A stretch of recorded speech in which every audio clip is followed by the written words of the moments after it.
6:42. When Julian arrived at the New Year's shop, he complained that the shop had not opened for a long time. The stove had become a decoration, so he asked Pei Qian to buy some vegetables, saying that he wanted to cook a meal. Pei Qian was worried about Sister Xiao, who had gone to the Jade Liquid River. He was unwilling to move and wanted to wait for Sister Xiao to come back. He said that the straw head shop next door was open every day. They could just go there for a meal. Sister Ju Er's cooking was still good. The entire Dragon Rider alley could smell the fragrance of food. Zhu Lian did not agree, saying that each shop had its own feng shui. They could freeload off the food, but they could not bring back the feng shui. Where would the feng shui come from? It was nothing more than food and daily life. There would be smoke from the kitchen chimneys, and there would be bedding to dry under the sun. It would be best if there was some sound of studying. Just the sound of an abacus would not do. Pei Qian had no choice. Old Chef had a lot of rules and was particular about strange things. He couldn't argue with him. Pei Qian had to take the right guardian, Xiao Mili, and planned to go to a shop not far away to buy some game and vegetables. Sharu was ashamed and afraid. She always felt that Zhu Lian was beating her, despising her for being neither human nor ghost. She couldn't help Luo Po Mountain make a lot of money and also ruined the shop's feng shui. Sharu secretly took out her private money and gave it to Pei Qian. At that time, Pei Qian said that it was more appropriate to record it on the shop's account. Before Sharu could take back the money bag, Pei Qian put the bag of copper coins into his sleeve. He stomped his feet and complained, "Sister Sharu, you are really treating me like an outsider. Don't do it again." Then, he took Ju Mili and roared away, disappearing in an instant. The small town had now become the county seat of Huaihuang County. There were many shops in the streets and alleys, and many shops had begun to sell antiques. Most of them were from Oxhorn Mountain and Shu Zhai did not care for them. However, as long as they sold one, they could easily buy a house in the new county city with a few divine coins. In fact, the straw shop in Riding Dragon Alley was now quite famous. The items placed in the shop were not expensive, but at least they were real. It was just that they were a little expensive. Therefore, not many people bought them, but many people looked at them. This was because there was an endless stream of Dali students who came here to pay their respects to Old Porcelain Mountain and the civil and martial temples in the Immortal Tomb. They also traveled to the many immortal mountains in the west. They went to Padding Cloud Mountain and paid a visit to Linlu Academy. As for those cultivators who took the Immortal Ferry and went down the mountain at Oxhorn Mountain, they were nothing more than scholars who came here to enjoy the scenery. There were peach trees in Peachleaf Alley, Iron Lock Well near Apricot Blossom Alley, Riding Dragon Alley's New Year shop selling pastries and preserved fruits, straw shop that seemed to sell sundries but actually had a touch of immortal chi, and the new school opened by Madam Chen at Dragon Tail Creek. People came and went. The small town was bustling with activity. Zhu Lian went to the kitchen. There was no water in the water tank, so he found a shoulder pole and carried 2 buckets on his shoulders. Now that he was drawing water, the Iron Lock Well could no longer be used. It was cordoned off. The Dali Imperial Court had dug a few new wells in the town to prevent the people from having trouble drinking water. However, the aged local elders always complained that the water tasted wrong and was not as sweet as the water from the Iron Lock Well. Life had to be lived and water had to be drunk, but it did not stop them from nagging. It was just like the old locust tree that provided shade and shade. The old people were heartbroken, but now the group of grandchildren with snot on their faces and wearing open-crotch pants were also very happy and worry-free, weren't they? The shop was suddenly empty. Sharu sat alone behind the counter. She was not used to it. She thought about what kind of food Pei Qian would buy home. Then, she thought about the scene of Zhu Lian wearing an apron and cooking with a spatula in his hand. Sharu could not help but want to laugh. She glanced at the afterglow of dusk outside the door. She also seemed to walk slowly back home. After a busy day, she went home to rest. Next door was also a straw shop under the name of Luorpa Mountain. Compared to his own shop, which seemed to have a thicker and more trivial account book, it was actually much, much better. Casually selling one item was comparable to the New Year shop for many years. The blind old Taoist, Jiao Cheng, did not like to show his face in public now. His cultivation had reached a bottleneck. He handed the shop business to two disciples, the lame young man Zhao Dungao, who did not smile, and the clever Tian Ju. Old Taoist Jiao spent half a year cultivating at the Yellow Lake Mountain, which was the latest vassal of Luopa Mountain. He did not care about the affairs of the world. Most cultivators were like this. Ordinary people spent half their lives in bed. Qi cultivators spent most of their lives cultivating quietly. They were far away from the human world and cut off from the mortal world. The so-called experience of going down the mountain was just to improve the hearts of others and their own Tao heart. According to what Zhu Lian casually said to Pei Qian in the past, cultivating in the dojo on the mountain was nothing more than using one's Tao heart to explore the heart of heaven. One could achieve something, but it was extremely difficult to achieve great success. That was why they took the initiative to walk into the mortal world. According to Zhu Lian, the immortals on the mountain who were far away from the human world and were used to the mountain wind and pine nuts falling from the sky had a temperament like this. They did not know. If one only talked about the size of one's fist, the level of one's realm, and the long-term path of one's heart, one's hundreds of years on the mountain might not be as far as the short lives of ordinary people at the foot of the mountain. Whether the path of one's heart was long or not, one had to interact with more people. After all, there were few people on the mountain. Sharu felt that these words did not make sense, but when she thought about it carefully, it made some sense. As for that young mountain chieftain of his, he was a little different. He had never been idle. Instead, he had left such a huge family business to manage and was always a hands-off shopkeeper. The amount of time he spent traveling in the outside world was far more than the amount of time he spent on cultivating and enjoying life on his own mountain. It was said that Chen Lingjun had performed great meritorious deeds for the mountain with great water luck to become his possession. Luopa Mountain and Yellow Lake Mountain had exchanged money and deeds. The provincial governor's estate, the imperial court's Ministry of Rights, and the Ministry of Revenue had all recorded it down. As a result, Yellow Lake Mountain had silently become the young mountain lord's property. Sharu was not particularly close to old Taoist Jiao, who was completely focused on the mountain. She always found him to be a little too unscrupulous. The feng shui of Yellow Lake Mountain was anything but simple. Was it something that you, Jiao Sheng, could covet? Before and after he became an honorary guest of Luopa Mountain, old Taoist Jiao had only been two people. Before, he had been extremely polite to Sharu, visiting her every now and then. Even when he had nothing to talk about, he would sit there for a long time, beating around the bush to get close to her, which made even Sharu's head hurt. After the three of them became honorary guests, old Taoist Jiao stopped coming to the shop. Sharu understood that he was putting on airs in front of her. He wanted her to take the initiative to sit next door and say a few words of praise, but Sharu refused. In the past, she had been busy worrying about everything, so she did not think too much about it. Before she knew it, she had spent so many years of peace and stability. Finally, Sharu had developed a lot of lingering feelings. The young hill lord was really shrewd when it came to buying mountains.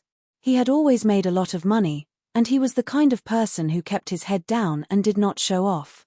A poor young man from Mud Bottle Alley who had never studied for a day actually did not have the slightest intention of showing off after he made a fortune. It was really rare. However, to say that the hill lord was stingy was absolutely wrong. Even on Sharu's side, which could not be counted as any merit, he was extremely generous. Those mountains were all bought by the young hill lord at a very low price. Not only that, there were ready-made immortal mansions in Yellow Lake Mountain, which were all handed over to the Hall of Ancestral Masters of Luopa Mountain. It was the same in Cinnabar Mountain. There was even a ready-made ferry on Oxhorn Mountain. Even the immortal shops that were built with a lot of immortal money also fell into Luopa Mountain's pocket. Zhu Lian returned with water. As soon as he arrived, Pei Qian and Zhu Mili, each with a bamboo basket, also arrived. Zhu Mili helped to start the fire and puffed up her cheeks to deal with the blowtorch. Pei Qian was picking vegetables while teasing little Mili, telling her to take it easy and be careful not to blow the entire stove away. Little Mili laughed and sucked a lot of ashes into her mouth. Pei Qian held his stomach and laughed. Zhu Mili also laughed and said that she was almost full. Old chef wore an apron and used the well water to carefully clean the chopping board. He had already sharpened his kitchen knife and was ready to show off his skills. Sharu wanted to help but could not. Standing at the kitchen door, she seemed a little redundant. It was not good for her to leave, so she just stood at the door like a door god. In fact, Sharu did not feel embarrassed. Anyway, she had always been like this. She looked at the lively atmosphere in the kitchen. It was just the end of the year, but there was already a festive atmosphere. Zhu Lian cut the vegetables with his knife smoothly and pleasing to the eye. Pei Qian stood at the side and praised, "Good knife skills. Old chef, why don't you use your knife to fight the enemy?" Zhu Lian did not raise his head and said with a smile, "Kitchen knife? If I have to carry a weapon, wouldn't it be better to travel with a sword?" Pei Qian said helplessly, "I'm curious. Old chef, you must not have been handsome when you were young. Why do you have so many flowery ideas?" Zhu Lian said, "It's because I'm not handsome that I have to be fastidious. Otherwise, if I have nothing to lose, wouldn't it be even more difficult to find a wife?" Pei Qian said, "Then did you find one? In that Jianghu, we are too far apart in terms of seniority. You are not famous, so I don't know much about your Jianghu deeds." Zhu Lian said casually, "Jin Tuan a jujube paste cake. Didn't you hear about it when you were in the capital of Nanyuan Kingdom?" Pei Qian immediately stared and said softly, "The walls have ears. You are an old man in Jianghu. How can you be so careless? Previously, when I said something about the capital of some country, I regretted it so much. It was already wrong for you not to correct me at that time. Why are you still doing it now?" Zhu Lian nodded and said with a smile, "It makes sense. I will pay attention in the future." Pei Qian asked, "I wonder if Master Zhong and Cao Mutu dare to come back this year?" Zhu Lian shook his head and said, "It's difficult. When a scholar goes to the Hassa continent, it's similar to when a woman goes to the shops at the foot of Elk Cliff. There's plenty to see." Pei Qian asked again, "Then who will write the couplets this year?" Master's ancestral house, Luopa Mountain, Jise Peak's ancestral hall, Bamboo House, those houses, and so many other mountains. It will take a lot to write. Zhu Lian smiled and said, "If you are too busy, Brother Dafeng and I can help." Pei Qian frowned and said, "Old chef, if you help, I can reluctantly agree. But can Zheng Dafeng's writing be readable? I'm afraid that his writing is too evil. The mountain spirits and ghosts will be too scared to enter, but don't scare away all the fortune and fortune." Zhu Lian said, "Brother Dafeng is actually very good. Other than playing chess, his writing is very good." However, Zhu Lian suddenly said, "Forget it. I won't let Brother Dafeng help." Pei Qian laughed. Zhu Mili, who was sitting on a small stool beside the stove, was holding the bamboo fire blower with a puzzled expression. Pei Qian sat at the side eating melon seeds and explained softly, "When praising someone for being good on the inside, it's actually scolding them for being ugly." Zhu Mili looked at old chef and then at Sharu. She thought of Zheng Dafeng's appearance and grinned. At Luopa Mountain, it seemed that only Wei Shanjuan's appearance was worthy of the mountain's scenery. Zhu Lian asked Sharu to cook 2 dishes. Sharu wanted to refuse, but she did not dare. Zhu Lian gathered his apron and sat by the kitchen's threshold. Pei Qian finished eating melon seeds and began counting with his fingers. "My master, Wei Shanjun, the big white goose, Zhu Fei. Actually, there are many good-looking people on Luopa Mountain." Zhu Mili covered her mouth with her hand and whispered in Pei Qian's ear, "The mountain sects can make money. He said that the easiest way to make money in the world is to make money from the fairies." Pei Qian pulled Zhu Mili's ear. "What are you thinking? Can my master earn this kind of money?" Zhu Mili changed her words. "No, absolutely not." Pei Qian let go of his hand and said with a smile, "But you can make the big white goose, Wei Shanjun, and Zhu Fei sell their bodies to earn this money. Maybe you can really make money." Zhu Mili hurriedly flipped through a book and copied it. Pei Qian nodded. "Okay, I'll record your contribution in the account book." Zhu Lian was gloating. "It's possible now. You can talk about it in the next meeting at the ancestral hall." Pei Qian sent a voice transmission and said to old chef, at the Great Wall of Sword Qi, I saw a jade unpolished realm sword immortal called Miu. He looks okay, but he's a little silly. Look at his state of mind, he's full of flowers. He's so fickle, I'm dying of laughter. If he provokes us, Master and the big white goose haven't even made a move, that Miu almost suffered a sword strike from eldest martial uncle. Actually, he can make up for his mistakes by coming to our Luo Po mountain to be the chief servant disciple of the outer sect. Together with the big white goose and the rest, he can make up for it by helping Luo Po mountain earn enough money and then go home. Zhu Lian nodded. Our Luo Po mountain needs a sword immortal to hold the fort, even if it's just for show. Then, Zhu Lian suddenly laughed and did not explain the reason to Pei Qian and Xiaomi. Kui Dongshan was in the upper 5 realms. Brother Wei Pai was in the upper 5 realms, Lord Bei Yu. Worshipper Zhu Fei, or Jiang Shangzhen, was in the immortal realm, the current sect master of the Jade Tablet sect. If there was a jade unpolished realm sword immortal called Miu, the 4 of them did not care about their pride anyway. None of them would feel awkward about earning money from immortals like catoptric deflection. Zhu Lian leaned back and glanced at the old spring festival couplets in the main building. They had been hanging there for a year and had silently protected the courtyard for a year. Soon, they would be replaced. Zhu Lian said, the spring festival couplets are different in my hometown. There are 2 invitations. During the spring festival couplets are placed on the beams. It's the same in young master's hometown. It's just that my hometown still has an invitation. On the day before the 2nd day of the 2nd month, invite the spring festival couplets down from the beam. That is to invite the spring festival couplets down and into the furnace. That would be considered a success. According to the old saying, these spring festival couplets are another type of incense for the various deities. Then, they would have to write another spring festival couplet to protect the feng shui of each household. Also, the feng shui of each household has to be pasted inside the house and not at the entrance. After the feng shui reaches the entrance, it's still not considered as entering the door. Some families have accumulated good karma from their ancestors and their family's style is pure and honest, so naturally, they can keep the feng shui. Pei Qian rolled his eyes. I've been wandering the pugilistic world since I was young. The world is my home. What do I know? At this point, Pei Qian whispered to Zhu Mili, actually, we don't even have a place to stay.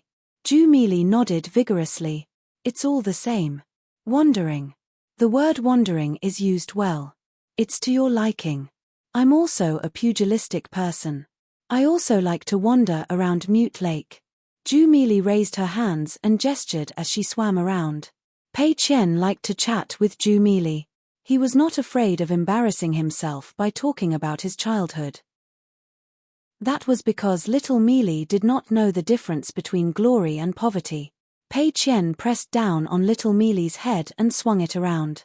The black-clothed girl was very cooperative. Zhu Lian said, the punch isn't heavy. Pei Qian asked, is there a saying? Zhu Lian smiled. Do you think I was heavy on the Jade Nectar River's water goddess? Pei Qian nodded. Not really. Zhu Lian asked again, then why did you punch? Pei Qian thought for a moment and answered, to be reasonable. To earn money to save her. No one understood Sister Xiuxiu, but Pei Qian did. Zhu Lian asked again, where's the source of the trouble? Pei Qian answered, as a water goddess, she's in the pugilistic world. She doesn't care about the morals of the pugilistic world at all. She's focused on befriending heroes and immortals. She does what she does, but she doesn't care at all. Zhu Lian nodded. Very good. You can go out and roam the pugilistic world alone. Pei Qian rolled his eyes. Without Master's permission, I won't leave the mountain. Zhu Mili nodded. The pugilistic world outside is fierce. Then, the dishes were served. It wasn't too sumptuous, but there was plenty of rice. When Pei Qian was at the table, the main seat had to be empty. Every time there was a festival, bowls and chopsticks would be placed. Today, when the 4 of them were eating together, just as they were about to put down their chopsticks, Wan Xiu walked from the front hall of the shop to the backyard. She stood by the door and said, it's time to eat. Pei Qian stood up and said, "Haha, you came at the right time. Sister Xiao, let's eat together. I'll sit with you." Ruan Xiao smiled. "Sure." Sharu hurriedly stood up, took the bowl and chopsticks, and went to sit with Ju Mili. Ju Mili scooped a big bowl of rice for Ruan Xiao. She pressed it firmly with a spoon and brought it to Ruan Xiao's table. Ruan Xiao patted the girl's head, sat down, and picked up her chopsticks. Seeing that no one had any intention of eating, she smiled. "Let's eat." Pei Qian wanted to say something but hesitated. He glanced at the front hall of the shop. On the other side came the jade liquid river water goddess, whose golden body was unstable, and whose body was thin in water fate. Ruan Xiao said, "If you dislike that guy, I'll let her go back to the jade liquid river manor first. Or go kneel at the entrance of Luopo Mountain." Pei Qian shook his head vigorously. "No need, no need." Zhu Lian also smiled. Let's eat first." Ancestral Mountain Luopo Mountain, where the ancestral hall was located, Luopo Mountain's Jise Peak. Located in the easternmost part of the mountains, Zhenzhou Mountain had never been moved because it was too small. Treasure Tree Mountain, Rainbow Cloud Peak, and Immortal Grass Mountain were rented to the Dragon Spring Sword sect for 300 years. The closest to Luopo Mountain was Mount Grey Mist in the north, Oxhorn Mountain with Immortal Ferry, Cinnabar Mountain, Chalabak, and Azure Dawn Peak.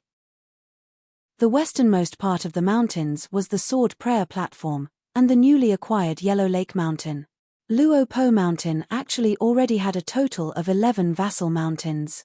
Luopo Mountain, some tall trees attracted the wind.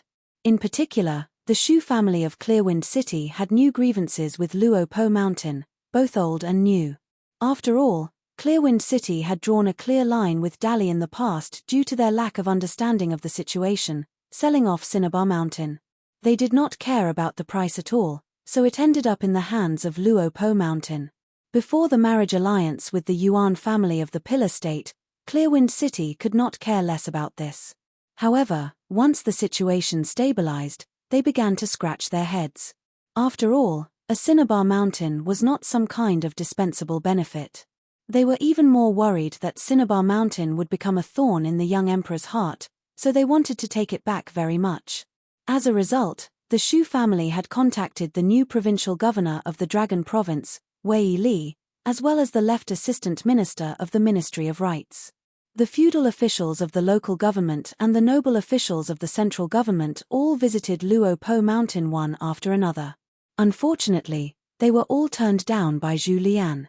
Zhu Lian was extremely polite to the new provincial governor of Huangting Kingdom, Wei Li, who had once been a provincial governor of Huangting Kingdom, when he took the initiative to visit Luopo Mountain. However, he was not so friendly with the official from the Ministry of Rights who had come to Luopo Mountain to discuss matters through the ritual. After all, Wei Li was only going by the book. He did not take sides with the matter of Cinnabar Mountain. Even if it was for the sake of his reputation, all he needed to do was get the provincial governor to come up the mountain. Even if the etiquette was sufficient, Wei Li still paid a personal visit. On the other hand, it was the minister-councillor of the Ministry of Rights who did not hold a high position and put on quite the airs. He was only an assistant minister of the Ministry of Rights, a subordinate official of a ministry. As soon as he arrived on Luopo Mountain, he said he wanted to take a look at the ancestral hall of Clarity Peak, so Zhu Lian did not give him any face. Because of this, Zheng Dafeng made fun of Wei Pai for an entire month, utterly disgusting Wei Pai. In a fit of anger, Wei Pai wanted the minister-councillor of the Ministry of Rights to move his position. Did he really think the mountain lord of a province had no connections at all? However, Zhu Lian dissuaded him, saying it was a good thing to have an idiot like him as an opponent. He needed to be nurtured properly. In fact, the brave but timid foreign sword cultivator Kui Wei was at the bottleneck of the Aurus Core realm. Logically speaking, Kui Wei could also challenge the Jade Liquid River. However, Zhu Lian felt that it was a pity to use such a useful talent too early. The Shu family of Clear Breeze City was not enough to make Luopo Mountain flustered. In the future, when Kui Wei drew his sword, he needed to be at the bottleneck of the nascent Soul realm, or even at the pure Jade realm. He had to succeed in one strike and make his opponent die without knowing the reason. Kui Wei had already quietly returned. Of course, there was a prerequisite. Kui Wei had to truly acknowledge Luo Po Mountain. As for what the little girl Yuan Bao said, what was her biggest mistake? Her mistake was that she underestimated the human heart and spirit. A true pillar of a mountain, a cornerstone in troubled times, valued life and death, but could also forget life and death. What was the right thing to do? The right thing to do was that the little girl did not know herself. If she did not treat Luo Po Mountain as her own mountain, she would not have said those words and would not have thought of those things. Zhu Lian knew the human heart very well. As long as Zhu Lian was in charge of Luo Po Mountain, Mountain Lord Chen Pinggan could travel without worry and not be afraid of returning late. Over at the front hall of the shop, the water god of Jade Liquid River stood in place in fear and uneasiness. The water manor did apologize, but she did not personally go to Luo Po Mountain. Instead, it was the second in command of the water manor who gave Luo Po Mountain a treasure of the water manor. She felt that this was enough sincerity. As for the old man who said that he gave her a life-saving method, she did not take it seriously at all. Not only that, she had already written a secret memorial that could reach the hands of the Minister of Rights. There was a water monster in Luo Po Mountain who came from the imperial river of Huangting country. He actually publicly took out a Dragon King basket in an attempt to suppress the Jade Liquid River temple and intimidate the people. It almost led to the tragic death of the people in the temple. The steward of Luo Po Mountain, Zhu Lian, was even more rude and unreasonable when they met. He directly punched and seriously injured a river god who had meritorious service. In fact, before sending out the memorial, the water god of Chongdan River had advised her to endure for a while and calm the waves. For the water god, it was most appropriate.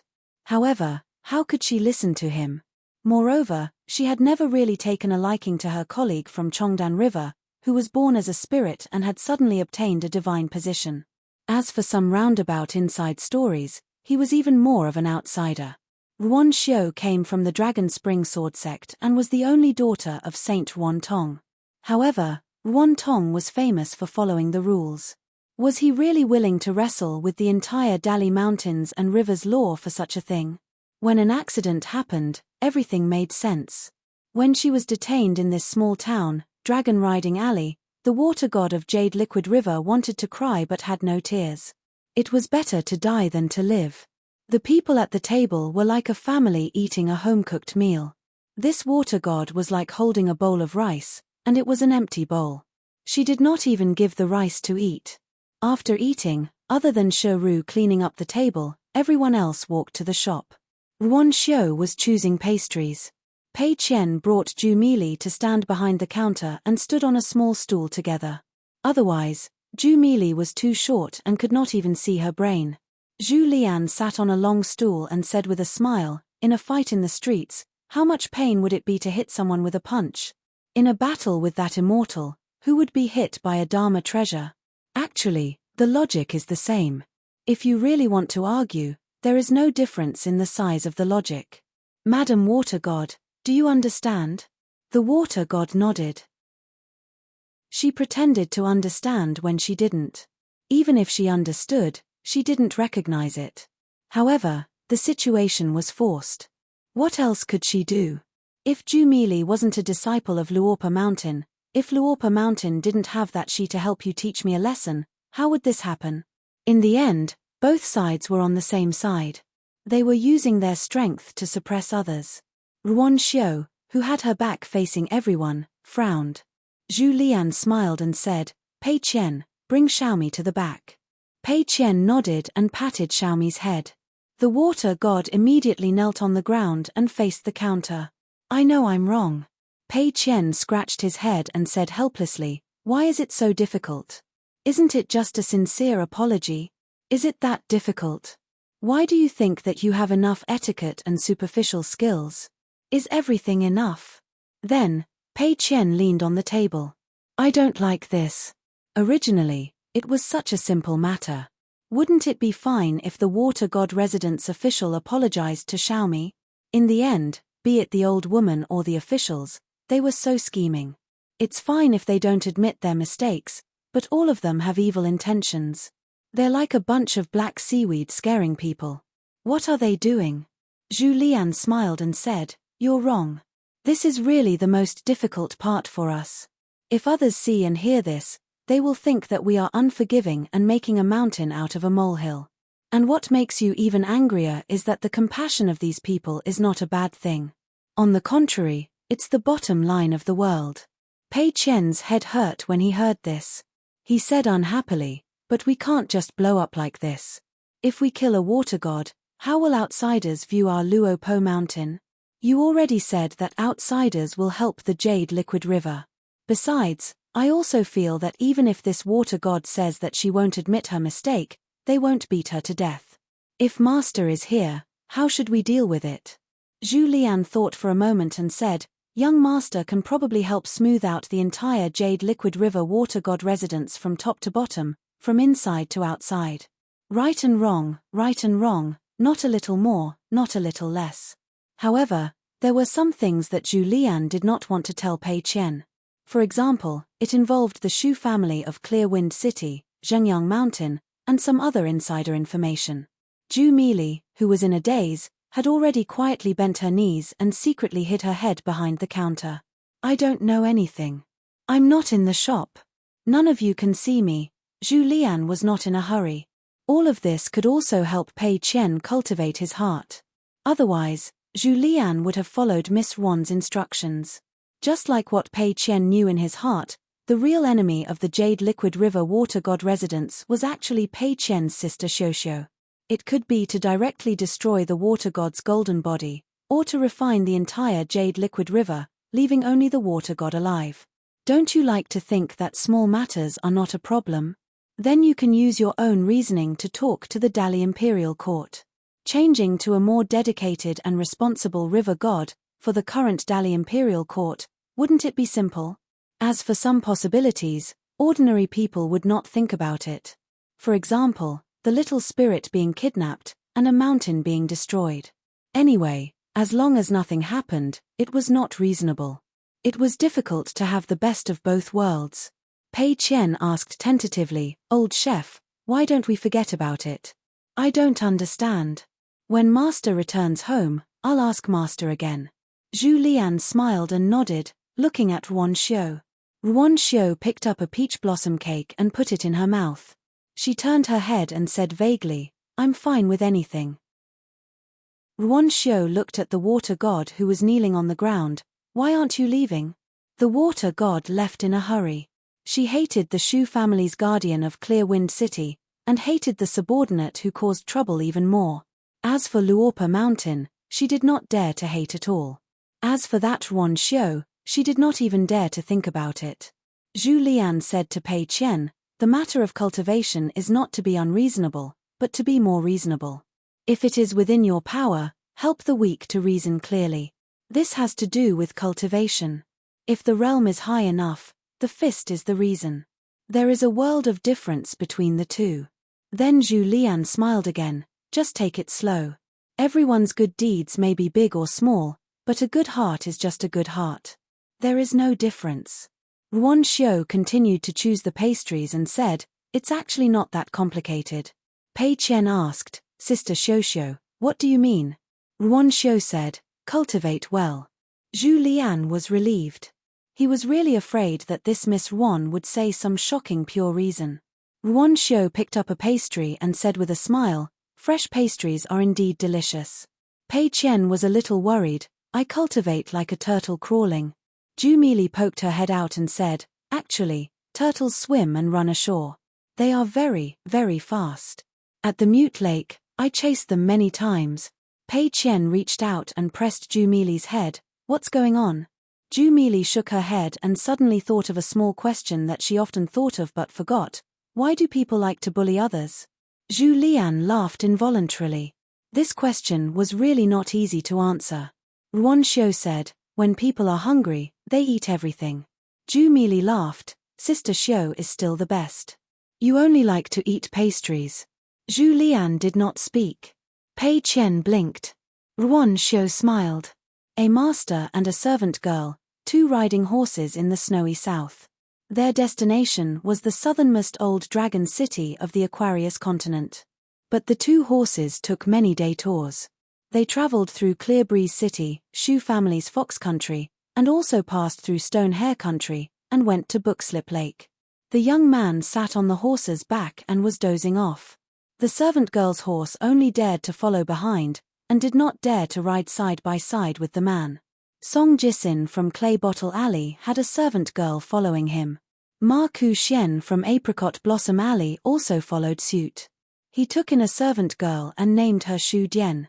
The servant girl behind him, Shu Dian, probably would not think that the real reason why she was able to survive was because of this. On the road to the south, there were no more sneak attacks. Because those who were willing to stand up for her were all dead. The world of the Aquarius continent gradually stabilized from chaos. But on this road, because Ma Ku Xian did not take the immortal ferryboat and only rode on horseback, he did not like to walk on the main road. So it was inevitable that he would meet all kinds of existences. There were mountain and swamp cultivators who did not know where to go, demons and ghosts. There were also mountain and swamp cultivators who were afraid of being marked as obscene shrines. There were also mountain and swamp cultivators who would cry and shout for no reason. There were also descendants of old kings who suddenly gained power and had hopes of rising from the noble families to the rich families. They were arrogant and would always say that they were Dali. Ma Ku Xian never hesitated when killing people. He did it based on his preferences. If he did not like those with high cultivation, he would kill them.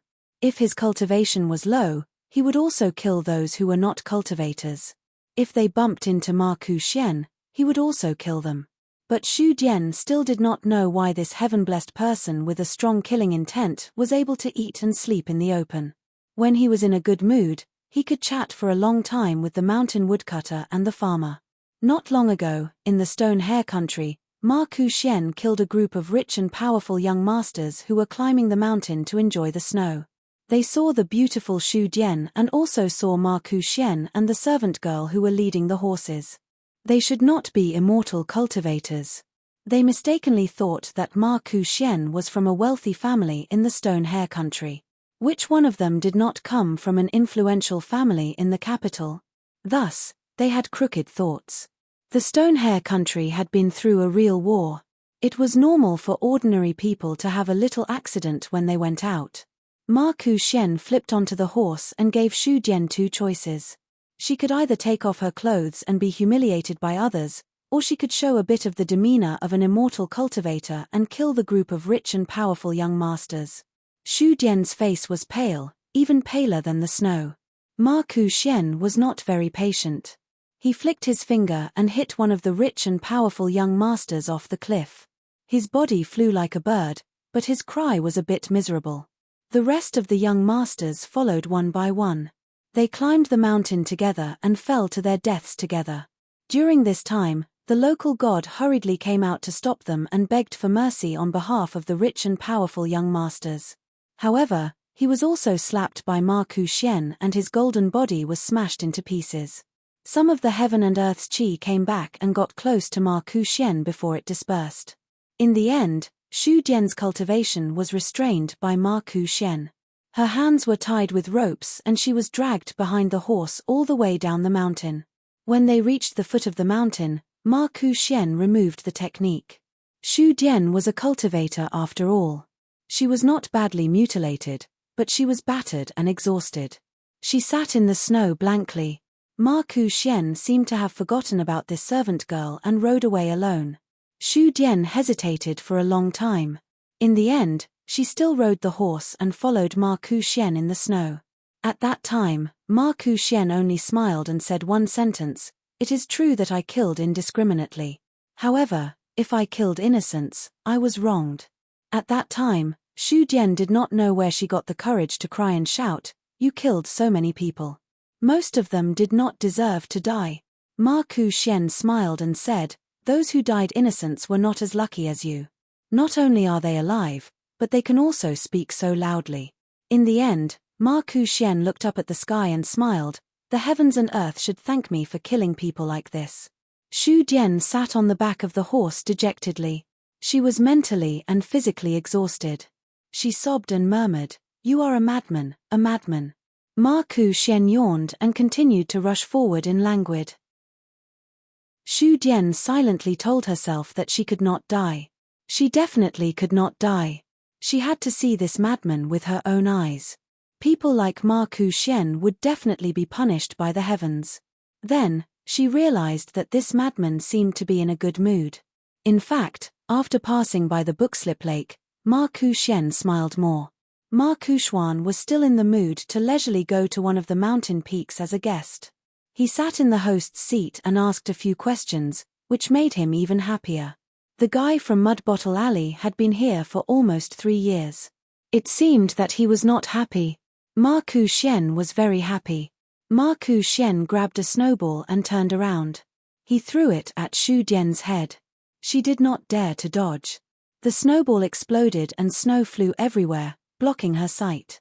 Stretching his waist, Ma Ku-shuan smiled. "I've never had a snowball fight with anyone in the town." "Well, that's not right. I've always been hit by snowballs for no reason. I'm happy to see them happy." When she thought of the small town and the Pearl Grotto heaven, Xu Dian felt cold all over. Everything that happened today was the result of that trip. Ma Ku-shen waved his hand and signaled her to follow. Ma Ku-shen said, "The Pearl Grotto heaven opens every 60 years. You guys are the last candidates. Don't you have any thoughts?" Ma Ku-shen said, "I don't think so. I just go with the flow and never think about going ashore." Xu Dian said, "I did think about it." Ma Ku-shen turned around and smiled. "Oh? You still have a brain." Xu Dian said, "Since your heart is higher than the sky, what's the point of humiliating me?" Ma Ku-shen was too lazy to answer this question. He only asked, "Do you remember the people who entered the Pearl Grotto heaven before you?" Xu Dian was silent. Ma Ku-shuan stretched out his hands and began to grab the snowball again. Then, he said to himself, "The Imperial Court of Great Li opened its doors for the last time to welcome guests. Those who arrived at the small town first and those who entered the heavenly abode of Li Pearl first were not ordinary people. Those who arrived later were also carefully selected by the late emperor of the Song clan and Xiu Hu. They are not useless. Of course, except for you. Speaking of which, you are a complete piece of trash. However, the Ocean-Tide Iron Cavalry that was implicated by you was originally of some use to the great Li." Ma Ku-shen shook his head. "It's a pity that they met me." Xu Dian cried, "It was you who said that you should take responsibility for your own actions. You were the one who made a mistake first.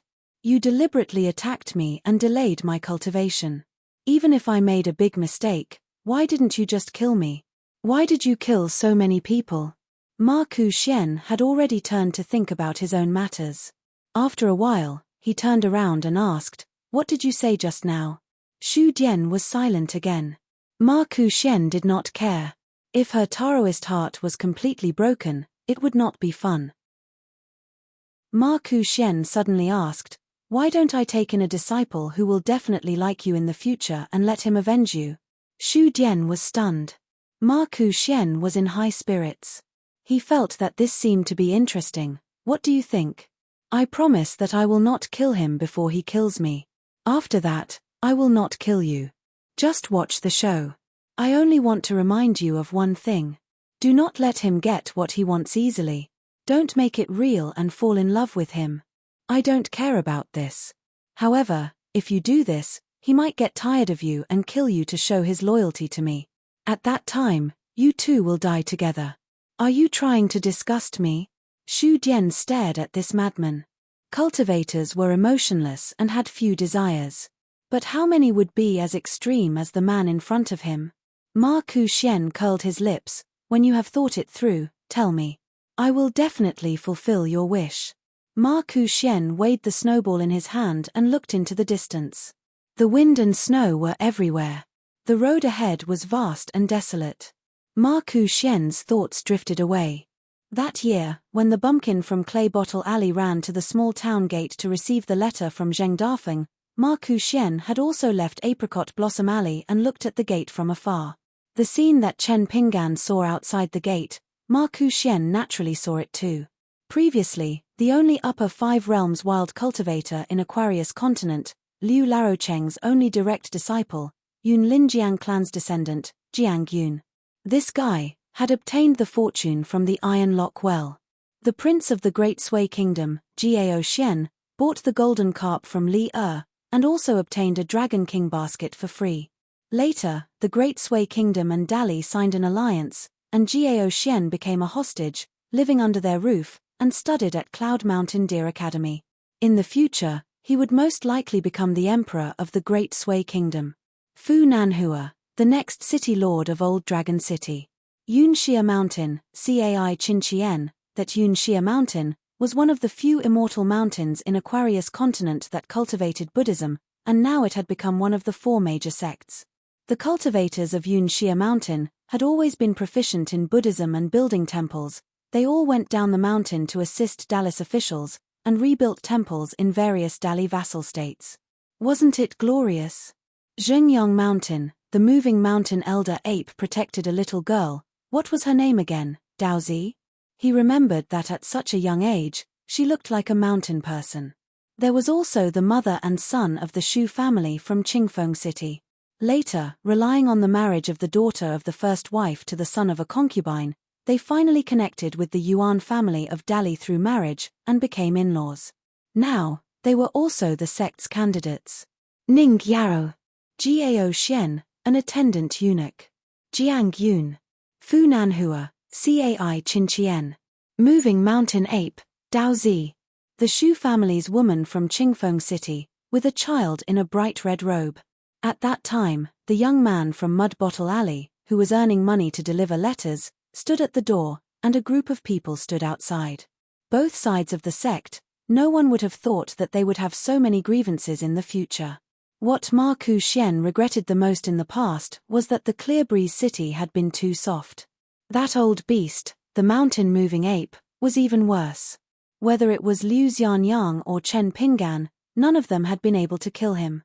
Ma Ku Xian sighed. Below the mountain peak, there are actually people with a little bit of brains, and the depth and precision of their calculations, they only lack height. This is what smart people hate the most. They can see it with their eyes open, but they can't get there. If one's fate is bad, what can they do?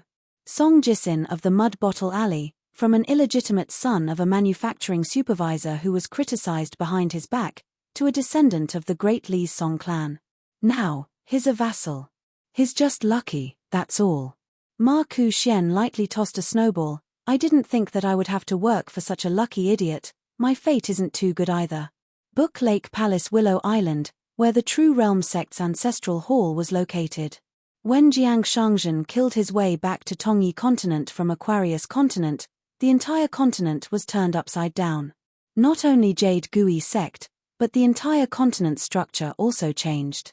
As for the Jade sect, 9 Yi Peak's peak lord, Wei Ying, a Jade unpolished realm sword immortal, was personally sent out by Jiang Shangzhen. She went to the Calligraphy Lake True Realm sect under the Jade sect, and Wei Ying became the new sect master. Wei Ying left the continent and went north, bringing many people with him. Among them was Jiang Shangzhen's eldest son, Jiang Heng. There was also a young girl, Ya who was brought to Vast World by Jiang Shangzhen. The 6 disciples of 9 Yi Peak were all direct disciples of Wei Ying. Among the 6, 1 was a military cultivator, 1 was a pure martial artist, and 4 were sword cultivators. The 6 of them had their own disciples, making a total of 14 people. Other than 9 Yi Peak, there were also disciples from other peaks of Jade Gui sect. They were all cultivators below 100 years old, and most of them were cultivators of the middle 5 realms below the nascent soul realm. Qi refinement warriors of the age of teenagers made up the majority, totaling 60 people. When Wei Ying led the team to Book Lake, True Realm sect's head consecrator, Liu Larocheng, happened to be in Dallas capital for a meeting. However, although Liu Larocheng was not at Book Lake, his influence had already spread throughout True Realm sect. It could even be said that every corner of Book Lake carried Liu Laocheng's strong imprint. Wei Ying arrived at True Realm sect, or more accurately, Jiang Shangzhen left Book Lake. In an instant, 3 peaks and 3 factions were formed. The faction of Old Book Lake led by Liu Larocheng. Li Fuyao was the first Jade Gui sect's immortal record master to leave Tongye continent. In fact, the person who followed her back then was not Jiang Shangzhen, but the Tongye sect's patriarch of discipline who betrayed Jade Gui sect with the sect's cornerstone treasure. Liu Zhimao, who became a consecrator and advanced to the upper 5 realms, finally succeeded in reclaiming Verdant Gorge Island. He was very close to Li Fuyao and could be considered the pillar of this peak. Otherwise, Li Fuyao's dragon crossing the river faction would not be able to compete with Liu Larocheng and the other local tyrants. Then there was Wei Ying, the new sect master who picked up ready-made gains. When Jiang Shangzhen was at Book Lake, things were not so complicated. What was mine, and what was yours was still mine. After Wei Ying arrived at Book Lake, she did not do anything. In any case, True Realm sect had already established regulations on how to settle this group of Jade Gui sect cultivators. There were many islands, and almost all of them were vassals of a sect. How could the new sect master not have any subordinates supporting her? Li Fuyao was from Jade Gui sect, so she naturally did not dare to be disrespectful to Wei Ying. However, reverence was reverence. Li Fuyao did not dare to rely on Wei Ying and rely on her. Today, Li Fuyao arrived at Verdant Gorge Island and drank tea with Liu Zhimao in the newly built mansion. Li Fuyao was worried and frowned. Liu Zhimao smiled. "Are you that afraid of sect master Jiang?" Li Fuyao and Liu Zhimao's relationship was not bad, so she would not be so loyal. But when it came to important matters, she was still willing to show some sincerity. She said frankly, "How can I not be afraid? I'm scared to the bone." Liu Zhimao nodded. "It's not just you and me. Liu Larocheng is actually afraid too. So let's just leave it at that. Do what you have to do. If you can survive, you should thank the gods." Li Fuyao smiled bitterly. "What else can we do?" Even though Jiang Shangzhen had established a lower sect at the Calligraphy Lake, returned to the Tongye sect and became the sect master of the Jade Medallion sect in one leap, he did not care to speak to Li Fuyao at all, nor did he give her any instructions. He acted as if Li Fuyao could do whatever she wanted. Without even saying goodbye, he returned to the Tongye continent alone. But Li Fuyao was still cautious and conscientious. She did not dare to make any small moves. She scrupulously adhered to her duties and guarded her original territory. She did not want to lose anything or fight for anything.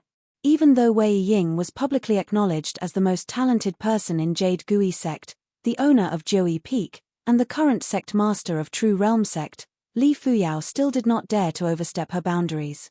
She could only bite the bullet and be the villain who did not know what was good for her, in charge of restricting Wei Ying and Liu Larocheng. The reason was simple. She was afraid that she would not even know how she died. Li Fuyao even felt that it would not be strange if Wei Ying died at Calligraphy Lake one day. For example, she died in seclusion, accidentally fell into the water and drowned, or choked to death while eating a bun. This was because Li Fuyao did not know what Jiang Shangzhen wanted, what he would do, or what he was after. Instead, it was Wei Ying who showed off her abilities. Some of her thoughts were traceable. On the other hand, Jiang Shangzhen was always a man who was right in front of her, yet far away. What was even more terrifying was that Jiang Shangzhen was clearly far away, yet seemed to be right in front of her the next moment. Back then, Jiang Shangzhen left Jade Gui sect in a fit of anger. It was rumored that Du Maro had personally invited Jiang Shangzhen to join Tongye sect. He promised that Jiang Shangzhen, who was only at the Golden Core realm, would be the next sect master of Tongye sect once he ascended to the upper 5 realms. Jiang Shangzhen asked Du Maro if he would die if he did not agree.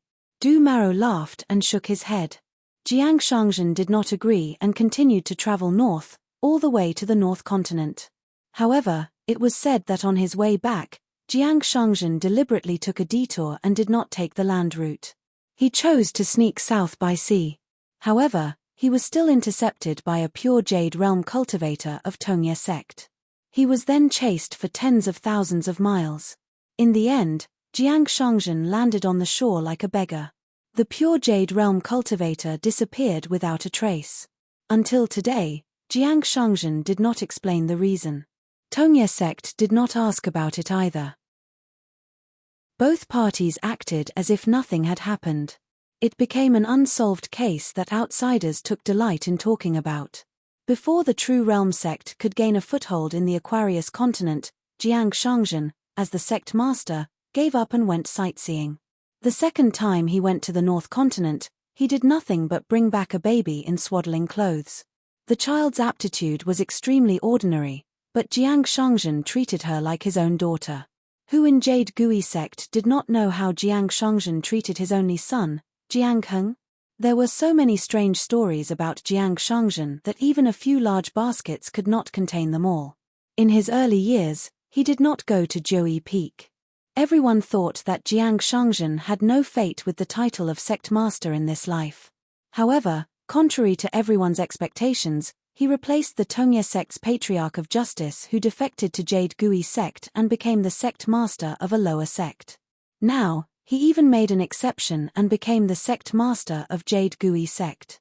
After becoming the sect master of the True Realm sect, this guy, who had single-handedly wreaked havoc in the North Continent, had inexplicably started behaving himself with his tail between his legs.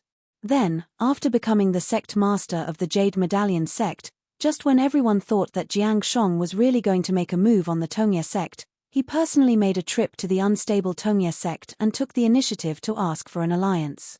Li Fuyao asked, "When will Liu Larocheng return? Will he join forces with sect master Wei to deal with you and me?" Liu Jimao smiled and said, "Are you overestimating yourself and me? Underestimating Liu Larocheng and even more so sect leader Wei?" Li Fuyao was a little annoyed. She nodded and said, "Indeed." Liu Jimao said, "We so-called smart people always feel that there are benefits everywhere and can be picked up easily. Therefore, we always want to do more things. Actually, smarter people should know from the start that they can't do anything." Li Fuyao thought for a moment. "I'm not as good as you." Liu Jimao smiled and said, "It's not that you're not as smart as me. It's just that you're a chi refinement warrior born in the mountains and lakes. You like to think more. Immortal masters of the big sects have nothing to worry about. On the path of cultivation, they don't have to cultivate their minds too much. They follow the prescribed order and ascend to the heavens step by step. Wild cultivators can't do it. If you think about a small matter too simply, you'll be doomed eternally. Do you know what the most annoying thing in my life that I still can't let go of is?" Li Fuyao shook her head. Liu Jimao said, "It was when I became a third realm chi refinement warrior. Because of my stupidity, I lost an inferior grade spirit weapon. I only felt that the world was dark and my life was over. I almost couldn't recover from the setback and my Tao was cut off. Since then, even if I was surrounded by danger and my life was hanging by a thread many times, I have never been so disheartened."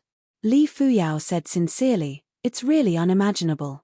After the new sect master, Wei Ying, arrived at Verdant Canyon Island, she lived in seclusion in the residence. Since Wei Ying had nothing to do, she created a landscape painting in the main hall and drew circles on it. For example, she drew the Northern Peaks Cloud Pinning Mountain and Dragon Spring Sword sect together, the Middle Peak and Lakeview Academy together, the Southern Peak and Old Dragon City, the East Peak and Marshall Mountain, the West Peak and Wind Snow Temple, the Jiang family of Cloud Forest and Qing Luan Country. Wei Ying raised her head and smiled. "High Official Liu, there's no need to bother about those complicated formalities. Just enter the residence directly." Liu Larocheng came to the main hall and Wei Ying casually scattered the painting. Liu Larocheng only took a glance at the painting. Wei Ying and Liu Larocheng sat down together. Wei Ying did not sit on the main seat. Instead, she sat on the left and right, facing each other. Liu Larocheng said, "It's very rude of me not to welcome you, sect master." Wei Ying smiled. "For cultivators like us, we just have to ask our hearts." Although Liu Larocheng had signed a secret agreement in Dallas capital, Wei Ying was the new sect master and had the right to know. It did not affect the contract. After Wei Ying heard it, she said, "Imperial Tutor Kui is fascinating. Since True Jing sect chose Aquarius continent, we should do our best. Other than leaving some Dao seeds, we should fork out money and manpower. High Official Liu, You can immediately reply to Emperor Dali. Including me, Liu Jimao, Li Fuyao, and all the cultivators of true Jing sect other than the Dao seeds, all the vassal forces can be mobilized by Dali imperial court. Liu Larocheng was silent for a moment. He stood up and cupped his fists. Sect master is farsighted. Wei Ying stood up and smiled. High official Liu, I have a request. Liu Larocheng did not ask and nodded. Finally, Wei Ying took a long sword from the table and left the residence with Liu Larocheng. They found a woman strolling by Gong Willow Island. Sui Yu. Liu Larocheng was actually confused. He did not know why this young sect master wanted to see Sui Yu and had to show up with him. Wei Ying walked to her side. If you don't bring high official Liu, I'm afraid you'll die for nothing again. As for why Sui Yu could live, Wei Ying would not ask. As for why he did not follow Jiang Shengzhen back to Jade Gui sect and avoid her, Wei Ying would not ask. Because the answers or the truth of many things in the world were not important at all. Sui Yu stopped. Are you done? Wei Ying smiled. No matter what, to be able to meet again so soon. Very surprising. Wei Ying raised the long sword in her hand. This is your infatuation sword. I picked it up for you. Its rank is not high, but its name is very good. Wei Ying lightly tossed the long sword to Sui Yu. Sui Yu did not catch it. When the long sword fell to the ground, she kicked it into Bookslip Lake and fell to the bottom of the lake. When my realm is high enough, I will retrieve the sword. Wei Ying nodded. Okay. Sui Yu continued forward. Wei Ying stayed where she was. That Uncle Jiang had only told him two things, neither of which had anything to do with the great cause of True Realm sect. One thing was to not provoke Sui Yu.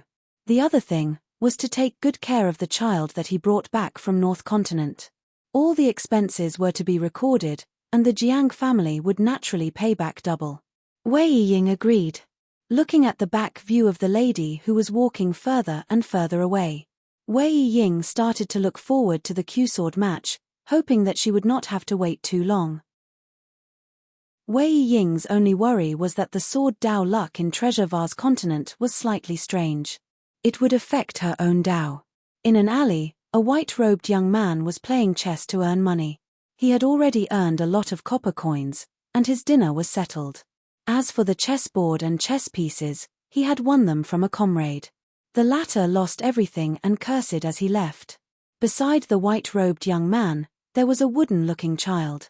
Kui Dongshan looked at the sky. It was about time. He rolled up his clothes and left the alley. As for the chessboard and chess pieces, he let the child carry them in his bag. Relying on the money he earned, Kui Dongshan ate some food and found an inn to stay in. Kui Dongshan took out a piece of white paper and laid on the table. Holding a brush, he lightly tapped on the table. Glancing at the child sitting quietly opposite him, Kui Dongshan smiled. Brother Gao, maybe in the future, you and Kui Ci will be old ancestors. The child looked at Kui Dongshan in confusion. Kui Dongshan retracted his gaze, but from the start to the end, he did not write, but continued to perfect the 3 fundamental meridians, the 9 main outlines, and the 36 details. But in this, Kui Dongshan needed to filter and define many things. Happiness, anger, sorrow, joy, worry, confusion, shock, fear, silence, thinking.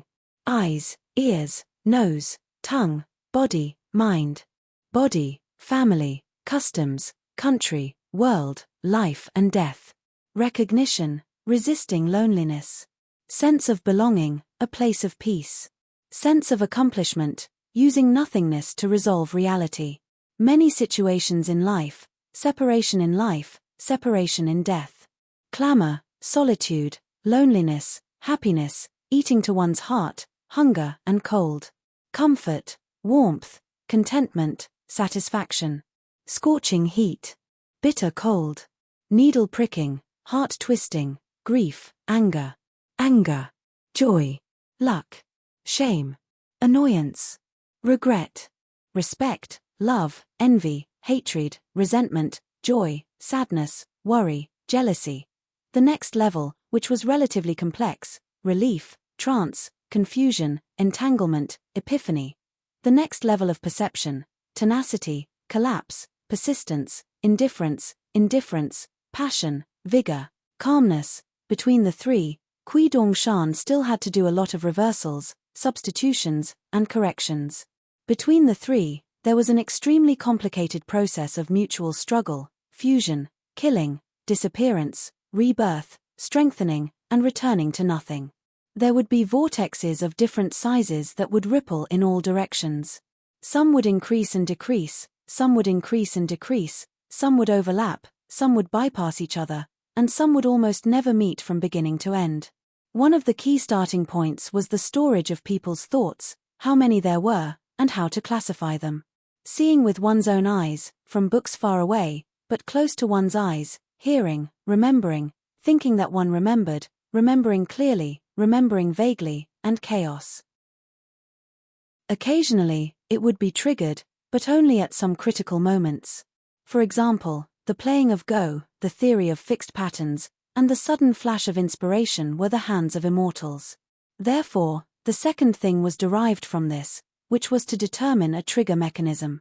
Only in this way, there would be the words and actions, the poems and songs, the ups and downs of people's hearts, and so on. There was nothing in the world that was purely motionless and silent. Everything was pieced together.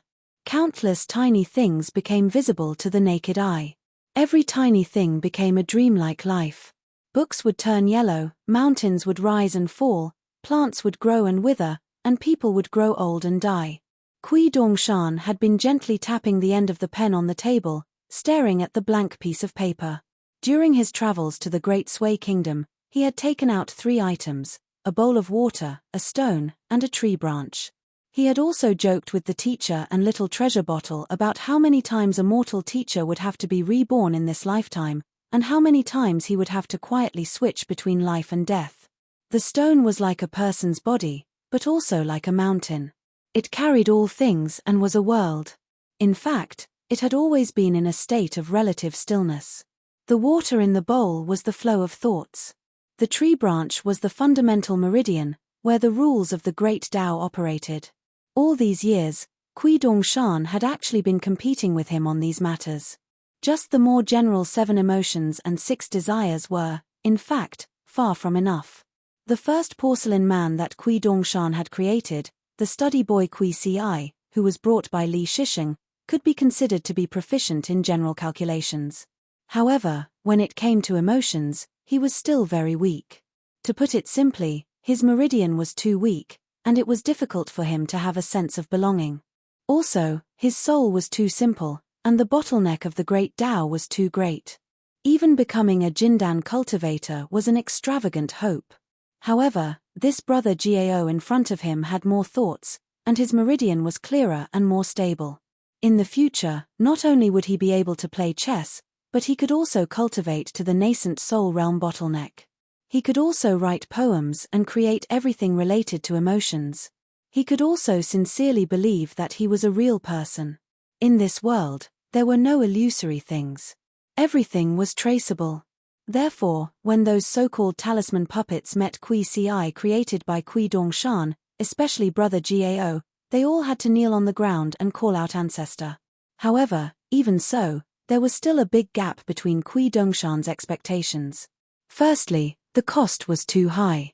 Secondly, the bottleneck was too great. Thirdly, Kui Dongshan's real concern was that he would repeat the mistakes of God and man. Kui Dongshan sighed and felt annoyed. He called out to brother Gao and let the child carry him around the room. Kui Dongshan swung up his snow-white sleeves with one hand and patted the child's head with the other. He imitated the senior sister's words and said happily, "Little brother, why are you so obedient?" 643. In the southeast region of Aquarius continent, a white-robed young man stopped in a forest deep in the mountains. It was a riverbed that had been abandoned for many years. The traces of digging were obvious, but it could not be considered an old stone. The stream had dried up. Kui Dongshan jumped into the riverbed and used all his strength to dig out the soil, and finally dug out a stone slab that could barely be used to make an inkstone. He bent his finger and listened. The sound quality was not bad, and brushed away the soil. The more he looked at it, the more he liked it. It was something that could not be bought with money. Kui Dongshan took a deep breath, and blew on the stone slab to smooth out the creases, fine cracks, and then used his face to rub it for a long time. The lines on the inkstone became even more exquisite. Kui Dongshan held it in his hands. The child squatted on the shore, his eyes were dull, as though he did not understand what Kui Dongshan was doing. When Kui Dongshan climbed onto the shore, he smashed the inkstone on the child's head, and finally, when Kui Dongshan reached the shore, he made the child walk on the stone slab, and did not use his hands to hold it. Looking back at the riverbed, Kui Dongshan clicked his tongue. To be able to swim and reach the shore, truly a hero. Along the way, he spent the night at a burial mound in the wilderness. He laid on the ground and used a small blade of grass to carve an inscription. Then, a young scholar appeared. He squatted by the side and laughed. "I've seen him, not bad, he is a good seed. My senior brother might really like him, and be willing to accept him as a direct disciple." Kui Dongshan held the blade of grass and stared at the stone slab, and asked, "Helping you return to White Emperor City, shouldn't you thank me?" The young scholar was Liu Kaicheng, who had gone to Book Lake's Cloud Tower City. Liu Kaicheng laughed. "I should have been here to disrupt the situation of Aquarius Continent, but now that I have not done anything, let's call it even?" Kui Dongshan sneered. "Forget it, you have been locked up for 1,000 years, don't you know how to break out of the formation? If I did not carefully select your body and help him open up a path, how could I accidentally let you out? Call it even, why don't I lock you up, and then we can talk about it again?" Liu Kaicheng sat on the ground and asked curiously, "I have left White Emperor City for too long, how do you feel about playing chess with my senior brother? Is his chess skill higher or lower than before?" Kui Dongshan sat up, shook his sleeves, and wiped the stone slab with his arm. There were 16 words inscribed on the inkstone. "Bathing in the sun and bathing in the moon, the body is healthy, the spirit is full, and the sky is opposite." Kui Dongshan asked, "Who was the one who asked you to seek refuge in Aquarius Continent?" Liu Kaicheng chuckled and said, "I can't tell you that. You have to be loyal to your friends." Kui Dongshan nodded and used his finger to stroke the 16 words on the inkstone. Suddenly, each stroke was like a riverbed, with golden streams flowing within. "Impressive, impressive." Liu Kaicheng immediately said, "You saved my life, and that's even more righteous. You can say that name." In the Aquarius Continent, the young man in front of him was invincible, and it had nothing to do with his cultivation. It was only related to the brain. On the first floor of Luo Po Mountain's bamboo building. After Pei Qian finished copying the books, he went to the bottom of the small bamboo box by his feet. There was a large pile of words, and inside the booklet, he took out a blank booklet with great difficulty. He shook it lightly and spread it out on the table. He took a posture of qi sinking into his dantian, and prepared to start the bookkeeping. It was all related to the Jade Liquid River God residence. Zhu Mili carried a small golden pole and ran into the house. Pei Qian quickly extended his hand to block the blank booklet and frowned. "Impudent, this is our Luo Po Mountain's most important place, don't you know how to knock before entering?" Zhu Mili quickly ran to the door and knocked on it. Pei Qian said, "Come in." Only then did the black-clothed girl step over the threshold and run to the opposite side of the desk. She reported softly, "Old chef's brother, Da Feng, went to Red Candle Town and bought a sack of books back." Pei Qian nodded. "We will check the books later, this is official business, and if we hurt old chef's feelings, we can't do anything about it." Zhu Mili stood on tiptoe and stretched her neck, wanting to see what Pei Qian was doing. "Right what?" Pei Qian waved his hand. "Go to the door and stand guard, except for Nuanshu, no one is allowed to come in." Zhu Mili made an O sound, suddenly turned around and leaned on the table, frowning her thin yellow eyebrows, wanting to say something but hesitated. Pei Qian was puzzled. "What?" Zhu Mili lowered her voice and said, "We all know the little incense stick of the city god pavilion, and we are friends, right? He wants to replace my previous position of the right protector of the Riding Dragon Alley. Do you think he is qualified?" Pei Qian thought for a moment and shook his head. "Yes, no.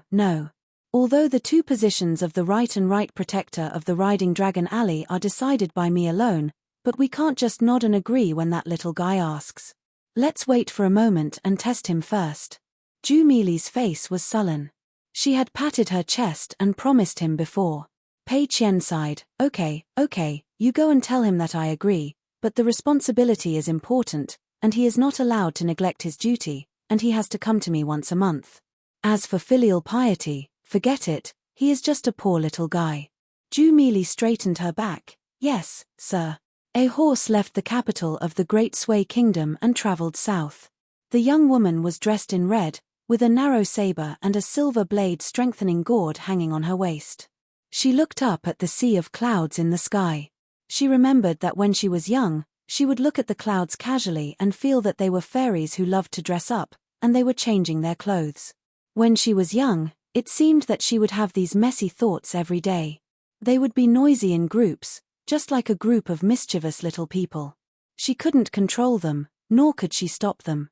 At this moment, she took off the blade-strengthening gourd and drank a mouthful of wine. Li Baoping was a little sad. Little uncle, after I grew up, I didn't seem to have those thoughts anymore. It was as if they left home one by one without saying goodbye, and never came back to find her. After the sword cultivators of both sides exchanged swords, the army of the demon clan that had moved north arrived at the battlefield one after another. This time, the master of the Lotus Nunnery and the god in golden armor were in charge of the army. This was the first time that two sovereign stage demons had appeared on the battlefield to lead a battle together. The master of the Lotus Nunnery had refined half of the moon essence of one of the moons in the desolate world. Previously, on the battlefield, she had fought with Chen Chunan, a scholar from the Hassa continent who traveled the Great Wall of Sword Qi. There was no victory or defeat, but the master of the Lotus Nunnery was at a disadvantage, which was obvious. This had to do with the fact that neither side had used their full strength, or perhaps it was because the situation on the battlefield was so complicated that neither side could use their full strength. There was only one great demon in charge of each of the previous 4 battles. They were the withered bone great demon Bai Ying, the sovereign of the old Yeluohe, Huang Luan, who liked to refine buildings to create cities in the sky, the bearded man in charge of the Great Wall of Sword Qi in the desolate world of Sword Qi, and the heroic hero Liu Cha, who was both friend and foe of Alliance. However, Liu Cha was even more pretentious than Bai Ying and the other great demons. At the rear of the battlefield, he glanced at the sword formations on both sides, but after the battle ended, he chose 10 some young sword cultivators to become his in-name disciples. Liu Cha's first disciple and only direct disciple was the sword cultivator Zhu Gong. These young sword cultivators who seemed like they were dreaming were actually still 2 major thresholds before they could become Liu Cha's direct disciples. First, they had to be initiated, and then they had to be accepted. After becoming an in-name disciple, if the disciple had some accomplishments in the Tao and passed the test, they could be initiated. Only after that could they become a direct disciple of their master, becoming a direct disciple and receiving their master's teachings and orthodoxy. Even though the great Tao was still far away, the dozen or so people were still excited.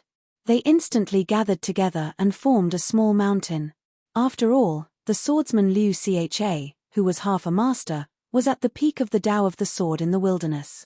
To be able to become his disciple, even if it was just an in-name disciple, was something to be proud of. As for the last disciple, they were not any simpler than the first disciple. Usually, the person who passed down the Tao felt that he could entrust his skills and knowledge to others without any worries and could rest here. The disciple closed the door and outsiders stopped. They were the last disciples. Joining a master was like reincarnating, and choosing a disciple was like giving birth to a child. To both sides, it was a huge matter. Before the start of the battle, Qi Shou had already reached the nascent soul realm. Lord Gao Yi's bottleneck had also loosened and he was about to become a nascent soul realm sword cultivator.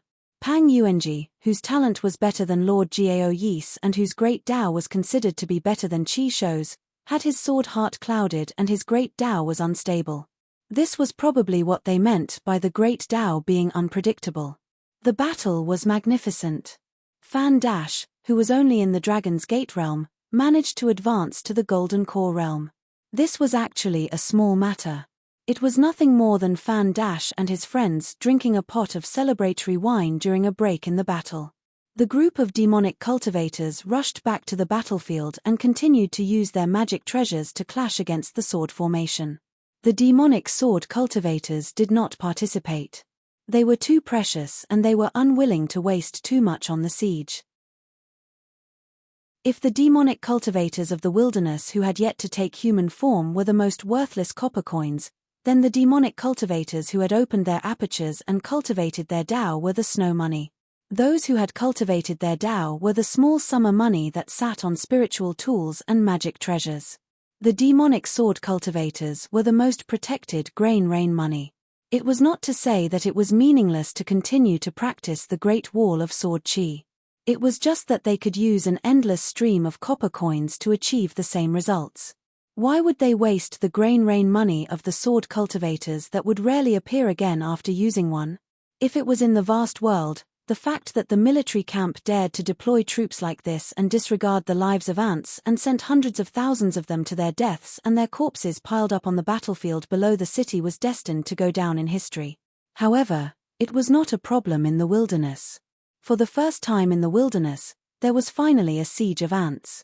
For this reason, there was a special bugle call that resounded through the clouds. The morale of the wilderness was greatly boosted. The pure martial artists had been waiting for a long time. Their fists were upright and they could finally use their fists to kill the demonic cultivators to their heart's content. The sword cultivators of the hidden officials' lineage were still in groups of 3. They took turns to go to the city and attack. Every day, the casualties of both sides were recorded in detail. Guozhujiu was in charge of summarizing them. The atmosphere in the main hall of the summer palace was getting heavier and heavier. Everyone was so busy that even Guozhujiu would stay at the desk all day long. Over at the inverted hanging mountain, almost all the managers of the 8 states ferry who were in charge of the inverted hanging mountain business had already gone to the Spring Banner House once. Yang Ming, Nayland Saihuan, Miu, Xiao Yunyang, and the direct disciple Wei Wenlong were also not idle. When it came to war, other than the killing on the battlefield was actually also in the account book. This was the Great Wall of Sword Chi and the 8 states ferry. Both sides were trying to use a new method to trade and there were many small conflicts. Moreover, the Snow Peak Continent's ferry collection of snow money did not progress particularly smoothly. The main reason was that the Snow Peak Continent's Liu clan had not expressed their position. Furthermore, the Liu clan controlled all the mineral veins and shares of the snow money. The Liu clan did not open their mouth and was unwilling to give a discount. Moreover, with only a few cross-continent ferries, even if they could collect snow money, they would not dare to swagger across continents. A ferry full of snow money would make even the cultivators of the upper 5 realms jealous. It would be a disaster if they called their friends, 3 or 5 of them, to hide in the sea and intercept the ferry. The Snow Peak Continent's ferry did not dare to take such a risk. The Great Wall of Sword Chi also did not want to see such a result. Therefore, when the Snow Peak Continent's ferry returned to the inverted hanging mountain for the first time, they did not bring any snow money. They only brought the other materials on the Spring Banner House's booklet. The owners of the Snow Peak Continent, including Jiang Gaotai, made a request to the Spring Banner House. They hoped that the Great Wall of Sword Chi could mobilize sword immortals to help escort the ferry, and there must be sword immortals on both trips. Yang Ming and Nayland Saihuan both felt that this was not feasible. They still hoped that the ferry could pay for 1 or 2 cultivators of the upper 5 realms. After all, this kind of snow money business, as long as it was successful, the Snow Peak Continent's ferry would make enough money. They should not expect the Spring Banner House to mobilize the sword immortals to protect them. Otherwise, a round trip, plus the stopover in the Snow Peak Continent, often half a year or even a year's time, a sword immortal would be far away from the Great Wall of Sword Chi. Xiao Yunyang gave a compromise proposal. Every ferry did not have to bet all on snow money. The Snow Peak Continent was rich in materials and had a lot of profits. Small accidents in these big business deals required both parties to grind. As long as one link went wrong, the business deal would be considered a failure. It was already scorching summer at the Spring Banner House. The Great Wall of Sword Chi had no snow this winter. This made Guozhujiu feel a little regretful. Originally, He had already agreed with his master to build 17 or 18 snowmen during the heavy snowfall. Every sword cultivator of the hidden officials line would have a share. The only thing that made the hidden officials line of sword cultivators feel a little better was that the young hidden official's flying sword, hidden official, which brought about a lot of criticism, dissipated on its own. Perhaps the criticism still lingered in their hearts, but they did not care about what to say. The war was tragic, and too many people died. As for Sword Immortal Cho Miao, Pang Yuanji, and Lin Junbai, they only dragged the real body of the Ascendant Realm Great Demon. They chose a gap in the war and went to the top of the city. They said that the Great Demon was hiding in the inverted mountain and was trying to cause trouble. The three of them followed the clues and found its roots. They decisively joined forces with several Sword Immortals, including Lu Ji, to kill it in the sea. Killing an Ascendant Realm Great Demon. Of course, this was not a trivial matter. The Great Wall of Sword Chi was in an uproar. Countless people were cheering loudly. In the end, Lin Junbai could not bear to cut off the head and return the favor to the savage world. He bit the bullet and decided to keep the real body of the Ascendant Realm Great Demon and dragged it back to the Summer Palace. After returning, the young hidden official saw the head of the Great Demon's real body. He could not stop smiling. He scolded Lin Junbai for being stingy and not being generous enough to ruin the reputation of the hidden official's line. However, he immediately kept the real body and patted Lin Junbai's shoulder heavily. He laughed like a thief who picked up money on the street and quickly put it in his pocket. Jiyu Jianlong and Wang Xinshui looked at each other. They knew that Lin Junbai, this lackey, would definitely be remembered by the hidden official. On this day, Chen Pinggan left the hall of the Summer Palace. When he went out for a walk, Lin Junbai followed him. Chen Pinggan smiled and said, "Do you have any ideas?" Lin Junbai said, "This matter is progressing smoothly for now. However, the biggest problem is not the buyer and the seller, but the view of the Academy of the Howren world." Chen Pinggan seemed to be curious. He said, "Tell me about it." Lin Junbai said worriedly, "Previously, if the Eight States Ferry did not change the way of trading with the Great Wall of Sword Chi, it would still be scattered and everyone would go their own way. The Confucian Temple might not interfere too much. However, now that we have changed the situation, the Confucian Temple might retaliate. To be honest, we have affected the fundamental interests of the Howren world. Every bit of goods transported to the inverted hanging mountain is a bit less for the Howren world." Chen Pinggan nodded and said, "That's true." Lin Junbai asked, "Once the Confucian Temple orders to restrict the Eight States Ferry to the inverted hanging mountain and only allow goods to be transported to the Howren world, what should we do?" Although Lin Junbai was a swordsman, he had many spells. He formed hand seals with 2 fingers and used the talisman's local spells to form a mountain. He created a map of the Howren world that floated in the air and followed the 2 of them. Lin Junbai pointed at the map and condensed his qi into water. He drew new routes to travel between the various continents. The goods from the Central Divine Continent and the White Jade Continent can only be transported to the South Hassa Continent. The goods from the Liuxia Continent and the Jinjia Continent can only be transported to the Southwest Fuyao Continent. The ferries from the North Reed Continent and the Aquarius Continent can only be transported to the Southeast Tongye Continent. Even if the price to construct and reinforce the coastal defense of these 3 continents is 10 to 20% lower than the Great Wall of Sword Chi, I believe that the Eight States Ferry will have no choice but to comply. As for the ferries from the Hassa continent, they won't rush to the inverted hanging mountain.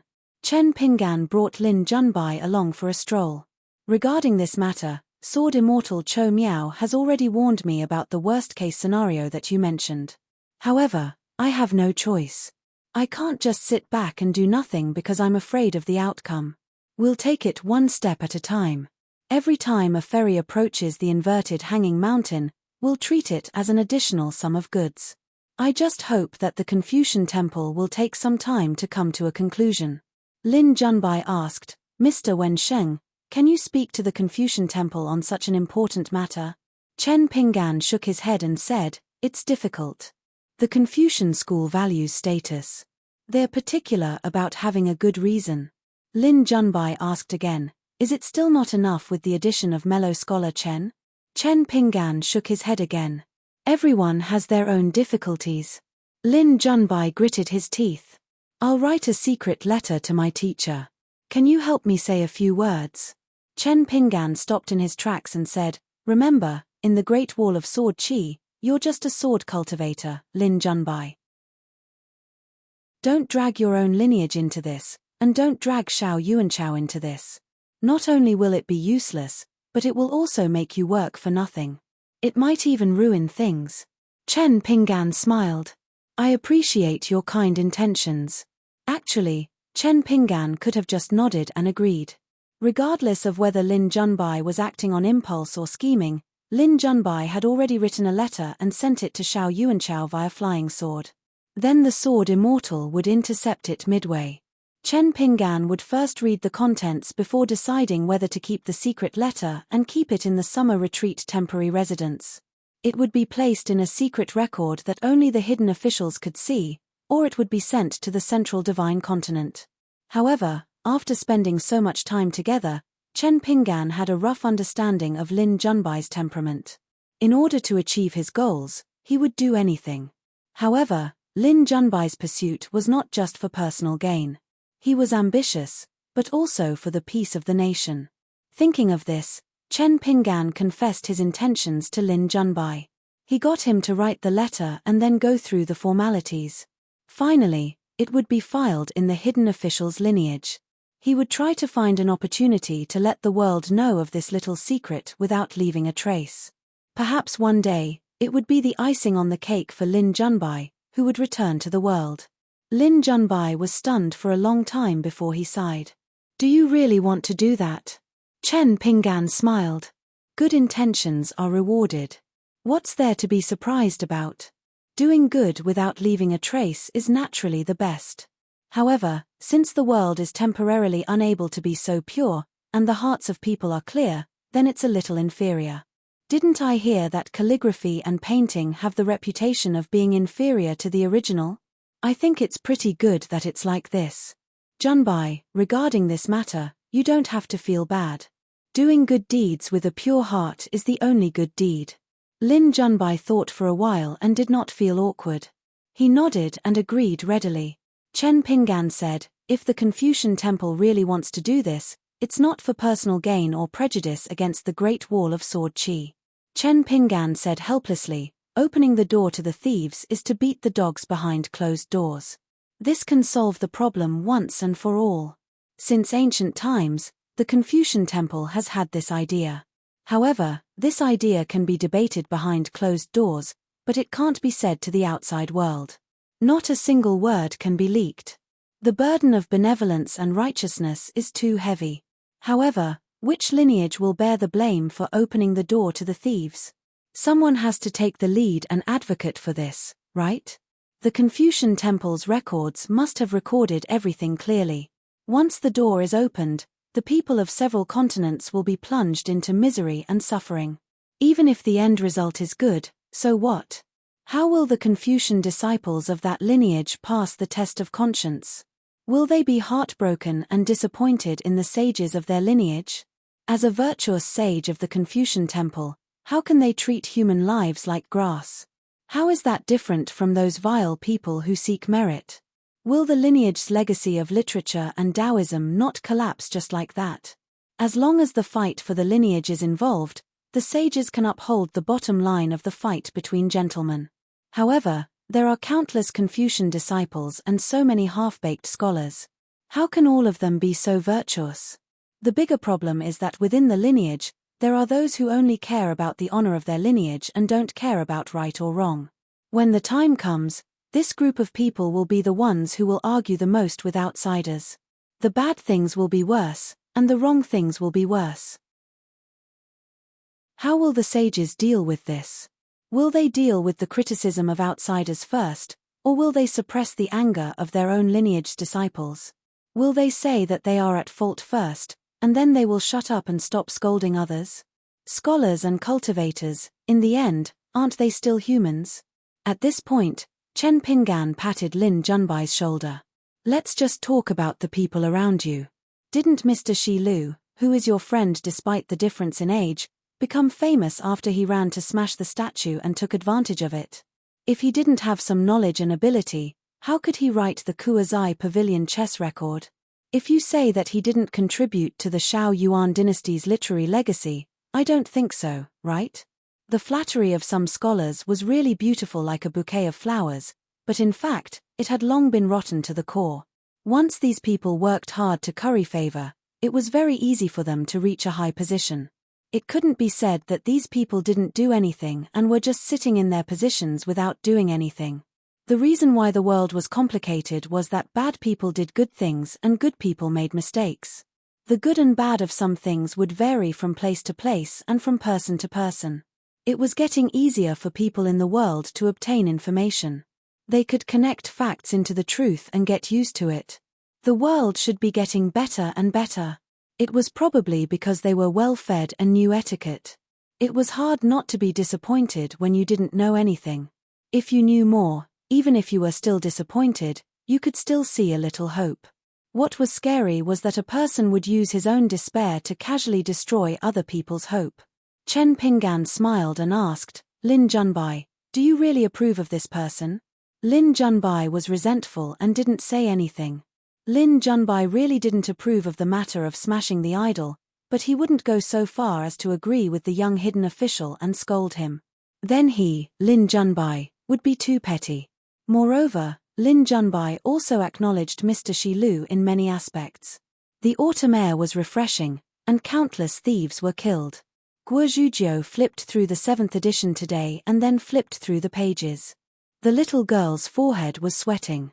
Master said that when more than half of the people were killed in battle, all the hidden officials' sword cultivators would have a meeting.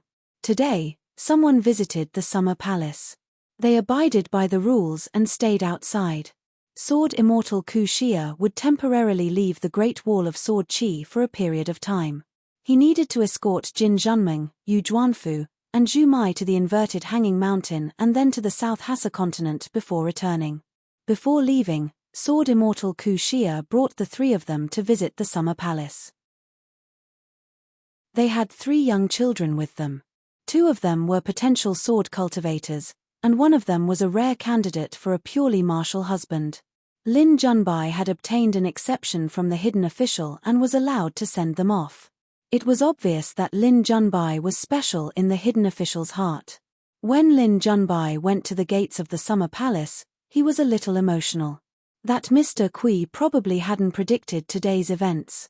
Could it be considered that he had risked his life and tied his head to his belt? He had only managed to turn the tables on the chessboard that Mr. Kui had left behind because Mr. Kui hadn't placed another piece. At the gates, Lin Junbai bowed. He didn't take the initiative to say anything. It was a silent farewell.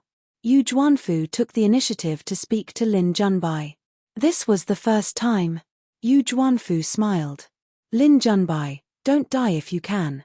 When you return to the Central Plains Divine Continent, you are welcome to take a detour and visit the Yu family. There are people of my generation in the family who are good at chess since young. Lin Junbai smiled bitterly. I implore Miss you not to be a crappy matchmaker. Yu Zhuanfu smiled. Let's talk when we meet. Lin Junbai hesitated, then took a step back and bowed. He said apologetically, Junbai apologizes to Miss Yu for some shady schemes in the past. Yu Zhuanfu smiled. Your master has good eyes. Unfortunately, this student's ability is lacking. Lin Junbai, since you are so straightforward, then I will definitely be your matchmaker. As expected. As expected. Mr. Kui was right again. That was close. Yu Zhuanfu might be a female martial artist who had been pressed by the hidden official to smash his head against the wall, but in reality, the Yu family's first wife's daughter was not simple. Yu Zhuanfu didn't say anything else. He rubbed the head of a little girl beside him. From now on, this little girl would be his disciple in name. She would learn martial arts with him, and they would travel the vast world together. As for the other 2 sword cultivators of similar age, their talents weren't considered top-notch in the Great Wall of Sword Qi, but they weren't vulgar in the vast world. As long as they were sword cultivators, which sect would complain about having too many? Moreover, they weren't considered top-notch only when compared to geniuses like Qi Shou, Pang Yuanji, Situ Weiran, and Guizhuzhou. Earth immortal sword cultivators in the vast world were still very rare. Jin Zhenming said, Junbai, when we reach home, if you don't despise me for running away and still treat me as a friend, I will find you for a drink. Lin Junbai nodded. I do despise you a little. But if the wine is good, I will hold my nose and drink it before cursing you. The reserved Jin Zhenming laughed out loud. She took a step forward and patted Lin Junbai's shoulder. The youth in front of me is the Lin Junbai in my heart, the #1 prodigy of our Shao Yuan dynasty. Sword immortal Ku Xia was very pleased. Zhu Mai was also somewhat happy. It should have been like this long ago. Zhu Mai's words were very concise. Lin Junbai, let's meet at home. Lin Junbai smiled and nodded. After entering the door, Chen Pinggan leaned against the screen wall. He was holding the blade-strengthening gourd and was drinking wine. He said softly, Junbai, if you leave the Great Wall of Sword Qi now, you will have profited greatly. You haven't lost much. Next, you can earn more, but you can also lose a lot. Generally speaking, you can leave the gambling table. This white-clothed youth from the Central Plains, a genius sword cultivator, was a little proud. I've made a big profit. Lin Junbai smiled again. Besides, I've calculated that hidden official will not let me die at the Great Wall of Sword Qi. Chen Pinggan asked, outside the door, you will naturally still be calculating people's hearts. But will you be happier than playing chess with others? Lin Junbai grunted in acknowledgement. Chen Pinggan said softly, don't throw away your previous skills. You have gotten used to things outside the door. That's good. Lin Junbai nodded. Chen Pinggan said, those who see deeper into people's hearts are already fish in the abyss, dragons in the well. You don't have to be afraid of this. Lin Junbai asked, what do you mean? Chen Pinggan smiled. The moon is in the water. As long as you are willing to open your eyes, you will be able to see it. It is within reach. Lin Junbai hesitated, but decided to be honest. Hidden official, have you seen people like Yang LV and Jiang Guancheng? Don't you feel uncomfortable? Chen Pinggan said, don't they have Yu Zhuanfu and Zhu Mai by their side? Besides, the real majority are those who are unwilling to speak, or those who are unable to speak. Lin Junbai asked, hidden official, when will you be heading to the battlefield? Chen Pinggan smiled. Even if you want to go, you can only sneak over. Then Lin Junbai saw the young hidden official do something strange. He raised his hands and ran them through his hair. Lin Junbai did not dare to ask. He looked around, but there was no girl. Miu and Jiu Zhenlong's actions were normal. But the young hidden official's actions were a little awkward. Chen Pinggan looked at the sky and said, I am waiting for someone. He is a swordsman 8. 644. On Luhua Island, in the Cave of Fortune, which was rumored to be a place where Taoism's top cultivators practiced immortal methods, a great demon who had the potential to reach the Ascendant Realm was attacked by Zuozhuo first to test its strength, and then attacked again, forcing it to escape from Luhua Island. In the end, it was killed by Zuozhuo at sea. After Zuozhuo and Wang Shizi landed on the shore, 2 flying swords from Fuho sect sent a message to Spring Banner House. The Jindan sword cultivator who rushed to Tongya continent with Zuozhuo tried his best to explain the incident in detail. After Zuozhuo fought with the great demon, Wang Shizi, a Jindan sword cultivator, only dared to watch the battle from a distance. Wang Shizi's realm was not high, but his vision was enough. After all, on the battlefield of the Sword Qi Great Wall, he had seen many earth-shattering attacks of great demons. He vaguely recognized that the great demon in the Cave of Fortune was definitely not an ordinary immortal realm. At that time, Wang Shizi was nearly 300 miles away from the battlefield, but the waves under his feet were still monstrous, and the tides were shaking like thunder. He could still clearly feel the ripples of sword qi from Zuozhuo. After Zuozhuo put away his sword, he found Wang Shizi and just told him that it was over. Wang Shizi couldn't help but curiously ask the senior sword cultivator who had been silent all the way. Of course, he asked if the great demon had reached the Ascendant Realm. Zuozhuo shook his head and said that it was still a little bit away. If they arrived at Luhua Island later, A real Ascendant Realm cultivator would come out of the Cave of Fortune in a few years or at most 10 years, and it would be very troublesome. Then Zwaz said that if they met again 3 or 5 years later, and he was not injured, it would not be too troublesome. Zwaz didn't talk much. As long as he spoke, he would always tell the truth. He would never exaggerate, and he was too lazy to be deliberately modest. As for Zwaz's Fuho sect's flying sword, it was very simple. It only had one sentence: on this trip to Tongya continent, I killed an immortal realm monster on the way, and the credit will be given to my junior fellow apprentice Chen Pingan. If Spring Banner House and the Sword Chi Great Wall Banner House only received Zwaz's flying sword message, they would probably treat it as an ordinary immortal realm monster. Spring Banner House's accountant. Yang Ming and Nayland Saihuan were shocked at first, but then they smiled at each other. In any case, Wei Wenlong was listening to a heavenly book. Miu chuckled and said, "Wenlong." Wei Wenlong felt his scalp go numb.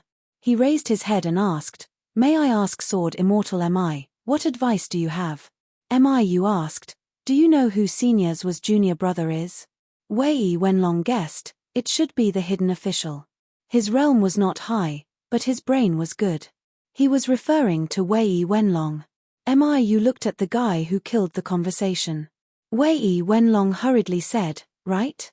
Miu smiled and nodded. "Your guess is quite accurate. You are indeed a talent that the hidden official has taken a fancy to. Did Dragonskar have a woman he admired but was unable to obtain? Do you need me to teach you some tricks? Don't worry, it's not one of those dirty tricks. It's absolutely sincere." Wei Wenlong quickly shook his head. Even if there was, he wouldn't dare to let Miu know him. Miu held the folding fan in his hand and asked with a smile, "If a girl who likes you turns to like me, is she still worthy of your love?" Wei Wenlong felt somewhat vexed. Nayland Saihuan was annoyed by this cunning man and said angrily, "You only have a stinky body, what are you showing off for?" Miu elegantly closed his fan. "Everyone has a love for beauty. I don't want any woman in the world to feel that I am an eyesore when they meet me. This is the only thing I, Miu, can do." Nayland Saihuan sneered, "I feel that you are an eyesore." Miu opened the folding fan again and covered his face. "I am willing to do more for Miss Nayland." Wei Wenlong's eyes were opened. On the Chueshang mountain of the Fusho sect's ancestral mountain. Originally, Sect Master Ji Hai had rejected Zhong Kuei's proposal. After all, that exclusive secret technique was the foundation of Ji Hai's great Tao and would only be passed on to the successor of the sect master. What's more, Ji Hai had already chosen the next sect master of the Fusho sect. It was the young man who inadvertently exposed the hidden great demon. This child had a fate with the Fusho sect. When the child returned from studying at the Dafu Academy, Ji Hai planned to officially accept him as his last disciple. Previously, he did not worship at the ancestral hall, so he could not be considered Ji Hai's true last disciple. Zhong Kuei also knew that it was difficult for Ji Hai to make an exception with only the 2 secret letters from the Academy's teacher and the Old Lord of Heaven of Taiping Mountain. Moreover, it was reasonable to not do so. If Zhong Kuei had not been forced to complete this task by his teacher, Zhong Kuei would not have forced him to do it. However, he could not disobey his teacher's order, so Zhong Kuei refused to leave. Every now and then, he would drink tea and chat with Sect Master Ji. Ji Hai was pestered to the point that he could only say that he was in seclusion. As a result, Zhong Kuei placed a few tables and piled them with books at the entrance of the Fusho sect's immortal cave, saying that he would guard Sect Master Ji and read there every day. Ji Hai ignored him. Other things could be discussed, except for this matter.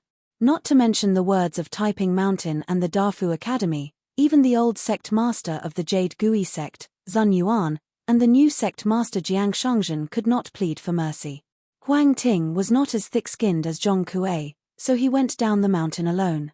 For some reason, Master Song Marrow and the Old Lord of Heaven, who had been anxious about her cultivation bottleneck, now told her not to rush to break through the bottleneck of the nascent soul realm. Cultivators were most particular about nature, so there was no need to rush. Especially the Old Lord of Heaven, who gave a lot of reasons. In the end, He even said that it was difficult for a woman to find a man because her cultivation level was too high. While Zhong Kuei and Ji Hai were competing in patience, Zhuozhuo and Wang Shizi traveled all the way from the sea to the Fusho sect. Only then did Ji Hai have to come out of seclusion. Then, Ji Hai heard the words of Wang Shizi, the golden core sword cultivator from this continent. When Zhuozhuo killed a big demon at sea, she needed a flying sword to send a message to the inverted mountain. As the leader of a sect, Ji Hai originally had a very good impression of this person, who was the culprit who caused the Tongyi sect to be half dead. It could even be said that this person was Ji Hai's benefactor. Now, among the people who hated big demons the most in the Tongyi sect, Ji Hai was definitely one of them. This was because his Daoist partner was killed by a big demon back then, and that big demon fled crazily, far away from the land. At that time, Ji Hai was seriously injured and could not travel far to chase after the big demon. There were 3 other people from the Tongyi sect who chased after the big demon. They were Song Maro, the head of the Taiping Mountain, the head of the Tongyi sect at that time, and Jiang Shangzhen of the Jade Gui sect. Coincidentally, that big demon met Zhuozhuo at sea. According to Jiang Shangzhen, the big demon inexplicably felt that Zhuozhuo was an eyesore and refused to take a detour. Therefore, it bumped into Zhuozhuo and was inexplicably stabbed by Zhuozhuo's sword and died. Now that Zhuozhuo had come ashore, the first news was that another big demon at the bottleneck of the immortal realm was killed on Luhua Island. What's more, the sword cultivator Wang Shizi seemed to want to say something but did not dare to say too much. Zhuozhuo obviously had experienced a lot in the Great Wall of Sword Qi all these years. How could Ji Hai not be happy? However, Zhuozhuo did not pay much attention to this overly enthusiastic sect master. Zhuozhuo had a slightly better impression of Tongye continent than Taiping Mountain. Therefore, before going down the mountain, Zhuozhuo took the initiative to say something to Zhong Kuei. The small snow cone that my junior brother lent you, are you trying to muddle your way through and not return it? Zhong Kuei almost burst into tears on the spot. Whether or not he would return it could be put aside for the time being. The key was that this senior sword immortal was family. Chen Pinggan, this kid, was really something. He actually became this senior's junior brother. Then, since I, Zhong Kuei, and Chen Pinggan are good brothers, Zhuozhuo is my senior brother. Is there anything more reasonable in the world than this? Zhong Kuei felt aggrieved and did not stand on ceremony with his senior brother at all. On the way down the mountain, he began to talk to Zhuozhuo about his miserable experience in Fuxiang sect. He was not liked by others, he was refused entry, and he was looked down upon by others. Fuxiang sect master, Ji Hai, was so angry that his face turned ashen. The bit of guilt in his heart disappeared without a trace. Zhuozhuo thought about it for a moment and asked Zhong Kuei and Ji Hai telepathically. Finally, he said, Ji Hai, you can make Zhong Kuei swear that the secret technique will not be taught to outsiders. Since he is no longer a disciple of Confucianism, he can also be a consecrator of Fuxiang sect. However, I am just an outsider, so I just mentioned it casually. Ji Hai sighed and actually nodded in agreement. Zhong Kuei had no objections. Ji Hai sent Zhuozhuo all the way to the mountain gate. Zhong Kuei thought about how he and Huang Ting had climbed the mountain. He really could not compare. Zhuozhuo happened to be traveling with Zhong Kuei to Taiping Mountain. Zhong Kuei asked, Senior, how did you become Chen Pinggan's senior brother? Zhuozhuo smiled and said, Mr. forced it on me, so I reluctantly accept it. Zhong Kuei was speechless. Even the kitchen knife next to the chopping board in the kitchen of the marketplace would become blunt over time after chopping too many vegetables and fish. The blunt knife needed to be sharpened. However, the continuous offensive of the wilderness not only used mountains of monster corpses to exchange for the flying swords and lives of the sword cultivators of the Great Wall of Sword Qi, but most importantly, it did not give the sword immortals any chance to sharpen their swords. If they wanted to sharpen their swords and withdraw from the battlefield for a moment, they would need to exchange the lives of sword cultivators and flying swords of the Middle Five Realms. In the past, the sieges of the wilderness were not organized and were intermittent. There were many accidents, and the mobilization of troops on the battlefield, the arrival of reinforcements, and the departure of troops from the battlefield were often disconnected. This was why the sieges would often rest for a month or even half a year. After one side finished basking in the sun, it was time for the other side to enjoy the moonlight. When war broke out, the battlefield would be abnormally bitter. Flesh and blood flew everywhere, and flying swords shattered. This was especially true when the great monsters and sword immortals suddenly erupted in a battle. It was even more dazzling. Victory, defeat, life, and death on both sides could even decide the direction of a battlefield or even the entire war. However, it was definitely not as oppressive and suffocating as this great battle. It seemed like no one could decide anything in the end. The great monsters used their magical powers, and the sword immortals attacked fiercely. No one could make the final decision. Life and death, victory and defeat, were all drowned out by the battlefield. The biggest battle and the most soul-stirring battle was when the great monster Zhongguang moved the 5 mountains to the battlefield. The sovereign great monster Yang Ji presided over one of the mountains. Li Tuimi and the other 2 sword immortals risked their lives to break out of the situation. Left and right entered the battlefield after them. The hidden great monsters from all sides appeared to surround and kill them. The old sword immortal Dong San left the city to reinforce left and right. Left and right were eventually severely injured by the hidden official Xiao Chuo with a sneak attack. The 60 military tents of the wilderness had an endless supply of troops. The sieges were closely linked and watertight. The wilderness clearly did not want to give the Great Wall of Sword Qi any chance to rest, especially the sword immortals of the upper 5 realms, any chance to catch their breath. In such a grim situation and under such great pressure, the sword immortals, who had initially felt very restrained, had to follow the rules of the hidden officials and not be happy enough to attack. But now, the effects were gradually showing. Before this, on the top of the city wall, the incomparably powerful individual killing power and the outstanding demeanor of the individual sword immortals, as a necessary price, had been imperceptibly diluted. In exchange, the overall killing power of the sword formation had become stronger. Now that a certain sword immortal had retreated from the battlefield to rest, the drawbacks were reduced. This was because the hidden official lineage's research and infiltration of sword formations continued to deepen. Not only were the hidden official's lineage familiar with the flying swords and natal abhina of every nascent soul and golden core sword immortal, but they were also familiar with the natal flying swords of the other 3 realms of sword immortals. The sword immortals on the city walls constantly changed their formations and changed their positions. They constantly worked together with many unfamiliar sword immortals who they had never met before. With flying swords in 2s and 3s, or even dozens of flying swords in a formation and augmenting their natal divine powers, as long as they could survive the initial stages of working together, their strength would increase drastically. Just the flying swords and divine powers of the 5 elements formed a formation. On the Great Wall of Sword Qi, there were as many as 31 sword formations. In the past, the Great Wall of Sword Qi was like a rich family.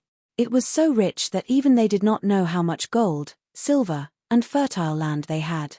Now, the Great Wall of Sword Qi was like a copper coin in the corner of a wall. It had to be picked up and recorded in a ledger. For such a situation to exist, everyone from the hidden official lineage was an indispensable existence. Among them, with sword immortal Chou Miao's understanding of flying swords and divine powers, Lin Junbai's overall vision and planning, and Guozhuzhou's strange ideas, the 3 of them had contributed the most. However, during this period, it was not that the hidden official lineage did not make any mistakes in the deployment of troops.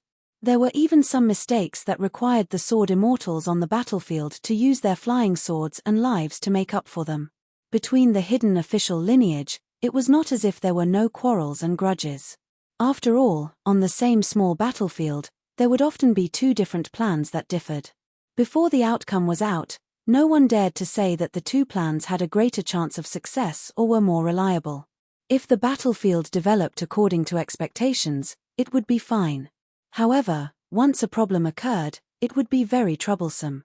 The wrong side would feel guilty, while the right side would feel stifled. The most intense quarrel happened between Xu Ning and Cao Gun.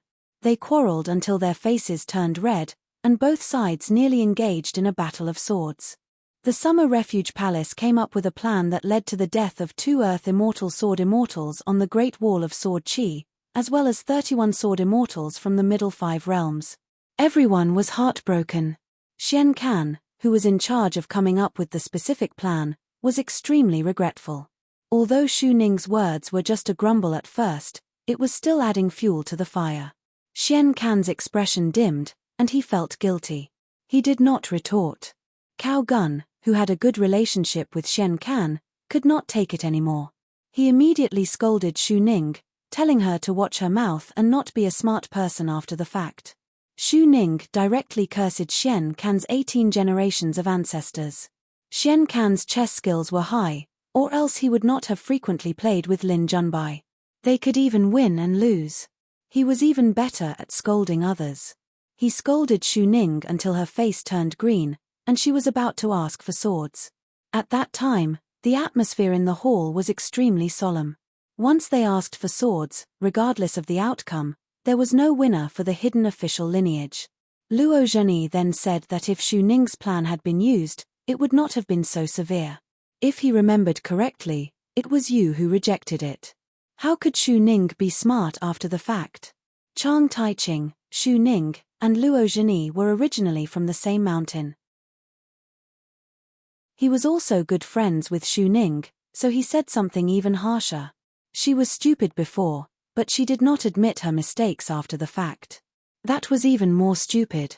Although the foreign sword immortal Song Gaoyuan was usually close to Luo Zhenyi, in this matter, he was obviously on Cao Gun and Xian Can's side. He directly opposed Chang Taiqing and started arguing. Lin Junbai tried to mediate, but neither side was happy.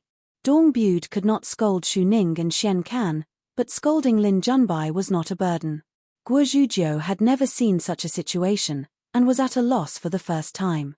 It was as if whatever she said or did was wrong. If not for Chen Pinggan and Chou Miao's patience, the 2 secluded mountain peaks of the native and foreign sword immortals would have cracked. After Chou Miao and Chen Pinggan looked at each other, sword immortal Chou Miao asked Xu Ning to keep quiet. Then Chen Pinggan asked if they wanted to be reasonable or to vent their emotions. If you want to talk about reason, there is no need to talk about it at all. With such heavy losses, it is the entire hidden official's fault. Everyone is to blame, and the hidden official's fault is the greatest. Because I was the one who set the rules, every decision was made according to the rules. It is not that I can't pursue responsibility after the fact, but it is necessary. However, it is definitely not targeted at a certain person. If I dare to do so, the hidden official's temple is too small and cannot afford to serve me, so forgive me for not paying tribute. If anyone was angry and wanted to vent their emotions through scolding, then there was nothing wrong with that. Even if it was a straightforward fight, Q-Sword was fine too.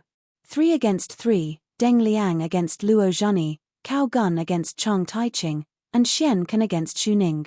Just treat it as a late pass. After the fight, this matter would be considered over. But in my account book, I will have to write more about the heroic deeds of the sword immortals. Everyone in the hall was silent. Chen Pinggan, Chou Miao, and Lin Junbai reviewed the plan and analyzed the pros and cons of Cao Gun's plan in detail. They did not reject the plan completely just because the results were bad. At this point, most of the sword cultivators had calmed down.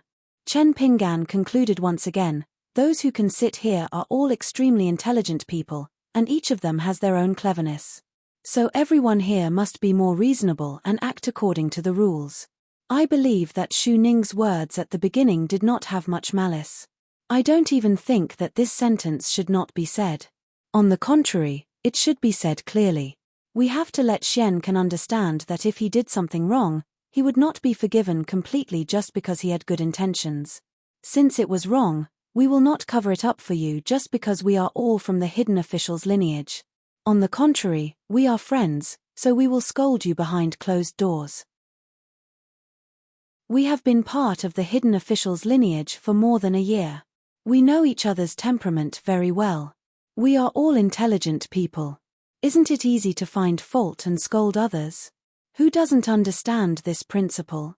Chou Miao said immediately, What we need to talk about the most is not Xian Can and Xu Ning, but Cao Gun and Luo Zhenyi's shielding of each other. Must you muddy the waters for a matter to be called loyal?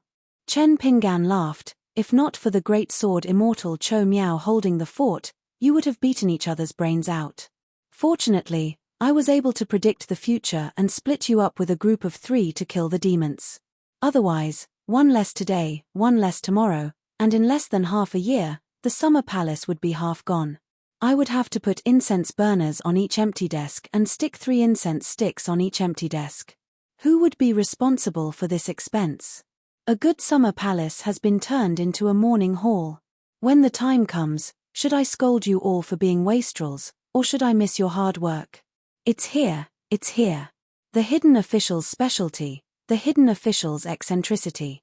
Chou Miao said, it is still the hidden official's magnanimity that is willing to take the blame. Chen Pinggan turned to look at Jiyu Jianlong. Before he could say anything, Jiyu Jianlong turned to look at Wang Xinshui. Wang Xinshui was unwilling to take the burden and looked at Guo Zhujiu. Guo Zhujiu had her head lowered and was looking at the desk. Chen Pinggan could only flip open a booklet. It was a record of the hidden official's achievements and losses. He began to write. A moment later, Chou Miao asked, Xu Ning Luo's true intentions have been written, Cao Gun of the mysterious ginseng has also written, the contents of the quarrel have all been roughly written. Why don't I see the 2 words hidden official and the 3 words Chen Pinggan? Chen Pinggan laughed. Chou Miao, let's make a bet. Let's bet on whether or not I have written my mistakes in the book. Chou Miao nodded, let's bet. Chen Pinggan slammed the table, everyone can bet. Other than Guo Zhujiu, everyone followed Chou Miao and bet that the hidden official did not write. It was just a small bet for fun. In the end, Chen Pinggan flipped back a page and picked up the booklet. He smiled, everyone, open your eyes and watch carefully. Take the money, take the money. Guo Zhujiu jumped up, take the money, take the money. Everyone who lost looked at Chou Miao. Chou Miao looked helpless. He looked at Chen Pinggan and smiled bitterly, I didn't think that I would lose my reputation. Then we can't split it 40 to 60. Let's split it 50 to 50. Chen Pinggan scolded angrily, Chou Miao, you are not my son. Jiyu Jianlong said timidly, hidden official, allow me to say something fair. A man of character is clear about money. This is slightly unkind. Wang Xinshui nodded, looking angry and pretending to be shocked. Going too far is as bad as not going far enough. Guo Zhujiu sighed. Master is really working hard to earn some money. Chen Pinggan suddenly looked at the picture scroll on the ground. He said in a low voice, we need to prepare for the sword immortals to leave the city and help split the battlefield. Chen Pinggan stood up. I've given you several chances to rush to the top of the city. You can count them as leftovers. So now I have about 20 days to leave the summer palace and go out of the city to kill demons. During this time, Chou Miao and Lin Junbai will be in charge of the overall situation. If there is something hard to decide, you can use the hidden official's flying sword to send a message to the sword immortal Wei Jin. He will inform me to return here temporarily to discuss matters. Luo Zhenyi hesitated. She was just about to persuade this young hidden official not to be impulsive. She had to admit that as the hidden official's sword cultivators became more and more cooperative, Chen Pinggan's presence in the summer palace might not be able to change the overall situation. However, with or without Chen Pinggan, it would still make a difference. At the very least, there would be fewer unnecessary quarrels. Unexpectedly, Chou Miao said telepathically to Luo Zhenyi, let him go. The ones who will feel the most depressed are not us. It is not easy for a person to not show any emotion from beginning to end for more than a year. Luo Zhenyi suddenly understood. If not for Chou Miao's reminder, she would not have cared about this matter. Chen Pinggan stood up and walked out of the hall. In the courtyard, he put on the skin of an old man, carried a sword from the sword workshop, and wore an extra robe. Jiyu Jianlong reminded him in a small voice, hidden official, actually wearing the other skin can cover your eyes and ears better. Chen Pinggan smiled and turned his head. His body was already slightly hunched, and his old appearance was natural. He said in a hoarse voice, you are so good at talking. Wait for me to come back, and we can talk slowly. Without waiting for Jiyu Zhenlong to say anything, Chen Ping'an's long sword had already flown out of its scabbard. With a tap of his foot, he stepped on the long sword and flew away. In the hall, they looked at each other. He did not look like a sword show in disguise. In the summer palace, except for the young hidden official, everyone was a sword show, and they were all geniuses. They had this ability.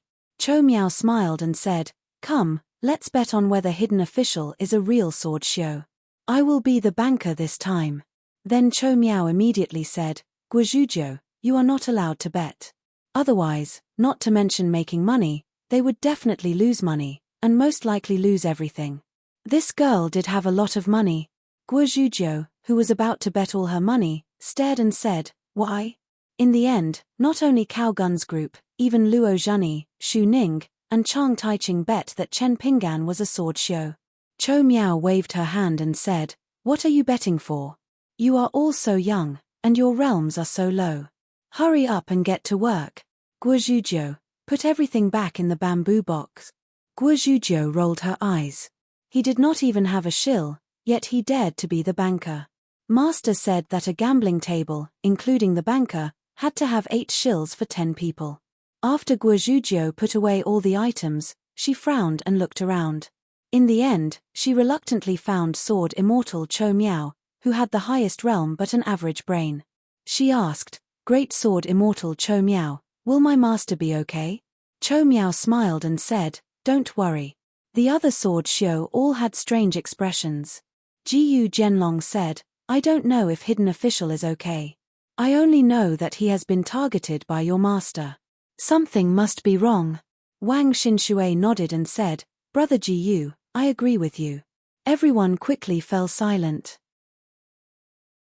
Because on the scroll, there was a big accident. On the battlefield, there would often be many big demons watching the battle casually. This time, it was the big demon Bai Ying sitting on the white bone throne. She used a divine ability that was extremely rude and unreasonable. On the battlefield near the city wall, hundreds of thousands of puppet corpses stood up instantly and scattered in all directions, trying to help the army climb up the city wall. Although the corpses that had lost their intelligence and stood up on the battlefield in such a state, their battle strength was far inferior to when they were alive. However, when the two armies clashed, on the frontline battlefield, there were hundreds of thousands more soldiers. For the sword show on the city wall, it was not easy. In the end, before these white bone puppets could get close to the city wall, Sword Immortal Wu Chengpei used his natal flying sword, Sweet Rain, for the first time. After Wu Chengpei's flying sword appeared, on the ground, wherever there was blood on the battlefield, there would be rain rising from the ground and gathering towards the sky. The scene was like heaven and earth had been turned upside down. Only Wu Chengpei's sword intent rain was falling normally. After the torrential rain, the demon army along with the white bone puppets at the foot of the wall almost instantly died. After that, Wu Chengpei used his natal flying sword again and again, pushing it out from the base of the city wall. On the battlefield, after 5 consecutive heavy rains, less than 1 in 10 survived by luck. They were all demon cultivators with high cultivation realms, or demons that had not yet taken human form but were born with tough bodies. These existences became the target of the sword show on the city wall. As a result, the momentum of the wilderness army's attack on the city wall was slowed down. Wu Chengpei also put away his sword and quietly changed to another city wall to continue refining his sword. It was hard to imagine that this was the work of an unpolished jade sword immortal. An old sword cultivator sneakily climbed up to the top of the city wall and witnessed this scene with his own eyes at close range. Following that, sword immortals left the array and rushed to the battlefield. It was even more fascinating. Dong Sangeng, Chen Shi, Qi Tingji, the 3 old sword immortals who carved words on the city wall. Lu Ji, Nailan Shaowei, Yu Qing, Yaro Lianyun, Mi Hu, and the other great sword immortals also left the city wall. In addition, the female sword immortal Zhu Cheng, Yuan Qingshu, Dao Wen, and the other sword immortals were no exception. The 3 Confucian, Buddhist, and Daoist sages who guarded the Great Wall of Sword Qi began to use their magical powers to change the world. Therefore, the battle line that the sword immortals guarded after entering the heart of the army was very particular. On the line where the sword immortals were in formation, there was a river flowing on the ground. It was created by the horsetail whisk in the hands of the Daoist sages. There were golden words on both sides of the river, creating two embankments. In the river, there were golden lotus flowers suspended. The old sword Xiao followed the middle 5 realm sword immortals and left the city wall on their flying swords. After landing, the old sword Xiao did not dare to rush to the front line. Holding his sword in hand, he summoned a flying sword and circled around. Seeing that the natal flying swords of the surrounding sword immortals were all advancing courageously, he seemed to feel bad. He rode his flying sword and followed the flying swords of the other sword immortals. He stabbed a half-dead demon that was hit by the other flying swords to death. A viewing sea realm sword immortal glared at him. The old sword Xiao cursed and rode his flying sword to stab other half-dead demons. On the battlefield, those below the earth immortal realm of the demon race could only gain battle merits by killing those who were killed. Although the demon race army was large in number, there were relatively fewer cultivators. Some of the slightly more valuable battle merits could not be snatched by others. The old sword Xiao would even grumble. As the old sword cultivator went back and forth, he still managed to pick up a few demon cultivators' battle merits. He immediately grinned from ear to ear. The sword cultivator at the viewing sea realm cursed, "You motherf ************************* stay away from me." The old sword Xiao scolded back, "If ***************************** won't." On the battlefield ahead, a Dragon Gate realm cultivator of the demon race had purposely appeared in his true body. When the viewing sea realm sword immortal and the useless old sword Xiao were fighting, he suddenly rushed forward and transformed into his human form. He wanted to press down on the head of the viewing sea realm sword immortal. The young viewing sea realm sword immortal was also experienced. Talking with the old sword immortal who did not pay attention to his actions only distracted him a little. It did not affect his observation of the battlefield. He quickly rode his flying sword and stabbed it between the eyebrows of the demon race cultivator. The demon race cultivator extended his hand to block the flying sword. His skin was rough and his flesh was thick, and his body was abnormally tough. Although the flying sword pierced through, the demon race cultivator clenched his fist tightly. At the same time, he rode the wind and followed the retreating sword immortal. He wanted to continue to slap down and smash the sword immortal's head even if his fist would explode. The viewing sea realm sword immortal and the sword workshop's long sword slashed horizontally. Unexpectedly, the menacing Dragon Gate realm demon cultivator suddenly moved and came to the side of the sword immortal at an even faster speed. He swept his arm and was about to sweep the sword immortal's head to the ground. An old sword immortal inexplicably came between the sword immortal and the demon race cultivator. He used 2 fingers together to block the arm. Then, the sword immortal who came back to his senses in an instant pierced the latter's head with his flying sword. The old sword immortal immediately turned back and scolded, "King stole my credit. That's a great demon." The sword immortal who was about to thank the old bastard forcibly swallowed back his words and left. He cursed in his heart, "Great demon your ass." However, the old sword immortal shamelessly followed him. The two of them temporarily teamed up and fought side by side. They were surrounded by danger time and time again, but they came out unscathed. When the viewing sea realm sword immortal had no choice but to sincerely thank him, the old sword immortal had already disappeared. He glanced into the distance. The old sword immortal seemed to have taken a quick punch from a golden core realm demon for someone else. He flew out and rolled on the ground, covered in dust. When he stood up, he saw that the golden core realm demon had already been beaten up by the sword immortal. He stumbled and ran away again. The viewing sea realm sword immortal was strange. If he was really a nascent soul realm or golden core realm senior, there were indeed some shameless ones on the Great Wall of Sword Chi. However, there were only a few of them and each one was more famous than the other. For example, the one who suddenly recited poems after drinking the Bamboo Sea Cave Heaven wine was one of the outstanding sword immortal seniors. However, this one looked very unfamiliar. The old sword immortal wandered and occasionally picked up some treasures. In the end, he was entangled by a golden core realm demon. After being chased for more than 1,000 feet, the old sword immortal actually took out a natal flying sword with an almost identical aura. As he dodged the fierce close combat of the great demon, he scolded, "Don't let me use my full strength. I have a lot of flying swords." The Golden Core Realm demon became ferocious. He seemed to be attacking casually, but in fact, he was about to take out a natal offensive magic weapon. However, he was suddenly stunned. The old sword immortal actually spoke to him telepathically, "Quickly take away one of the flying swords and try to bring it back to the Jazi camp alive." The Golden Core Realm demon was skeptical. No matter what, he wanted to grab the flying sword in his palm first. In the end, just as he was about to reach out to grab the flying sword that was indeed a little slower, he did not expect the flying sword to suddenly accelerate and directly pierce through his head, crushing one of the Golden Core Realm demon's eyeballs. The Jindan stage demon was in excruciating pain. He revealed his true form and at the same time, took out his natal item. He roared again, wanting to gather the demon troops under his command to encircle and annihilate the extremely treacherous bastard. Unexpectedly, when he looked again, the damned old sword cultivator had already disappeared. When he revealed his true body, he had gathered around 70 to 80 demons under his command. Naturally, he had already been targeted by several nearby sword immortals. Far away from the battlefield, a young sword immortal was knocked into by someone and flew out on the spot.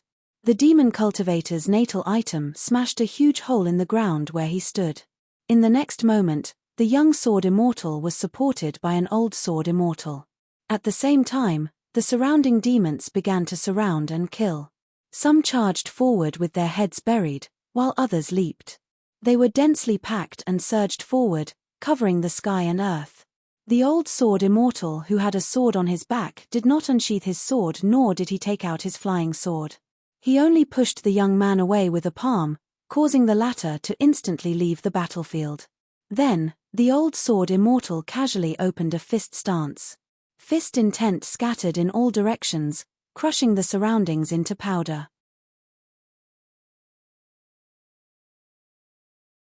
6:45. Before the young swordsman could be shocked, the old swordsman had already retracted his stance and stood still. With one hand behind his back, the old swordsman smiled while stroking his beard. He said proudly, "His sword aura is truly invincible." The young swordsman was stunned for a long time. This battlefield was already empty. Some demons in the distance who sensed something amiss, even though most of them were not sentient, knew what was at stake. They all ran away to other places. The old swordsman swept a glance across the battlefield. There were a few demon cultivators who did not have a high realm. Their weapons, along with their bodies and souls, were all destroyed. It was a pity that nothing was left. He had to take it easy the next time. Even a mosquito's leg was meat. The young swordsman flew to the old swordsman's side. "Old senior." The old swordsman's voice was hoarse. He stroked his beard and smiled. "You can call me Sword Immortal Senior. I'm still young. I don't deserve the word old." The young swordsman was stunned speechless.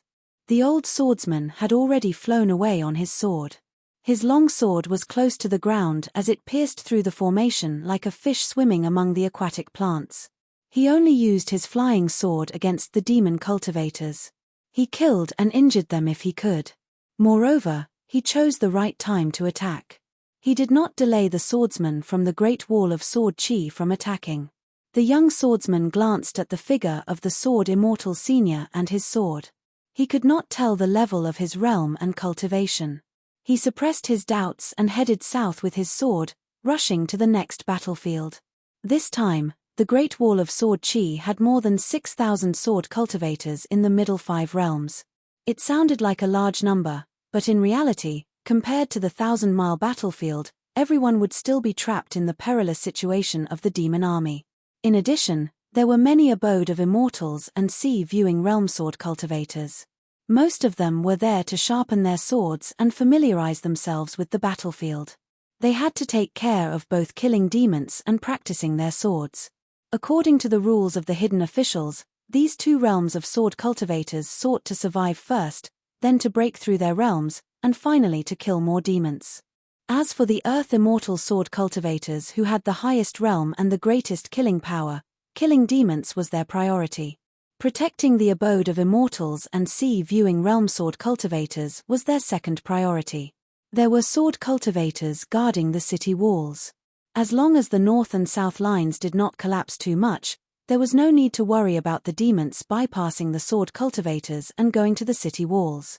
The sword cultivators of Dragon Gate who were in between the two realms were the most relaxed and straightforward.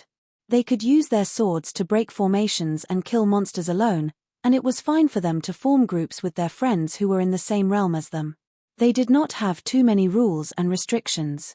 During this period of time, there were also many sword cultivator teams. They were rather special. They were sword cultivators whose natural mystiques of their flying swords could be superimposed. This time, they were going out of the city to meet the enemy.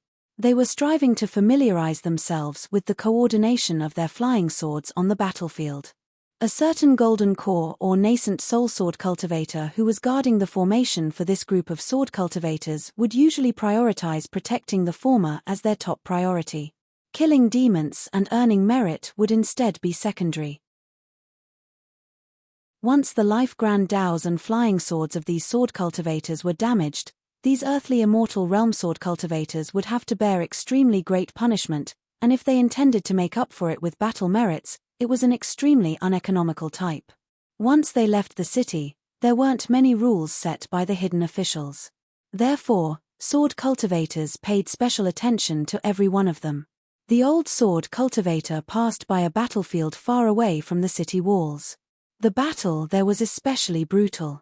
The fact that they were able to wipe out all the demons near the city walls and advance over 5 kilometers to the south meant that these sword cultivators possessed great killing power and even greater killing intent. However, the 7 sword cultivators were already heavily surrounded. There were dozens of demon cultivators and thousands of soldiers under them. Just the Golden Core great demons alone numbered as many as 3. The old sword cultivator saw 2 familiar faces. They were the Dragon Gate Realm Sword Cultivator Ren Yi and the Golden Core Realm Sword Cultivator Puu. They were the sword cultivators who had guarded the 3 gates on the street back then.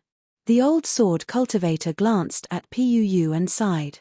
This fellow was still wearing that eye-catching outfit that had the word asking for a beating written on his forehead. It was fortunate that this handsome young master was not one of them, or he would have long been berated by the old sword cultivator. It was fine if he was drinking in the city and sparring with others with his fluttering white robes, but it was inappropriate for him to reveal the demeanor of a banished immortal on the battlefield. The robes of the clothing workshop did not charge him a single cent, so what if he wore one? If it were not for the rule that only one robe could be given to a sword cultivator for free, the old sword cultivator would have worn 7 or 8 robes and carried 7 or 8 swords of the sword workshop before rushing to the battlefield. The old sword cultivator who made others address him as Senior Sword Immortal was naturally the infamous hidden official. After fair-dealing second shopkeeper and punching Chen Pingan to the ground, he now had another nickname, True Hidden Official who did not save those in need. On the city wall, after the hidden official was killed by the traitorous sword Immortal Lai Halberd, the sword cultivators of the hidden official's lineage moved to the hidden official's lineage. The hidden official's position had been vacant for a long time. When the word hidden official was sent to the city wall via a flying sword, almost all the sword cultivators of the Great Wall of Sword Chi knew what was going on. After all, the demons had unleashed a torrent of magical treasures, and the sword cultivator Q-Sword of the Wildlands had engaged in 2 major battles.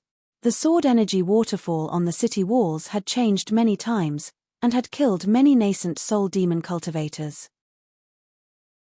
After a series of events, the sword cultivators were able to figure out what had happened in the wine shop. If it wasn't for the fact that the peak great demon Yang Ji killed the sword immortal and the hidden official Fei Jian stopped the sword cultivator from saving him, the reputation of the young outsider who became the second shopkeeper and then the hidden official would have changed from extremely bad to extremely good in the Great Wall of Sword Chi. Chen Pingan was not in a hurry to make a move. As a golden core sword cultivator, Puu should be the sword master who protected this group of young sword cultivators. As for Ren Yi, as a Dragon Gate cultivator who came and went freely on the battlefield, he should want to join forces with Puu to break the formation. They could look after each other and also kill more demons. This was because Puu's natal flying sword, Rain Curtain, was very good at camouflage. The flying sword had many illusions, and on the battlefield, it was very easy to fool the opponent. Chen Pinggan was in no hurry. He looked as if he wanted to help, but wasn't confident he could do so. He even made several detours to intercept and kill any demons that tried to bypass the battlefield and head north toward the city walls. After all, if a demon cultivator could scale the city walls, it would be a meritorious service. If they could scale the city walls, it would be another meritorious service. Even if they died in the end with nothing to show for it, these two meritorious services would still be recorded in the records of the Wildlands Army and rewarded to their tribes, direct descendants, or relatives. Chen Pinggan was staring at an inconspicuous demon cultivator. It was not because he had leaked the aura of a great demon, but because he was an intuition that he was an eyesore. He had the feeling that victory on a small battlefield was within his grasp and he could attack or retreat without worrying about his life. However, he had an absolutely unreasonable desire to die. The demon cultivator, whose cultivation level was unknown for the time being, seemed to be making a lot of noise and sparing no effort in his attacks. His offensive spiritual weapon was very fancy, but he was unlucky to have run into an old sword cultivator who was a fellow cultivator. A golden core demon cultivator who was overseeing the battlefield also felt that the old sword cultivator who kept circling around was an eyesore, so he sent 3 of his subordinates to investigate the situation. What Chen Pinggan was concerned about was not the 3 demon cultivators who had left the battlefield, or even the command of the Golden Core Great Demon. He was concerned about the demon cultivator who had been hiding his cultivation level all along. As a result, he was increasingly certain that it was this demon cultivator who had reminded the Golden Core Demon cultivator to settle this small accident, so as to prevent him from ruining the bigger picture, such as killing the 2 young geniuses, Puu and Ren Yi. After all, Puu and Ren Yi's cultivation levels were not low. They had also participated in the previous 2 battles. If they really wanted to abandon the lives of the other young sword cultivators, there was an extremely high chance that they would be able to retreat from the battlefield. Puu and Ren Yi were the 2 young geniuses of the Great Wall of Sword Qi without a doubt. Just because the dazzling Qi Shou and Jiao Yeho were on the small mountain where they were, Puu and Ren Yi were nobodies. Although Dong Haitan had once privately commented on the 2 sword cultivators guarding the pass, he had instead spoken well of Ren Yi, whose cultivation level was 1 level lower. He said that Ren Yi was the youngest sword cultivator in the Dragon Gate realm, and his flying sword was fast. Instead, he did not have a high opinion of Puu, saying that Puu was the fanciest in the Golden Core realm. However, this kind of evaluation was only used in battles and sword cultivators. It was the truth, but it was not comprehensive. The hidden official's evaluation of Puu and his natal flying sword was extremely high. This was because his natal flying sword had a miraculous effect on the battlefield, so it was rated as C. In terms of rank, it was only inferior to Qi Shou's natal flying sword, Jumping Pearl, which was rated as B by the hidden official's lineage. As for it was Wu Chengpei's Sweet Rain. Other B were Yu Qing's 100 Feet Spring and Skylark in the Sky. The natal flying sword of the Hassa continent's sword immortal, Yuan Qingshu, was also in this category. The natal flying swords of many sword immortals were extremely lethal, but their ranks were not high in the Summer Palace. Of course, this classification was because the hidden official's lineage only considered the battlefield. It was an extremely utilitarian and unscrupulous evaluation. Since he had confirmed the opponent's real backup, Chen Pinggan did not hesitate anymore. He stepped on the sword workshop's long sword and rushed towards the 3 demonic cultivators who were trying to find out the real situation. The sword drew a large arc close to the ground. The old sword cultivator just happened to dodge a beam of light from a spiritual weapon that attacked his natal item. He stepped on the long sword and the long sword continued to rush towards a demonic cultivator in front of him. The sword workshop's standard long sword under his feet was as fast as a flying sword. The old sword cultivator had already left the long sword. He took out the natal flying sword named Audiobook and aimed it at another demonic cultivator in the sea-viewing realm. The flying sword pierced through the opponent's head and reached out to hold the corpse to prevent the opponent from exploding his natal aperture acupoint. While he was at it, he took a copper bell from the opponent's waist and kept it in his sleeve. He then grabbed the dead demonic cultivator's body and smashed it towards the third demonic cultivator's brilliant spell. It was done in one breath. It was as smooth as moving clouds and flowing water. He reached out and grabbed the sword workshop's long sword back. He stepped out and stepped on the long sword. He ignored the two demonic cultivators who were not in a high realm and went straight to the big demon who was hiding. He stepped on the long sword and dodged several spells and attacks from spiritual weapons. He stepped on the long sword of the workshop and jumped up high. He made a gesture with 2 fingers. The Audiobook flying sword was exactly the same as Puu's rain curtain. It was just that the different flying swords had different sword chi and sword essence. The tip of the sword pointed at the demon of the man of sacrifice and disappeared in a flash. Chen Pinggan reminded Puu and Renyi telepathically. His voice was old and hoarse. Don't be greedy.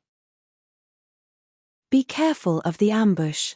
After the battle, the demon cultivator who seemed to be at most in the sea-viewing realm realized that it was useless to hide.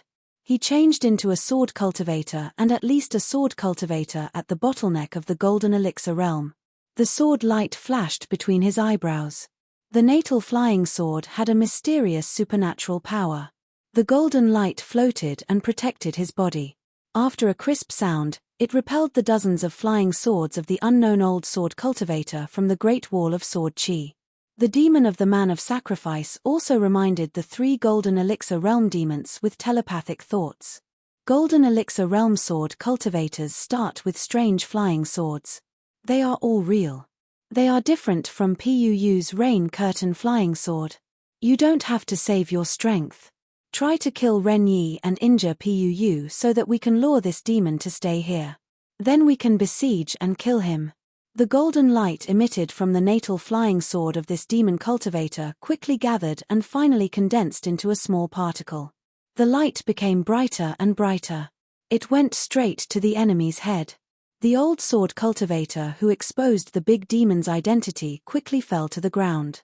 He changed his route nimbly and continued to rush forward. The demon of the man of sacrifice casually grabbed a sword that was lost on a sword. He grasped a sword from the sword workshop that was left on the battlefield.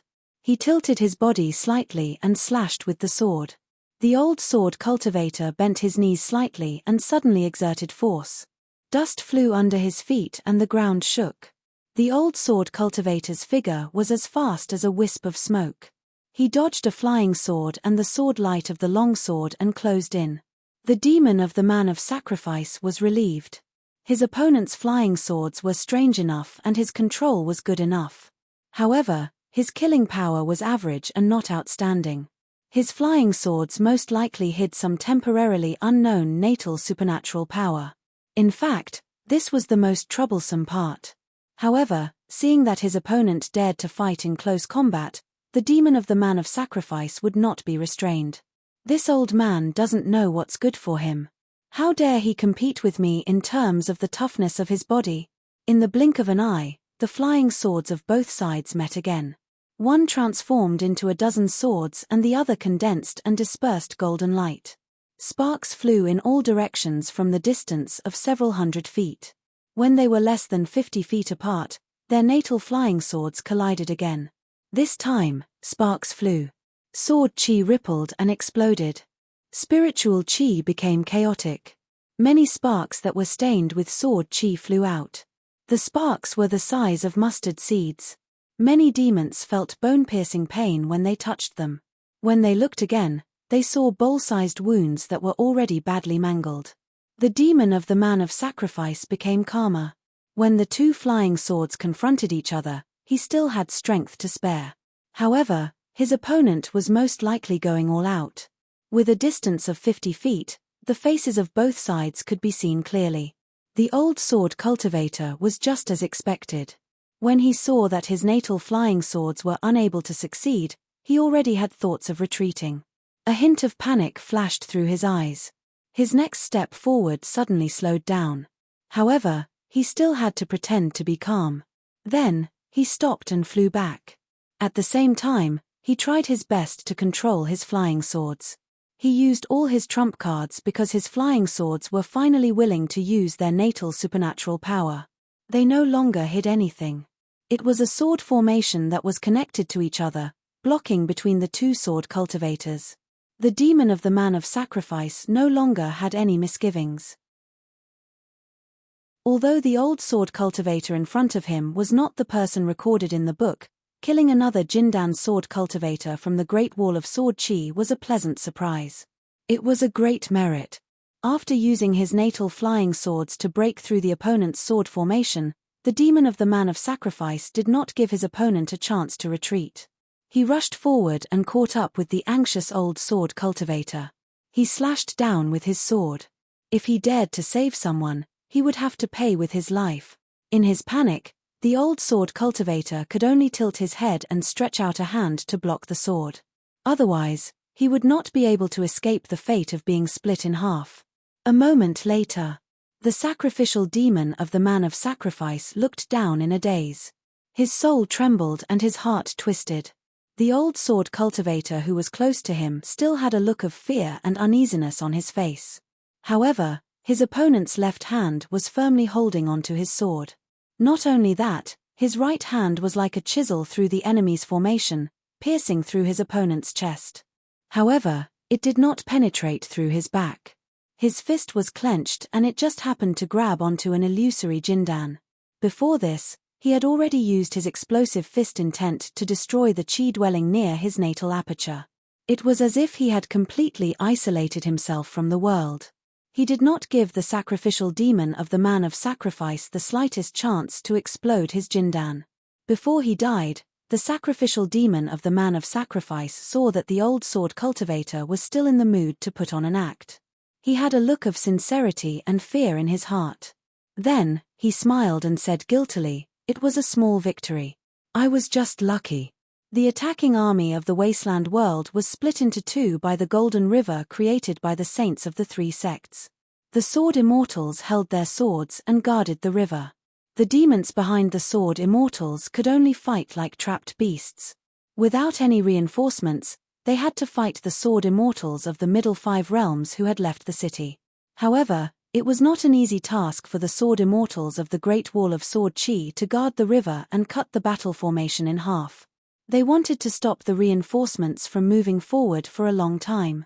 Every sword immortal had to bear the brunt of the surging demon army.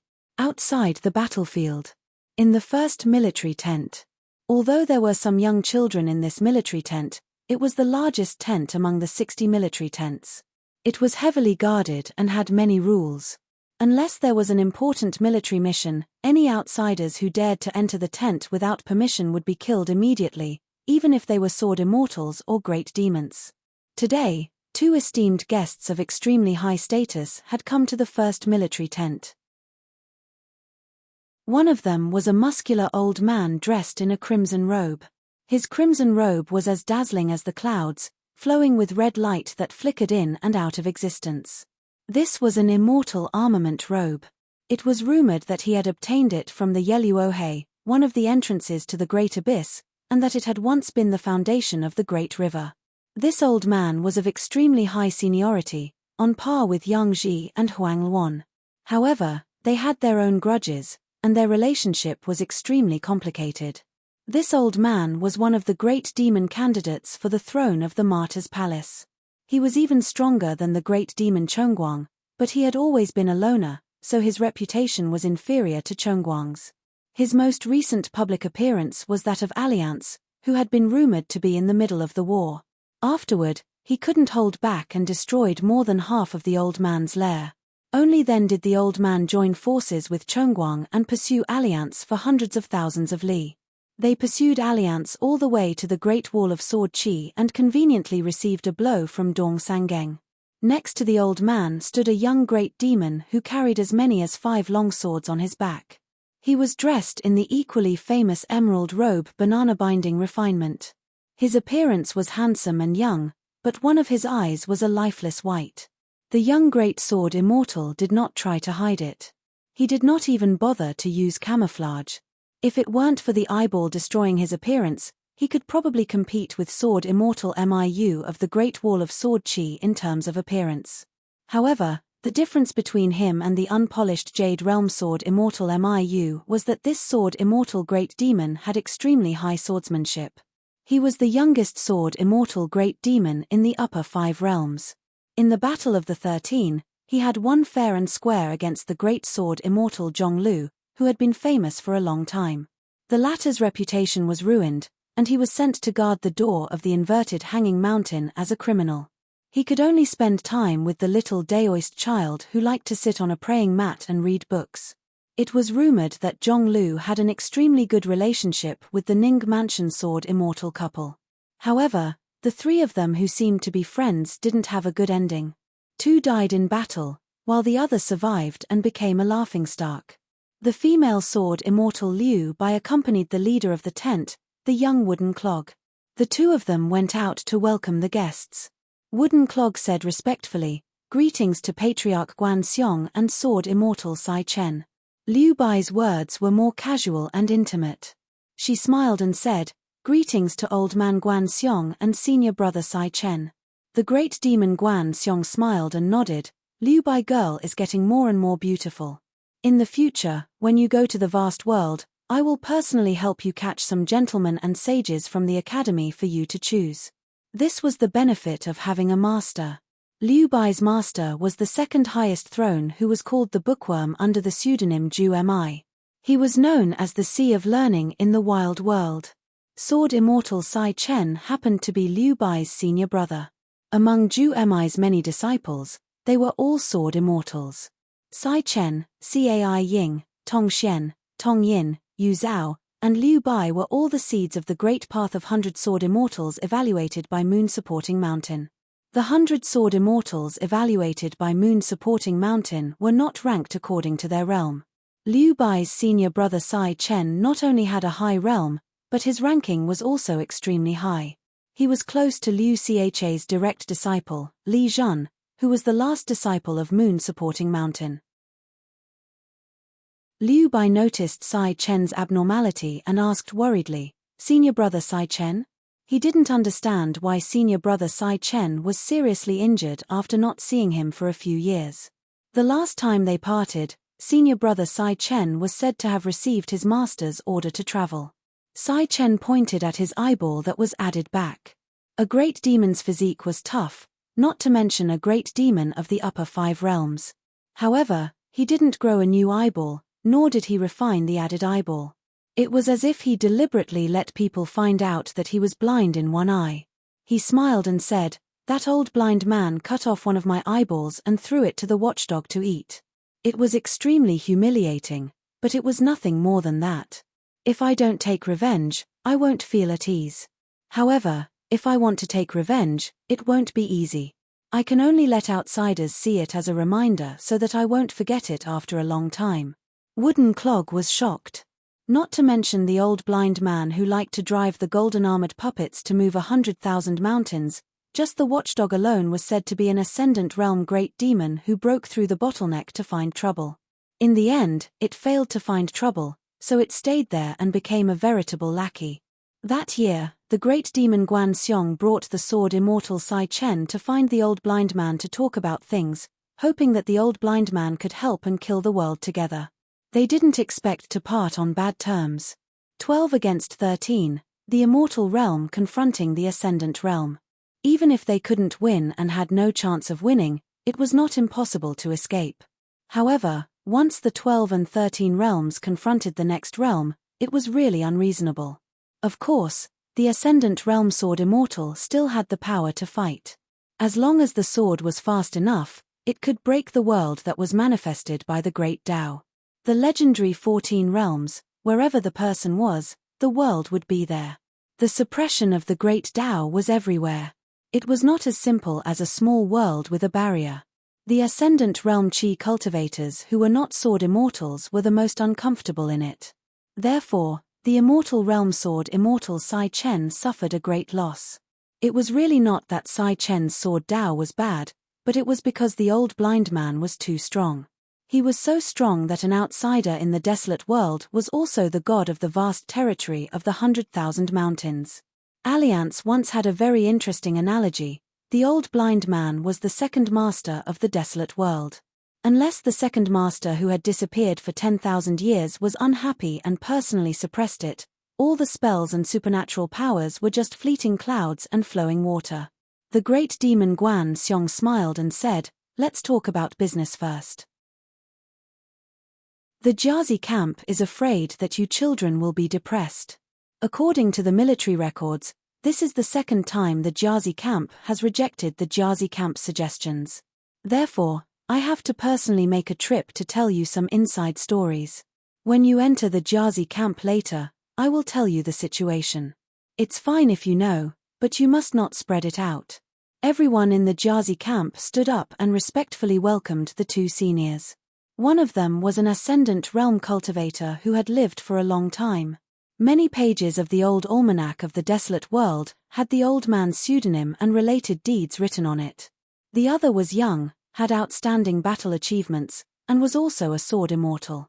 The old man smiled and nodded, indicating for everyone to take a seat. There was no need to be polite. The sword immortal Sai Chen looked around. Those who were not sword immortals, he glanced at them. Those who were sword immortals, he took a few more glances. Li Jin, Zhu Gong, Yu Sai, Tan, together with junior sister Liu Bai, the Jiazi camp had 5 sword immortal embryos of the desolate world. The great demon Guan Xiong said, "According to your plan, including Chengguang and I, the ascendant realm and immortal realm cultivators, how many sword immortals' heads can you get at most?" Wooden Clog said, "According to our plan, we only kill the jade unpolished realm sword immortals of the Great Wall of Sword Qi first. Moreover, we have to kill the foreign sword immortals, including Yuan Qingshu and Pu He. If 2 of them die, the sword immortals of the Great Wall of Sword Qi will definitely not retreat, nor will they be allowed to leave the battlefield. In the end, the best result is that we can kill 4 to 5 jade unpolished realm sword immortals and 2 great sword immortals. The worst result is that there will be 3 jade unpolished realm sword immortals and 1 great sword immortal. After that, the sword immortal guarding the river will have to retreat no matter what." The great demon Guan Xiong nodded. "It's a good result. The Jiazi camp has carefully read your book. The plan is meticulous. Even if we exchange 1 for 1 with the Great Wall of Sword Qi, we can completely accept it. Therefore, this is also the reason why you are unwilling to accept it, right?" Wooden Clog nodded and said, "That's right. It wasn't easy for us to force so many sword immortals to leave the city and fight. Even if the saints of the 3 sects helped them create a world and obtain a certain amount of protection, it is not unbreakable. Seniors, as long as you do your best, as long as there are less than 4 sword immortals' heads, I, Wooden Clog, am willing to let Li Jin chop off his head and bring it to the Jiazi camp to apologize to you seniors." The old man smiled and said, "How many times can the saints of the 3 sects on the city wall create the river to help cut off the battlefield and reduce the pressure on the sword immortals on the city wall? Do you have the results of your deductions?" Wooden Clog shook his head and said, "We have some guesses, but they are too mysterious. We don't dare to use our guesses as the basis to deduce the direction of the battlefield."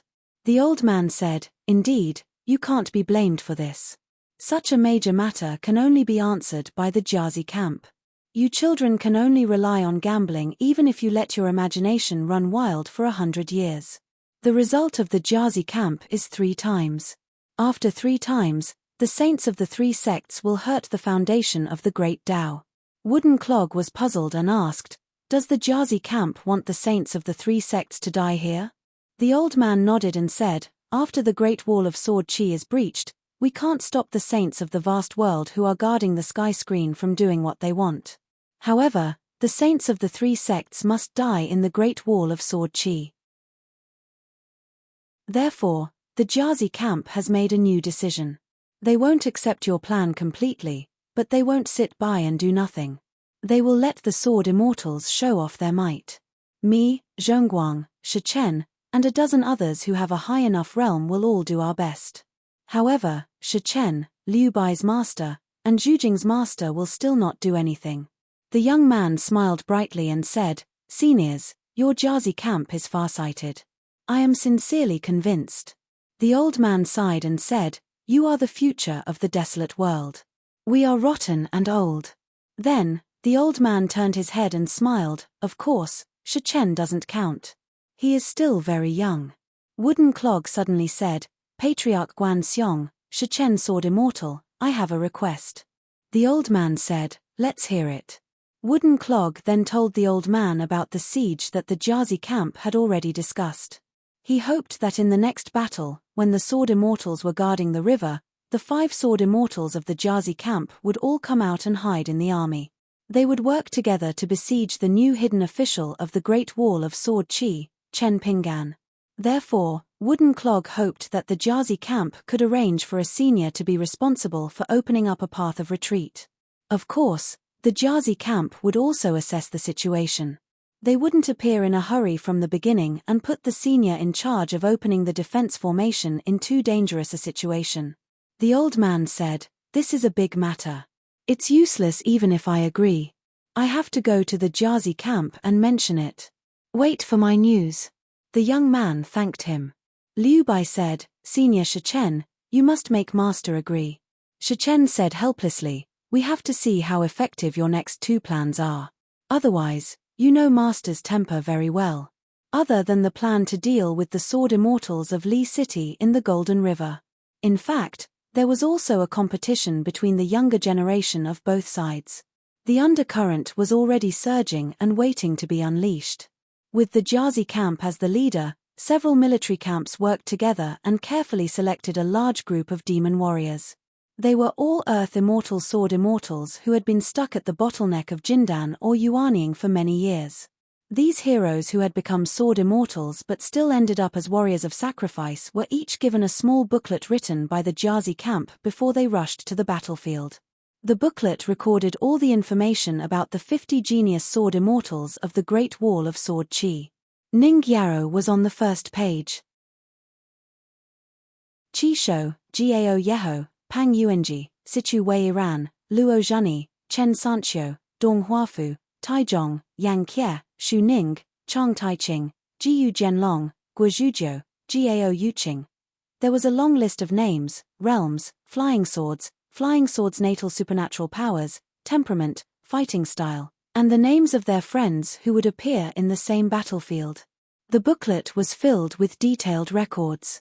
Even if there was a difference between the records and the hidden officials of the Great Wall of Sword Qi, it wouldn't be too far off.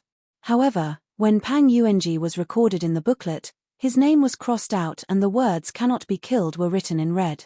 During this period, an old Golden Core demon sword immortal who volunteered to be a warrior of sacrifice was suddenly found by the military camp's cultivators before he went to the battlefield and was killed on the spot. The demon sword immortal was only shocked and didn't think much about it. Those who were already dead would die early.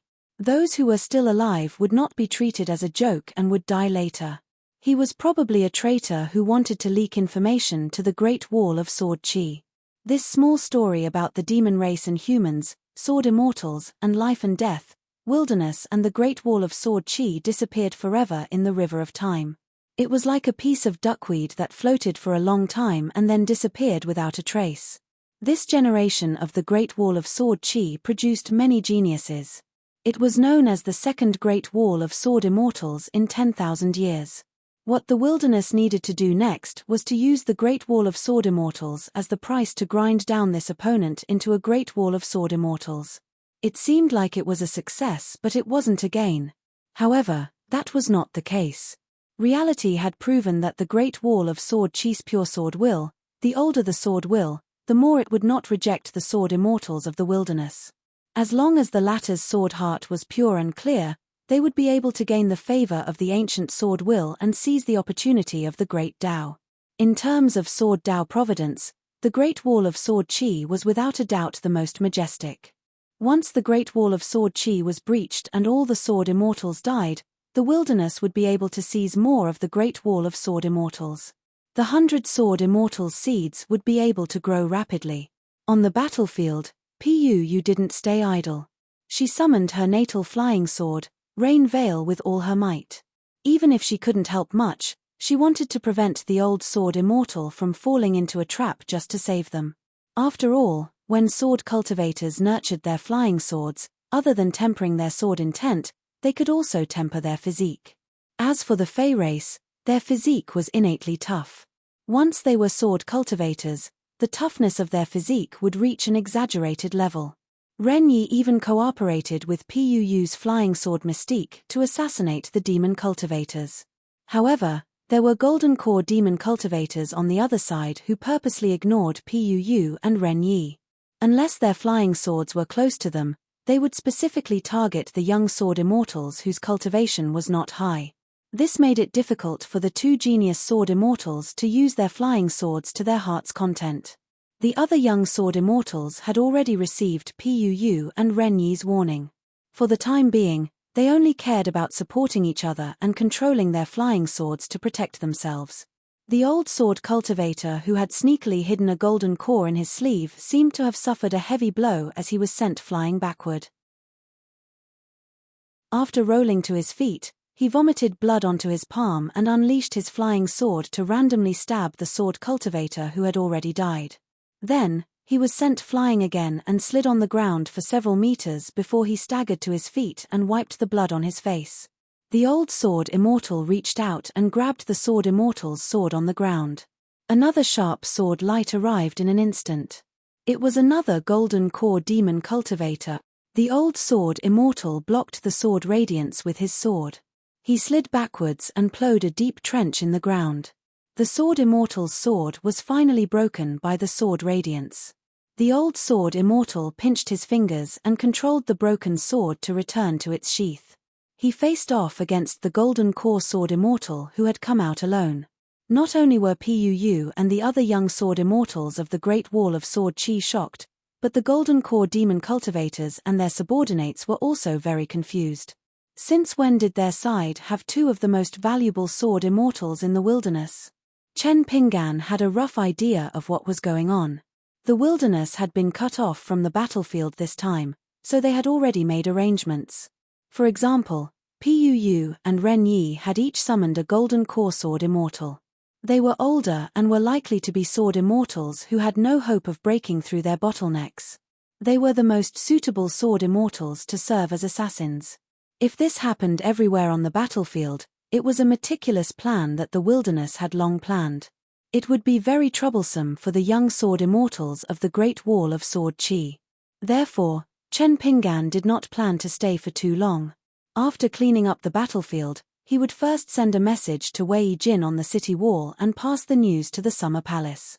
After that, he would have to rush to the battlefield as soon as possible. After all, he was still Fan-Dash's guardian sword immortal. He had to fulfill his promise. Chen Pinggan rolled up his sleeves, stomped on the ground, and instantly disappeared. The golden core demon cultivator was clearly at a loss. He had already sent out his flying sword, but he could not find anyone. What was he to do? In an instant, the lethargic golden core sword cultivator was sent flying. His unusually tough body directly broke through the encirclement. The demon clan member who was hit was smashed into pieces and died on the spot. The old sword immortal with the sword workshop sword on his back and the clothing workshop robe on his back followed like a shadow. Before the golden core sword immortal's body landed on the ground, he sent out a second punch, shattering his body and golden core together. In the next moment, the old sword immortal landed on the ground and secretly sent a message to the city wall. A portion of the Earth Immortal sword immortals stationed on the city wall had to leave the city wall and conceal their aura. They would then try to kill the enemy sword immortals. The demon cultivators on the battlefield scattered like birds and beasts, frantically fleeing for their lives. A few golden core demon cultivators rode the wind and took out their defensive natal items. As long as they did not retreat too far to the south, changing the battlefield and continuing to fight was not a mistake. Moreover, the battlefield had been cut in half. The Wilderness War Supervisor really could not care less about the cowardice of the battlefield. Although the demon cultivators who went to the battlefield risked their lives to obtain merits, they were not courting death. Even touching the city wall a few times was good enough. In any case, it was still considered a merit. Puu was a sword immortal. He was just chasing after the demon cultivators. Renyi glanced at the old sword immortal flying away with a complicated expression. Puu said helplessly, "There's no need to guess. It's that F*King's second shopkeeper."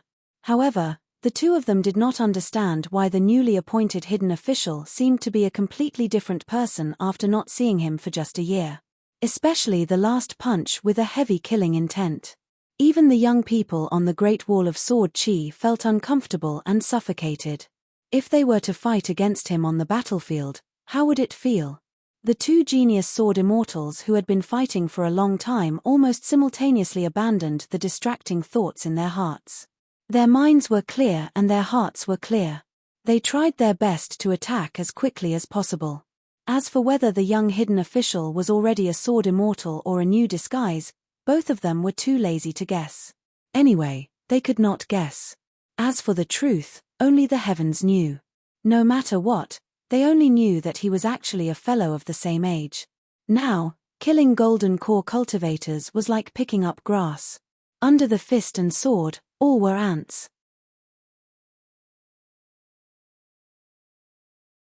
646. Above the clouds above the Great Wall of Sword Aura, the Daoist saint stood up and bowed respectfully to the visitor. He then smiled and said, "How rare."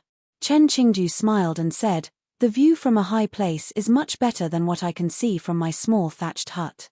After exchanging pleasantries, there was nothing more to say. This big sword immortal who rarely appeared above the clouds looked towards the chaotic battlefield in the south. The Daoist saint suddenly asked, "Why does that young secluded official seem to be prejudiced against me?" Chen Qingju said, "He is prejudiced against the entire Daoist sect, not just you. Actually, he also knows that this is inappropriate, but it is hard to change in a short period of time. There were always some strange people who were able to let go of the things they said about themselves, but they were unable to let go of the things they said about the people around them." Big Sword Immortal had seen many such people. Not to mention those who were far away, there were those who were close to him, including Pang Yuanji. The Daoist saint lifted his sleeves and began to calculate. The Daoist was unwilling to do so in private, but since Big Sword Immortal had appeared, there was no need to hold back. He calculated with his fingers and after a while, "I never thought that there would be such a huge grudge." No wonder. This Daoist saint was the person who was the furthest away from the mortal world in the entire Great Wall of Sword Aura. He had truly achieved a clean cultivation. Not to mention the matters of the Great Wall of Sword Aura, he did not even care about the ups and downs of his own sect. No one would come here to look for him, and he would not take the initiative to look for anyone. This Daoist saint who was in charge of guarding the Great Wall of Sword Aura was an expert from the lineage of the Daoist ancestor's eldest disciple. If he returned to the Beko Keikyang building, there were 5 cities and 12 buildings. One of the buildings was extremely high, and it was his immortal cave abode, where he cultivated. Chen Qingju said, "It has been so many years.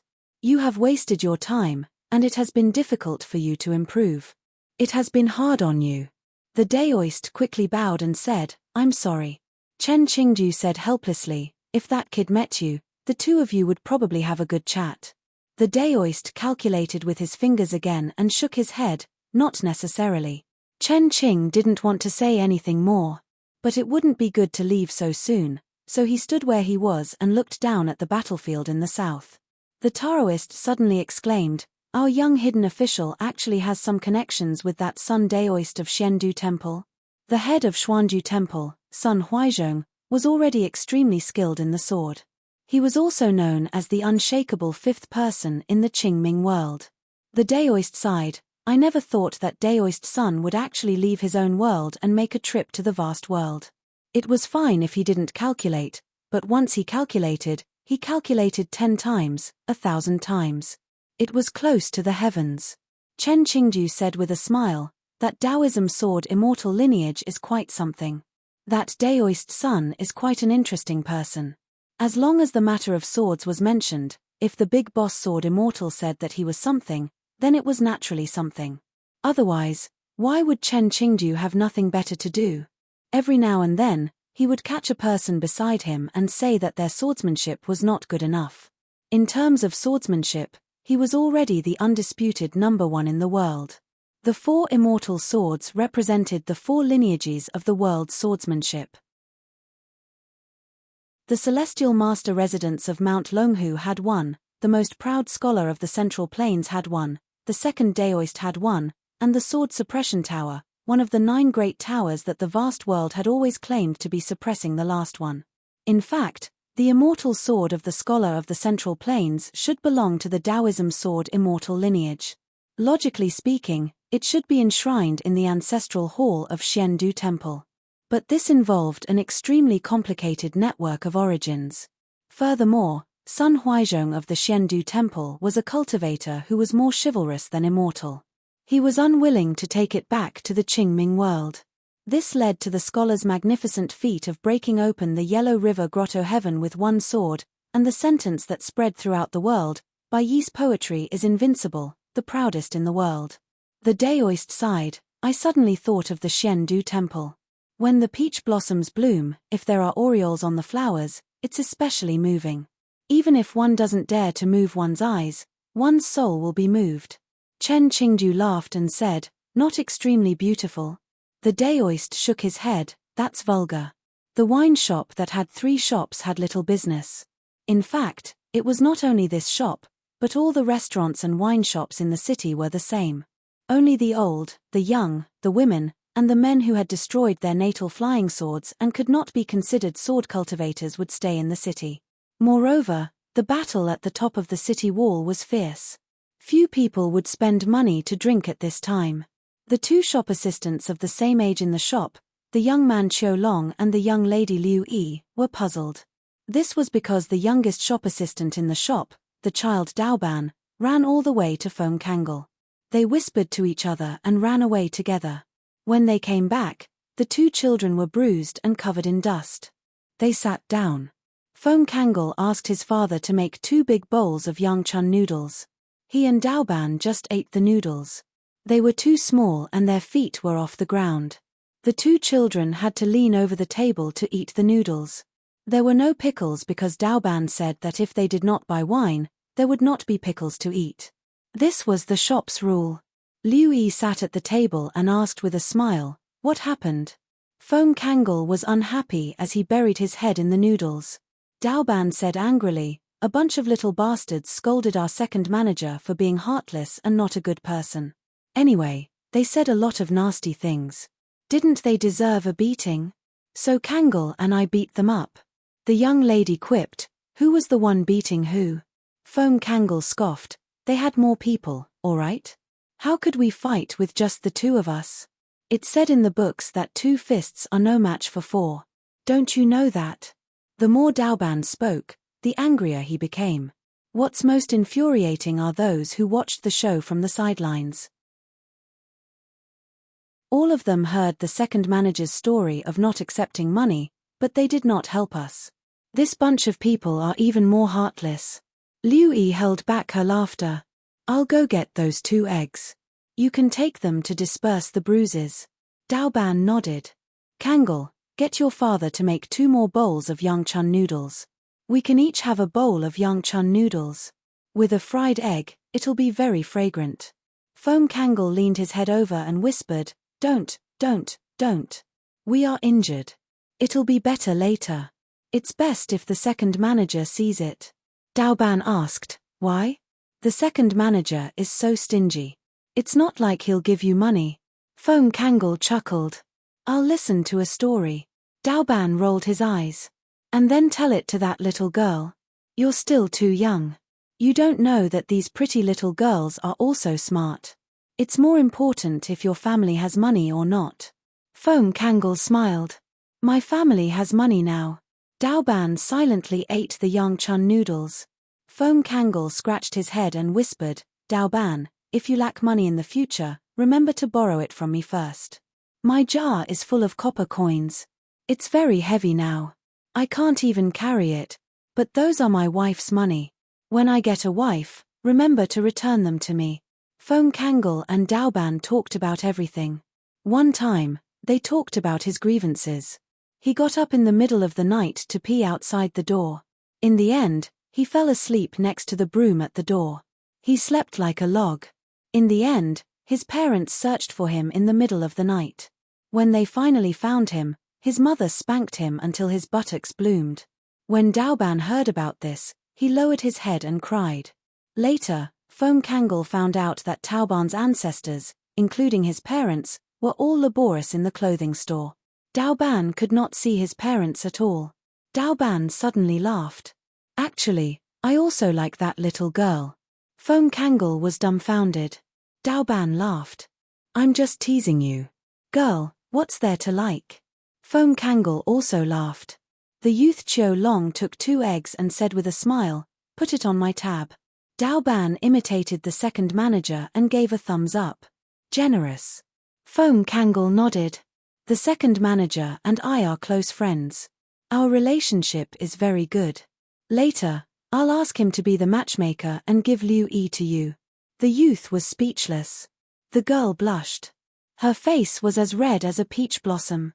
The cold shelter palace of the hidden officials had always been empty. Today, there were more than 10 people.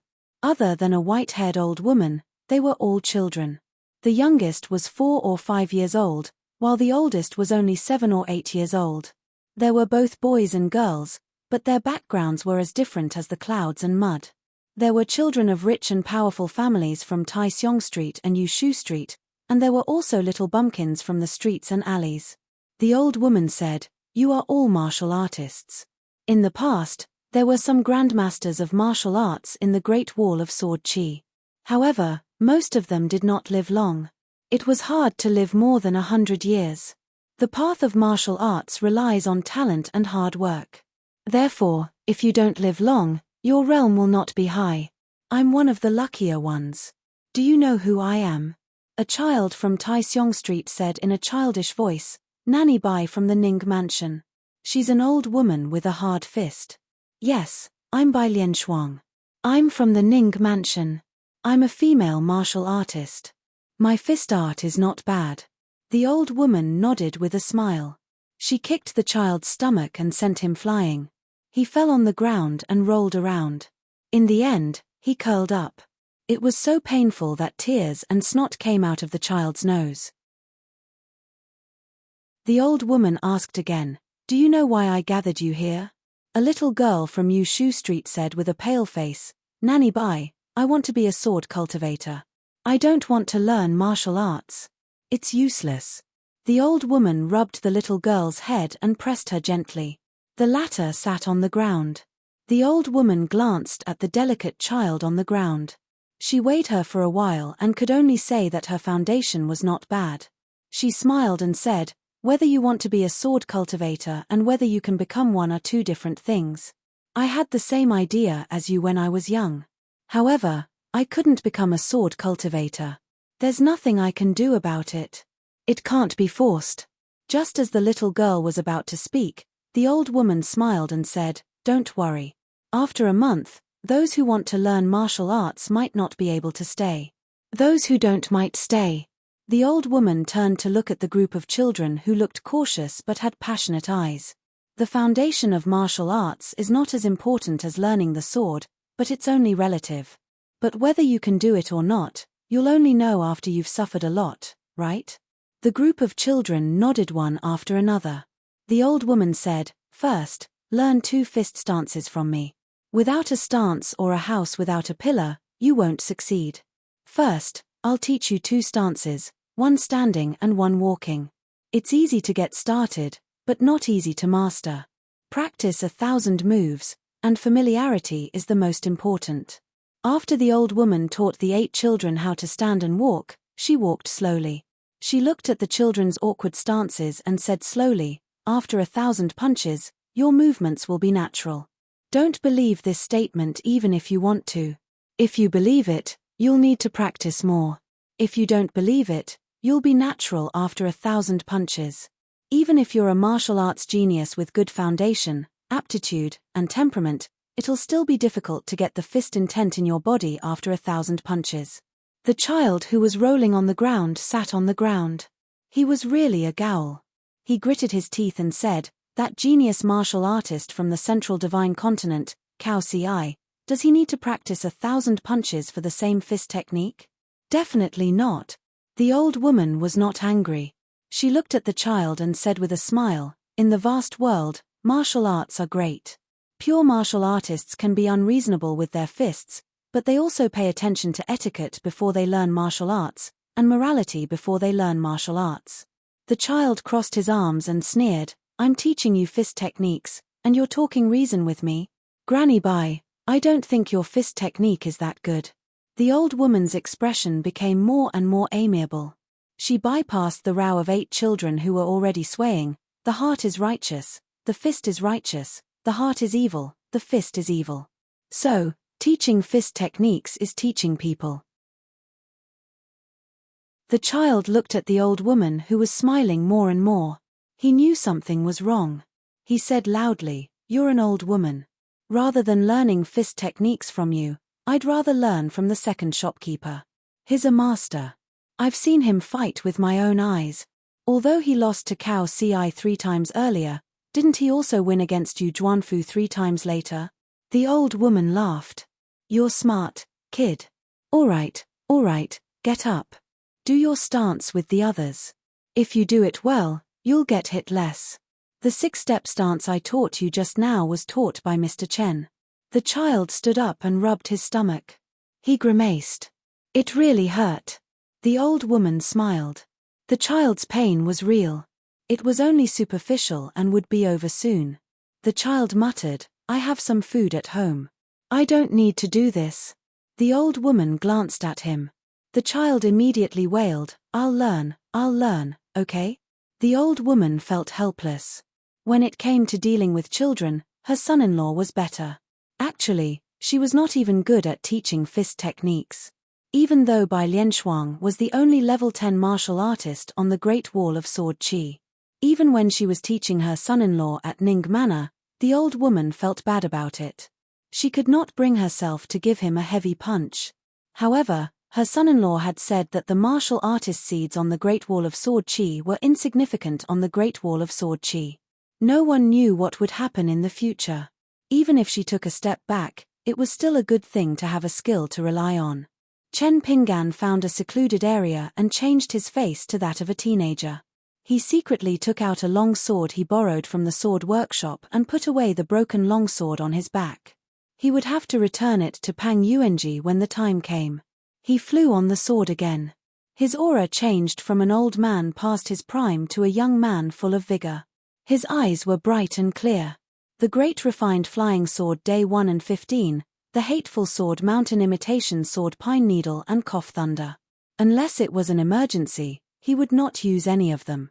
The immortal weapon sword Saint and the Daoist robe Golden Wine had been given to Ning Yao.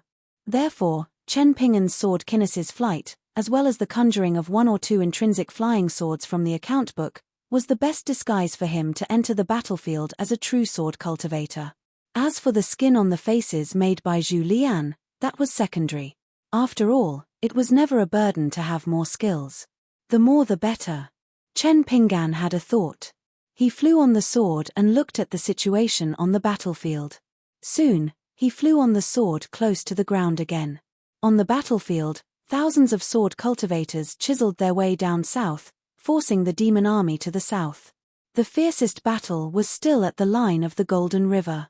The army of the demon clan further south was swarming towards the long river guarded by the sword immortal.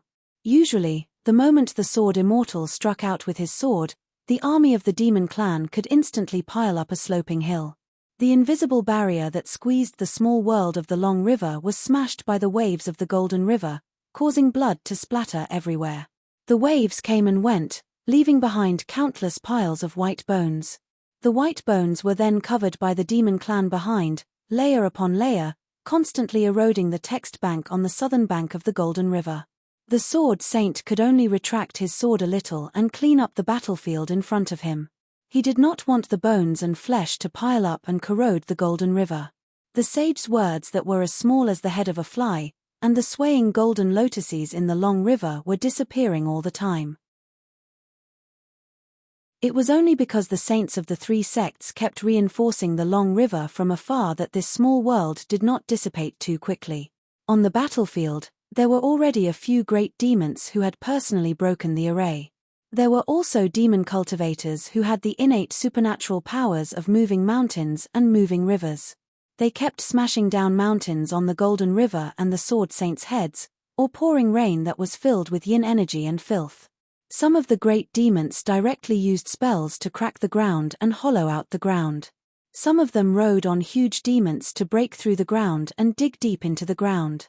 With a loud rumble, they tore the ground apart and endured the Sword Saints' sword slash. They also tried to turn the indestructible Golden River into a floating river that had no soil to rely on. They could allow the demon army on the southern battlefield to quickly connect with the army on the northern battlefield. The two saints who were sitting at the two ends of the city wall used their supernatural powers almost at the same time. Not only did the water of the entire river surge and pour down like a waterfall, but the golden lotuses also suddenly grew their roots and drooped down with the water of the river, taking root in the deeper parts of the earth. Above the golden lotuses, there were also rows of fine golden words entangled on them. The contents of the words were the famous poems of the world's literary heroes and poets who praised the lotus. In the long river near the feet of one of the female sword immortals, there was a lotus flower. It was especially large and beautiful, reaching a height of more than 1,000 feet. Its fragrance spread far and wide, and it condensed into strands of golden spiritual energy. In the end, it condensed into droplets of water that rolled onto the lotus leaves, making tinkling sounds. The rows of golden words were like little birds that relied on people. They were like the shadows of trees that danced in the wind. They were slow and cute. The flowers of water and land, the cute ones are preserved. Not creeping and not branching, the plants are pure and clear. They grow out of the mud without being stained. The female sword saint's figure landed on the lotus leaves that were constantly growing. Standing in the middle of the golden lotus, the world became clearer and more spiritual energy was abundant. Every time the woman attacked with her sword, it became smoother and more relaxed. At that moment, the female sword saint, who was already extremely beautiful, became even more stunning. The male sword saint next to her was extremely ruthless when he attacked the enemy. His sword did not stagnate at all. At the same time, he said to her telepathically, "Are you really not willing to be my sister-in-law?" The female sword saint, Ju Cheng, said indifferently, "Miu is just an embroidered pillow. He even likes to speak sour words that I don't understand. It's extremely annoying." Mi, who was silent for a moment and asked again, "Then what about me?" Ju Cheng was also silent for a moment before she replied, "Too ugly." Mi, who had just become a great sword saint, was not angry. Instead, he laughed heartily and attacked with a new sword. In between life and death, one could see the great elegance of a sword saint. Chen Pinggan was extremely fast on his sword. He went straight to the battlefield in the south to find the group of sword cultivators who were the fastest to invade the south. With Stack Cliff and Dong Haitan opening the way with their swords, it was difficult to slow down. The demon army also gave up on the idea of charging forward. If they could successfully kill the sword cultivators who had left the city to fight, the merit would be greater than climbing the city wall. Moreover, once they approached the city wall, the sword cultivators stationed there would only become fiercer and fiercer. They would only die quickly. Besieging and hunting the sword cultivators who were in the battlefield would at least allow them to live for a while longer. Therefore, on the vast battlefield south of the Great Wall of Sword Chi and north of the Golden River, encirclements of different sizes were unintentionally formed. He saw many familiar faces, near and far. Sword Saint Dao Wen was at the front line furthest from the battlefield. Together with the other sword saints, they defended the Golden River tightly. Other than Puu and Ren Yi whom he met earlier, there was also the nascent soul sword saint Yi Zhenchuan who was acting as the guardian sword saint. There were also frequent customers of the wine shop who drank a lot of Bamboo Sea Grotto Heaven's wine and ate a lot of Yang Chun noodles. There were also many bachelors and gamblers who lost money on bets. Along the way to find Ning Yarrow and the others, Chen Pinggan could only do what he could to save a few sword cultivators who were in dire straits, allowing them to temporarily leave the encirclement. According to the rules set by the hidden officials, sword cultivators of different realms would have different distances to advance south to carve the formation and kill the demons.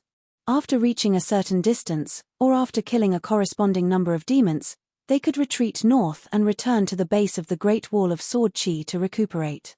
If they had the strength to spare, they could continue south. If they suffered heavy losses, they could directly ascend the city wall and replace them with a group of sword cultivators who had recuperated and rushed to the battlefield. They could not be greedy and advance prematurely, nor could they think of exchanging their lives with the demons. If there were two groups of sword cultivators on the same battle line, one would retreat and the other would advance. The former had to be decisive. Otherwise, if the sword cultivators on the lower city continued to fight and did not retreat, they would suffer heavy casualties and would rather die than retreat. The latter could only leave the city in advance and fill in the gaps. In the long run, the entire battle line in the north-south direction would be completely ruined and become a mess that needed additional sword cultivators to clean up. At the end of the day, the hidden officials still hoped that the sword cultivators could survive and continue to attack. This way, more people would be able to survive. However, in a war, people were destined to die, and die again. They were separated by life and death. On the battlefield, they were like neighbors facing each other. The demon army whose retreat was blocked had to be completely annihilated. The sword cultivators of the middle 5 realms who entered the battle at the Great Wall of Sword Chi had to minimize casualties as much as possible. Currently, there was an endless stream of migrating armies from the wilderness to the northern battlefield. However, every time a sword cultivator of the Great Wall of Sword Chi died in battle, it meant that the Great Wall of Sword Chi had lost a portion of its battle strength. These were only the calculations in the Cold Accounts book. How could the human heart be calculated? On the battlefield where both sides were slaughtering each other, comparatively speaking, the group of sword cultivators who had left the city closest to the Golden River were like a sword formation. Everyone stopped in their tracks in an instant, no longer charging forward. Even Stack Jong, who was in a killing frenzy, sheathed her sword and chose to retreat several hundred feet. She held her great sword mountain suppression with both hands and bent slightly. The tip of her sword touched the ground as she stood shoulder to shoulder with Dong Huafu. Their intrinsic flying swords were still slaughtering their enemies without stopping. The reason was simple. They had broken through the formation too quickly and were constantly flanked by demons. Further back on the battlefield was Ning Yarrow, who was wearing a golden robe and carrying a sword case on her back. The sword case contained the sword Immortal. Ning Yarrow only held one sword in her hand. 200 feet to the left and right of Ning Yarrow were Chen Sanxiu and Yang Zhuo respectively. Fan Dash stood even further back. This group of sword cultivators was supposed to continue advancing 150 kilometers before retreating to kill the fish that had escaped the net behind them. However, Ning Yarrow's words just now did not seem right. For Ning Yarrow to feel that something was wrong, as long as Stack Jong and Dong Haitan had not lost their minds, they had to be careful and treat it seriously. Chen Sanxiu and Yangs were liked to use their respective Sutra and Purple Lightning as their flying swords. Apart from their respective intrinsic flying swords, the trajectories of the two swords were extremely orderly. Sutra's long sword was about half the height of Chen Sanxiu's waist. With Chen Sanxiu as the center, it quickly drew a large circle 2 kilometers away. Yang's was Purple Lightning drew another circle around the neck of the slightly taller man. The two swords did not clash with each other. Once a demon managed to break through the encirclement by luck, brute force, or a protective Dharma treasure, the two of them did not need to care about it. Everything was left to Ning Yarrow and Fan Dash to clean up. It was very simple and direct. As for manager Stack Jong, who only cared about his head and not his body, and Dong Haitan, who was hacking away, Chen Sanxiu and Yang's was circular sword formation could not be bothered with the two at the front. After all, if there were any accidents, Ning Yarrow, who was presiding over the situation, would naturally resolve it. Chen Sanxiu originally had a cloud pattern sword, which he had already lent to Fan Dash. These high-quality swords were all good swords that Alliance had borrowed from the Beko Keikyung building in the Dali dynasty. Only the righteous Qi had been taken to the righteous world by the Confucian gentleman that Stack Zhong liked. Ning Yaro said again, "There should be an ambush. In a while, I will hold back the few with the highest cultivation. You guys can retreat without worry." Her tone was similar to how she usually spoke. However, only Stack Zhong, who was also a woman, could hear some clues. Ning Yaro hid a little resentment. Stack Zhong was also helpless. After all the sword cultivators of the hidden official's lineage moved to the summer palace, the young hidden official had not appeared on the city wall for a long time. Even Fan Dash, who had finally become a Jindan sword cultivator, did not come to drink a jug of celebratory wine. After all, the first person that Fan Dash wanted to tell the good news to was no longer his good friend Chen Sancho. Ning Yaro looked around. The situation on the battlefield was actually not out of the ordinary. Anyway, there was a dense demon army in all directions. Ning Yaro frowned. She was just about to remind Fan Dash to retreat first and then let Stack Zhong and Dong Haitan, who were at the front, bring up the rear for Fan Dash to prevent him from being surrounded by the demon army. As for herself, she was relatively slower than Chen Sancho and Yang Zue. Chen Sancho had the sorcerer's robe and the life-saving talisman, while Yang Zue was naturally good at protecting himself. These two friends might not be able to kill as fast as Dai Zhong and Dong Haitan, but there was an excellent balance between killing and saving themselves. However, before Ning Yaro could voice her thoughts, she was slightly surprised to find that Fan Dash had already flown up on his sword and retreated to the north without saying anything. Ning Yaro was somewhat puzzled. Since when had Fan Dash become so smart? Not only that, Fan Dash was also narrowly dodged by the magical treasures and spiritual weapons of the demon army time and time again by the skin of his teeth. In the end, the person grabbed Fan Dash's shoulder and shouted "Go" with a smile.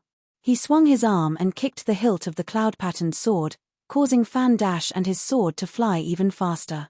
In the blink of an eye, he was thrown more than 1,000 feet away. The Jindan sword cultivator Fan Dash, who had left the battlefield in a rather embarrassing manner, flew on his sword extremely quickly. He did not hesitate and did not care about anything else. There were only two reasons for this. The dash that he had not heard for a long time, and the person's concise words, "Why are you still not running? Do you want to be killed?" At the same time, a voice that could not be more familiar sounded in the minds of all the sword cultivators. It spoke very quickly, "Retreat in order. Ning Yaro and I will be at the rear. Chen Sancho and Yang Zue will be in the middle to provide support. Stack Zhong and Dong Haitan will be in charge of opening a path behind Fan Dash. Between the three of us, we only need to keep a distance of 1,000 feet. It cannot be too long or too short. The enemy has a lot of ambushes, and I have only found 2 for now. Stack Zhong is in the northeast, 300 feet away, and Fan Dash is in the southwest, about 120 feet away. Be especially careful. The enemy sword cultivators have taken the initiative to attack Dash. You will be surrounded and attacked by reinforcements. Dash, please make the trajectory of your flying sword more enchanting. It will not stop until midwinter. Once the enemy's flying sword stops in midair, are you planning on crashing into it? Sancho, Fatty Yang, be prepared to use your magic treasures at any time. The enemy is determined to kill you this time. The men of sacrifice are all sword cultivators of the demon clan. They will not let us retreat easily. Remember to protect Fan Dash at the same time. As usual, he was long-winded and fussy. Chen Pinggan could only arrange his troops as quickly as possible. There was no need to say more about his guesses. There would definitely be 2 or 3 nascent soul sword cultivator Deathsworn who would be hidden extremely well, waiting for an opportunity to strike. There might even be a demon sword cultivator at the Jade Unpolished Realm who would hide even deeper. He would copy the sword Immortal Lai Halberd and disregard his life to deliver a single strike. The reason could not be simpler. Among this batch of sword cultivators, apart from the newly ascended Jindan Fan Dash, everyone else was on the list of people who had to be killed in the wilderness. Ning Yaro, Chen Sancho, Dong Huatu, Stack Zhong, Yang Zue. They were all outstanding figures in the Great Wall of Sword Qi. Ning Yaro raised her eyebrows. She seemed to be annoyed by that person's incessant nagging. In fact, her most beautiful eyes in the world were filled with happiness, joy, and pride. It was like the ripples on a lake that were slightly ruffled by the spring breeze. Beside Ning Yarrow, a slender young man hovered on his flying sword. She and him were no longer just Ning Yarrow of Sword Chi Changcheng and Chen Pingan of the vast world. They were sword cultivators who appeared on the battlefield together. Everything was difficult at the beginning. This person beside her liked to think too much, so doing things was even more difficult than the beginning. But as long as she gave him a start, she did not need to worry about him anymore. For example, liking her. For example, practicing martial arts. For example, becoming a sword cultivator and then a great sword immortal. Ning Yarrow asked in her mind, "Life-bound flying sword?" Chen Pingan smiled and replied, "Two."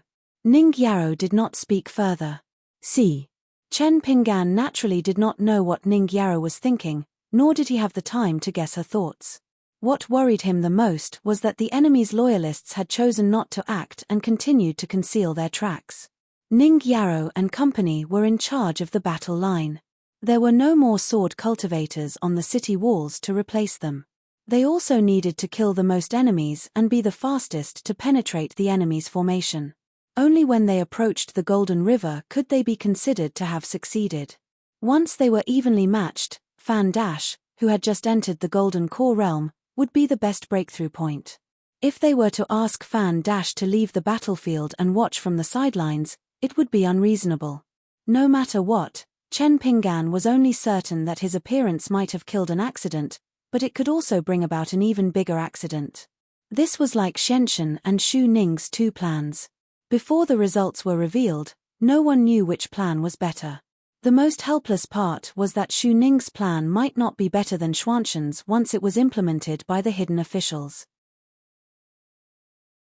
But at the time, Chen Pingan had not been willing to say such harsh words. It was inconvenient for Chou Miao to say this, and Lin Junbai did not dare to say it. Compared to the plans of the heavens, no matter how much effort you spared, you would still give others a feeling of insignificance and powerlessness.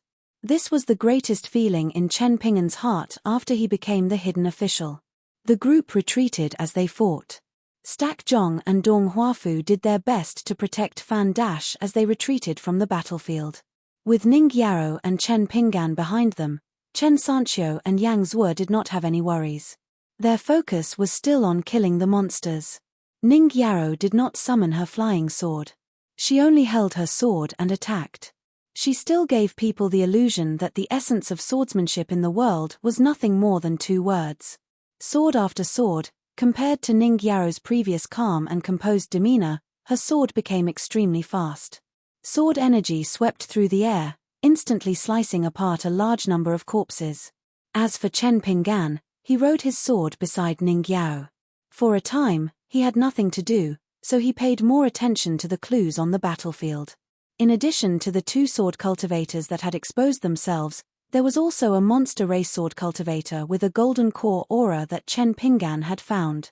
Because Ning Yarrow's sword energy had inadvertently swept past him, only this cultivator was able to dodge a little faster.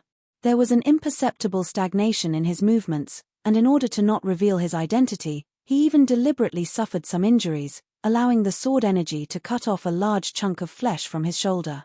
Ning Yarrow's sword was fast, and sometimes she even seemed aimless.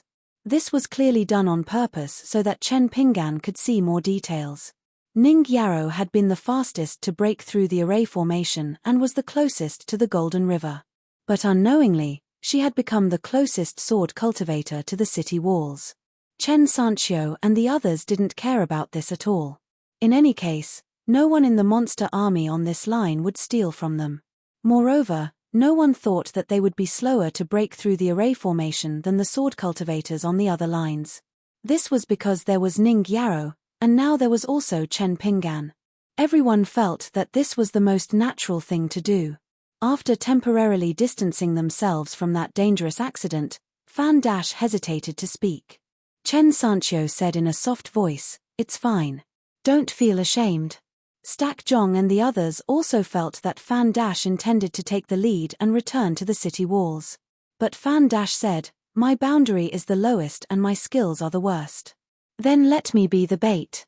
I'm not afraid of thieves stealing, but I'm afraid of thieves remembering. Rather than everyone being distracted, it's better to take the initiative to break through the situation. Chen Ping'an was a bit surprised. Fan Dash looked at Chen Ping'an. What do you think, Array Guardian Swordmaster? Chen Ping'an thought for a while and nodded with a smile. All right. Chen Ping'an looked at the front of the battlefield. An extremely strange scene had appeared on the battlefield. The monster army was gathered in a line, 1,000 feet away from the young sword cultivators of the Great Wall of Sword Qi. None of them were willing to charge forward no matter what. Chen Ping'an said, I'll bring up the rear. You just need to attack with your swords. Then, Chen Ping'an looked at Ning Yaro. Ning Yaro nodded and said, all right. Ning Yaro's sword returned to the scabbard on her back, but the sword immortal was unsheathed and held in her hand. I'll open the array. Stack Zhong and Dong Huafu looked at each other and smiled. All right. Chen Sanxiu and Yang Zhuo were filled with anticipation. The reason was simple. How did Fan Dash feel when he fought alongside them? In that case, Chen Sanxiu and the others, who had fought alongside Ning Yaro all these years, felt even more so. Because Ning Yaro had always been accommodating and taking care of these geniuses, she had been restrained for a long time when it came to attacking with her sword. Finally, Ning Yaro added, I'll open the array very quickly. Don't be unable to keep up. First, set a small goal. For example, 1 second. Remember, Book Dweller.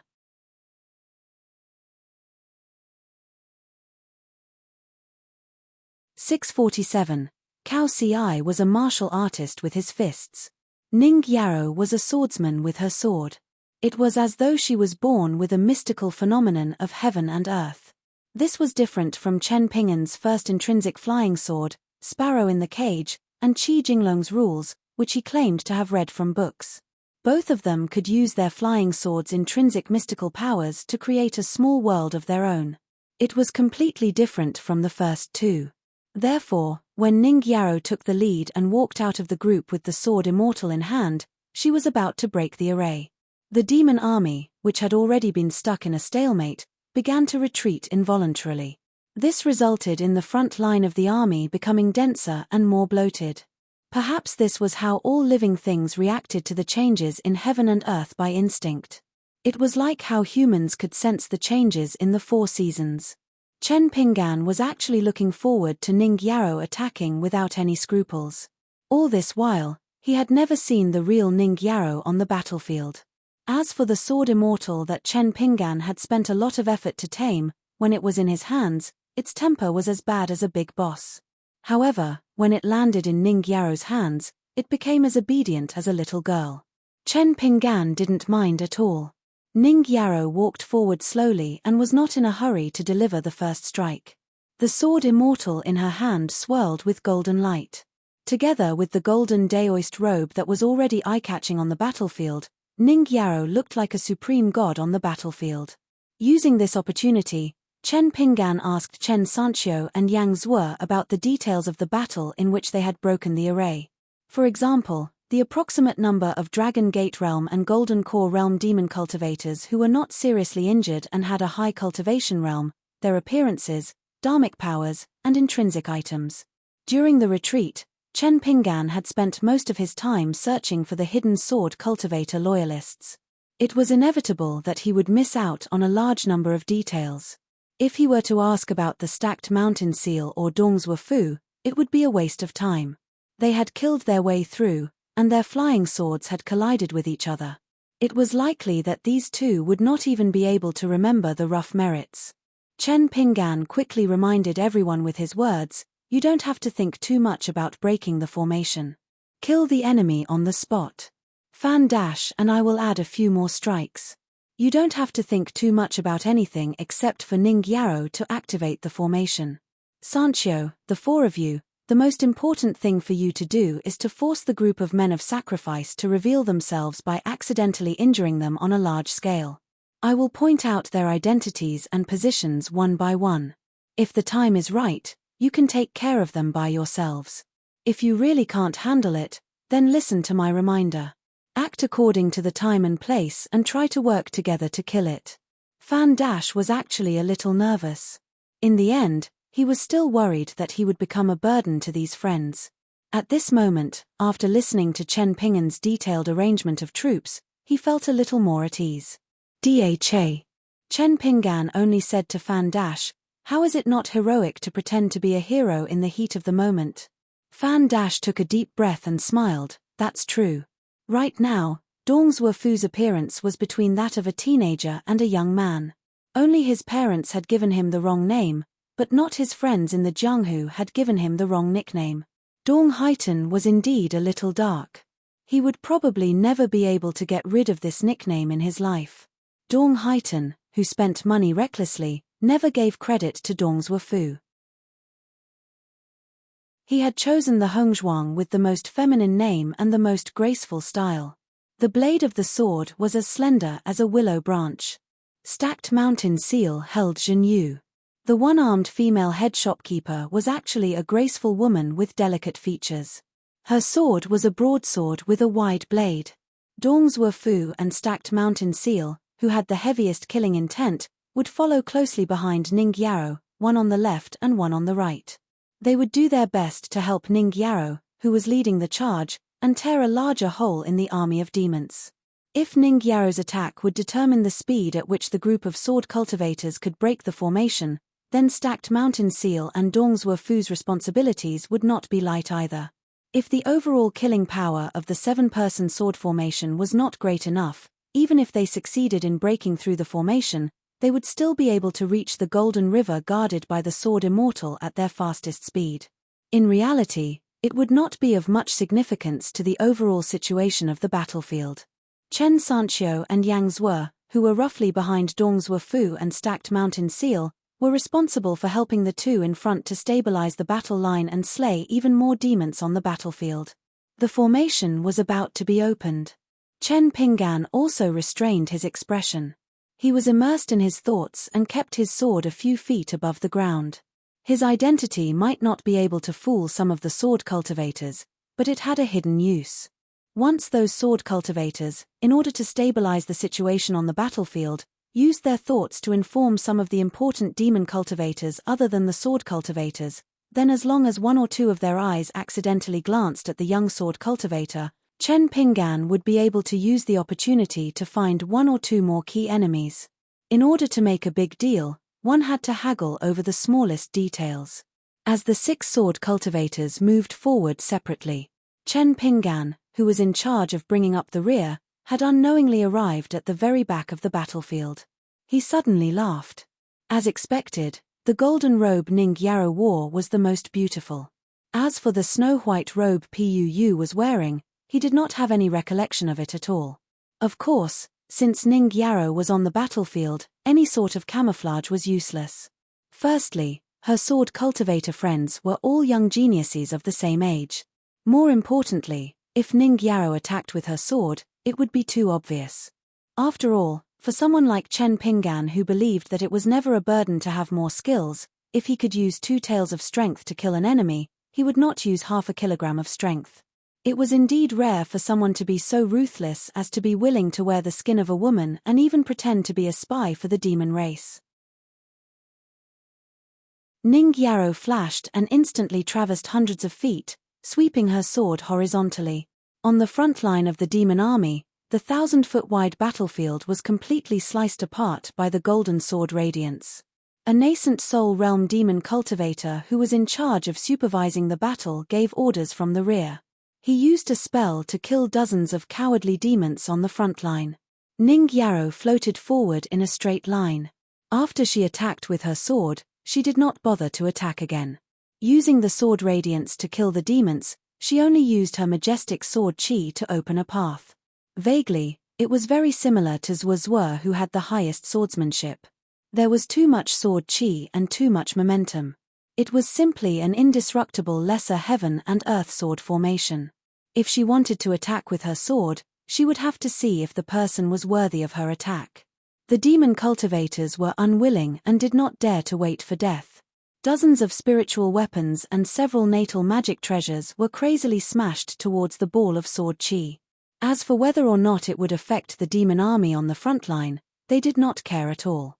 They only wanted to wear down the incomparably sharp sword Qi world as soon as possible. Otherwise, if Ning Yarrow continued to break through the formation, the losses would be even greater. Moreover, the depletion of their troops would be extremely fast. In a grand and mighty war, it was possible to use lives to pile up the results.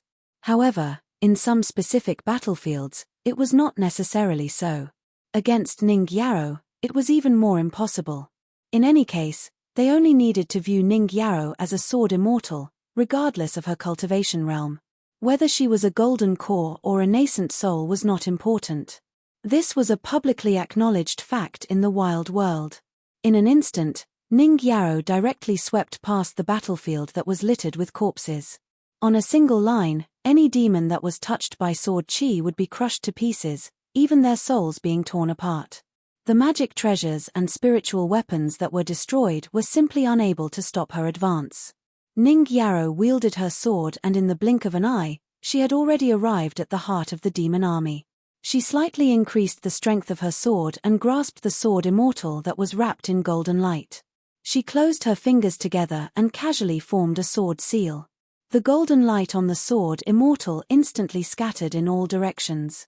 Within a radius of several miles on the battlefield, besides the golden core cultivators that managed to escape in time and those that managed to use their natal magic treasures, all of them died.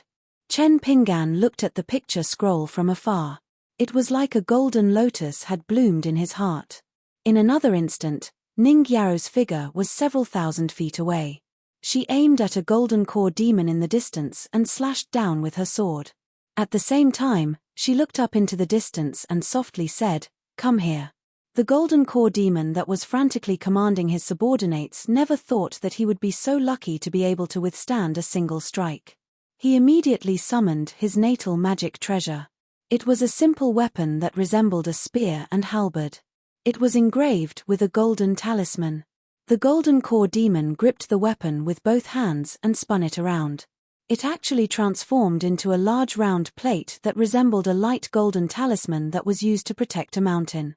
Not only that, a large string of light golden characters on the spear and halberd flowed backwards like water, covering the entire body.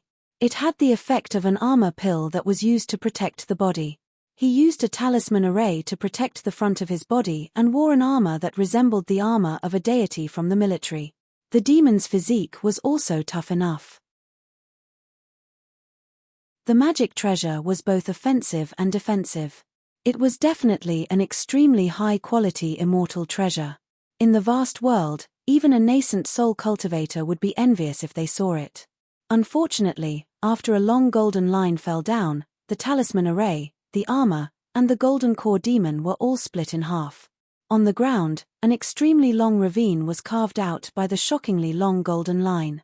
Breaking the talisman array, the armor, and the body was only a casual strike from Ning Yarrow's sword. When Ning Yarrow stopped and appeared on the battlefield, the demon army around her had already retreated frantically. It was only when she casually said "Come here" that a strange phenomenon occurred.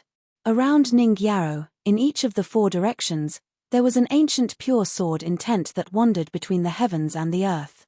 As if they had received an edict, they all fell straight to the ground. The strands of sword intent seemed to have gained sentience. Not only did they appear for the first time under the command of a sword cultivator of the later generation, they were also able to absorb the abundant sword Qi between the heavens and the earth. The 4 pure sword intents that reached the sea of clouds and the depths of the earth constantly expanded like pillars. In the end, 4 pillars of sword intent that connected the heavens and the earth were erected in the 4 directions. Then, in an instant, they split into countless extremely fine sword intents that crisscrossed and covered the entire heavens and earth. This time, there was not a single person around Ning Yarrow who survived on the battlefield. Moreover, the bodies and souls of the demon army, along with the life-bound items and weapons of the cultivators, were all smashed together. Ning Yarrow's figure flashed forward once more, pulling a large distance away from the sword cultivators behind her. The 4 strands of sword intent converged into a line once more, following Ning Yarrow like a shadow and lingering around her. As a result, Ning Yarrow had sword intent outside of the sword Qi formation. The golden sword in her hand was indeed not very useful. Even though Fan Dash was on her side, after seeing this scene from afar, he felt his scalp go numb. If Lin Junbai had the chance to see this scene, he would probably tell himself that even though he had lost, it was still an honorable defeat. He would definitely not feel the slightest bit of sadness or loss. Instead, he would be rather happy. On the path of the sword, what was there to be embarrassed about losing to Ning Yaro? If you don't believe me, you can ask Pang Yuanji, Qi Shou, and Gao Yeho. Do they have the ability to get Ning Yaro to personally take action? Looking back again. Before Ning Yaro became a Jindan sword cultivator, perhaps the main reason she was on the battlefield was to practice her sword and kill her enemies, while at the same time taking care of the safety of her friends. However, after Ning Yaro made a trip to the vast realm and returned to the Great Wall of Sword Qi, the 3 battles in succession seemed to have been just to help Dai Zhong, Chen Sanxiu, and the others practice their swords. She seemed to have no more swords to practice. Far behind Ning Yaro, the battlefield was empty.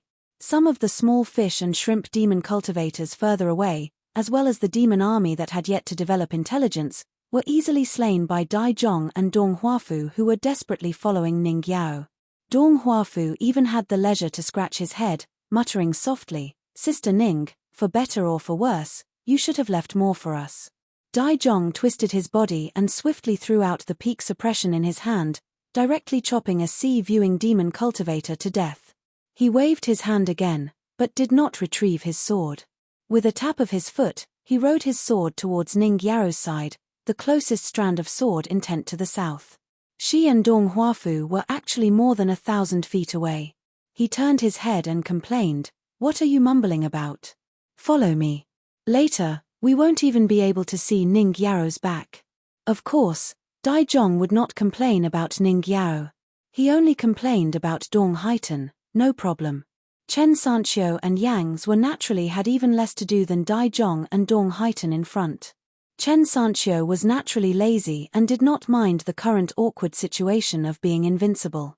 Yang's did mind, but there was nothing he could do. Fan Dash only cared about rushing forward on his sword. Chen Pinggan, who was at the tail, at most took a detour on his sword, wandering around and picking up things. He did not gain much. In fact, Chen Pinggan was the most helpless one. It was as if there was no difference even if he were to stare at the battlefield. Some clues that he managed to see through with great difficulty would either piss their pants in terror before he could warn them. If they ran a little slower, they would all die. However, it was not completely meaningless. He was too far away from Ning Yao. Chen Pinggan could only plan to communicate telepathically with Chen Sanxiu, hoping that he could pass it on to Dong Haitan. Finally, he would inform Ning Yaro to be careful underground. There was a demon cultivator who was at least at the bottleneck of the Aurus core realm, or even at the nascent soul realm. He finally could not hold himself back and was about to attack. However, Chen Pinggan was just about to speak. Ning Yaro, who was constantly opening formations by herself, stopped on the battlefield far away. Ning Yaro finally stopped again. Using the sword in her hand as a support, she gently pressed on the sword hilt.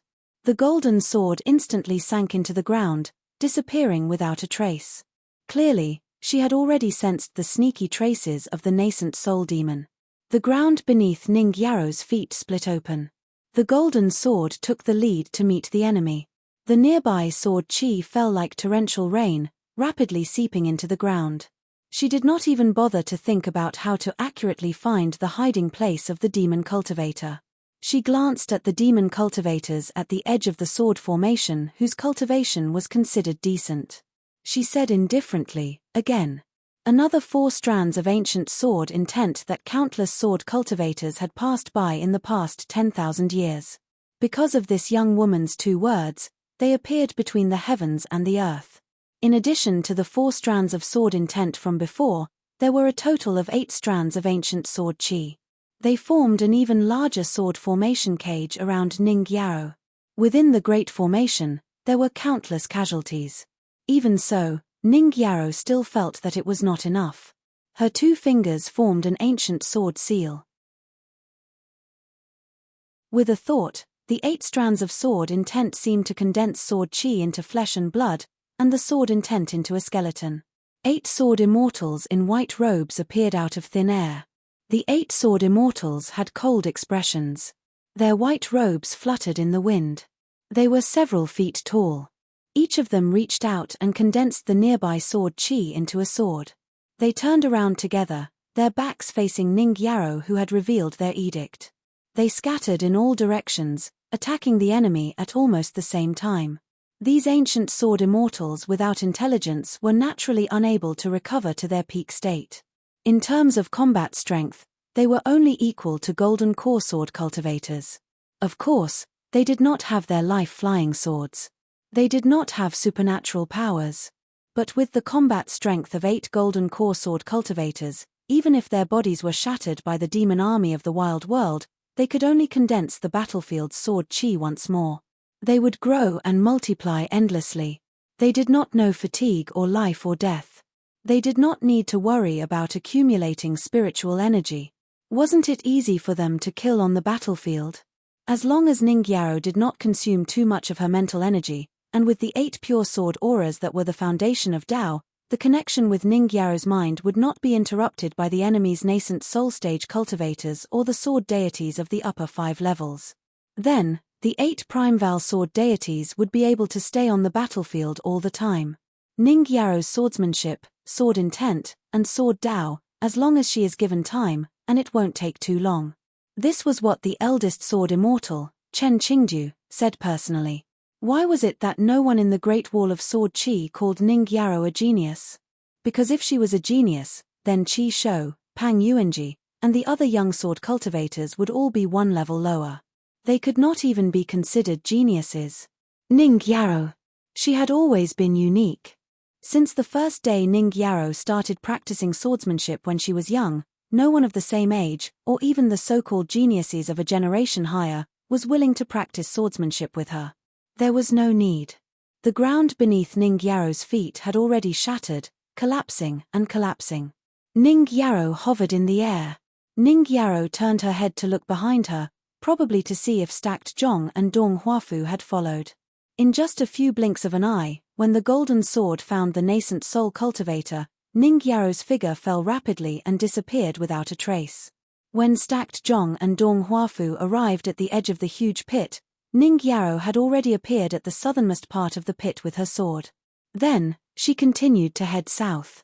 Because she had already found an unpolished Jade Realm sword cultivator death warrior. However, the other party chose to retreat without a fight. Ning Yarrow, who was facing the south, raised her hand and touched the wound on her face that was caused by a Dharma saber. It was just a scratch. Stacked Zhong glanced at the bottom of the huge pit.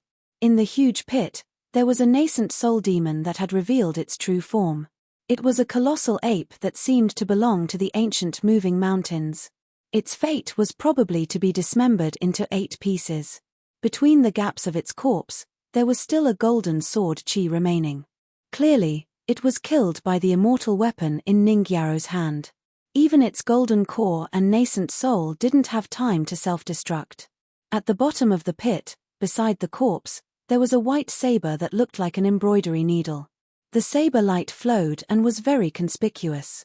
Dong Huafu was about to go down to fish for treasures. In the end, he was glared at by Stacked Zhong. "Are you stupid?" Dong Huafu grunted and quickly flew south with Stacked Zhong.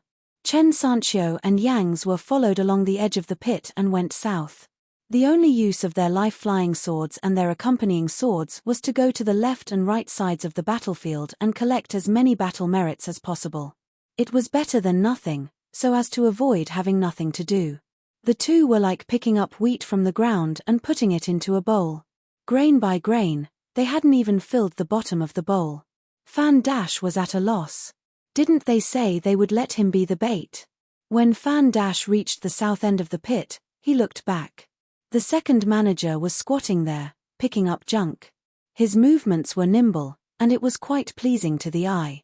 Fan Dash was the closest to Chen Pinggan. Besides, since he was going to be the bait, it didn't matter if he was distracted. Therefore, Fan Dash was very clear that the second manager's journey south had accumulated a lot. He had collected all kinds of scrap metal. The fragments of spirit weapons and magic treasures that had not turned into powder but were scattered all over the ground were not bad. Therefore, the quantity was quite considerable. After this trip through the pit, even the quality of the magic treasures would be good. Chen Pingan left the pit on his sword. He was in a complicated mood. It didn't seem right to keep picking up scraps like this. From the looks of it, those demon sword cultivator Deathsworn didn't even have the guts to attack. Chen Pingan could only remind Chen Sancho and Yang Zue, I don't think we can keep up. Find an opportunity to kill the golden core demons whose identities are obvious. If there are nascent soul cultivators, work together to stop them. Don't let them escape to other battlefields. Unexpectedly, Ning Yarrow, who was the furthest south, was one step ahead. She had the ancient sword Immortal stop killing the demon army on the front lines and began to search for the golden core and nascent soul demons who were trying to escape to the sides. Once she found them, she would slow down slightly and go south to break the array. With the sword Immortal in hand, she would take a detour and pursue them. That Jade Raw Realm sword cultivator seemed to be extremely good at hiding, similar to Grandpa Nalen. Ning Yarrow didn't think much and just hid. As a result, Stack Zhong and Dong Huafu finally caught up with Ning Yarrow. Chen Pingan scratched his head. Then, this group of sword cultivators went south.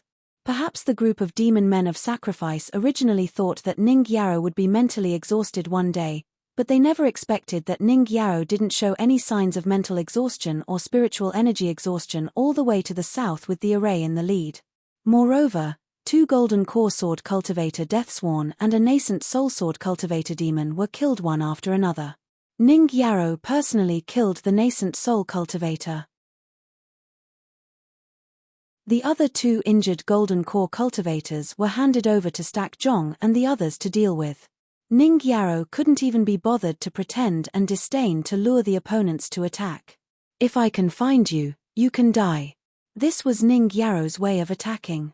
Compared to the notorious second manager, the 2 of them had completely different styles on the battlefield. Just like that, they went south.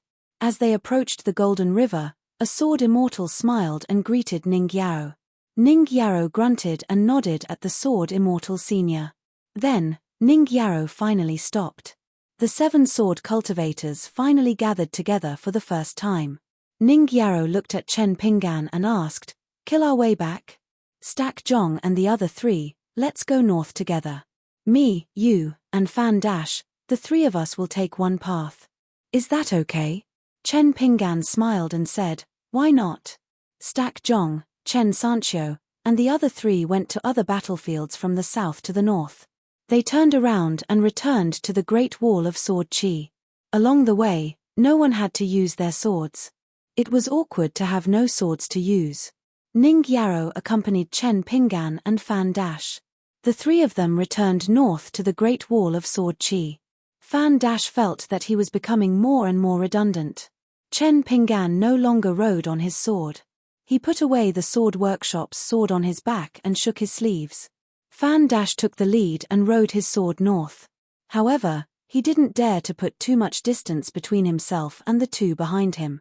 After Fan Dash tactfully left, Ning Yarrow suddenly asked, "Is it tiring to be a reclusive official?" Chen Pingan smiled and said, "I'm not tired now." Ning Yarrow hesitated for a moment. She felt a little awkward but still said softly, "Anyway, you can think less when you're with me." Then, Ning Yarrow raised her brows. That was the truth. What was there for her to be embarrassed about? Chen Pingan turned around and raised his hand. He used his thumb to gently wipe the wound on her face. Then, he pinched her cheek and said with a gentle smile, "Isn't that so?"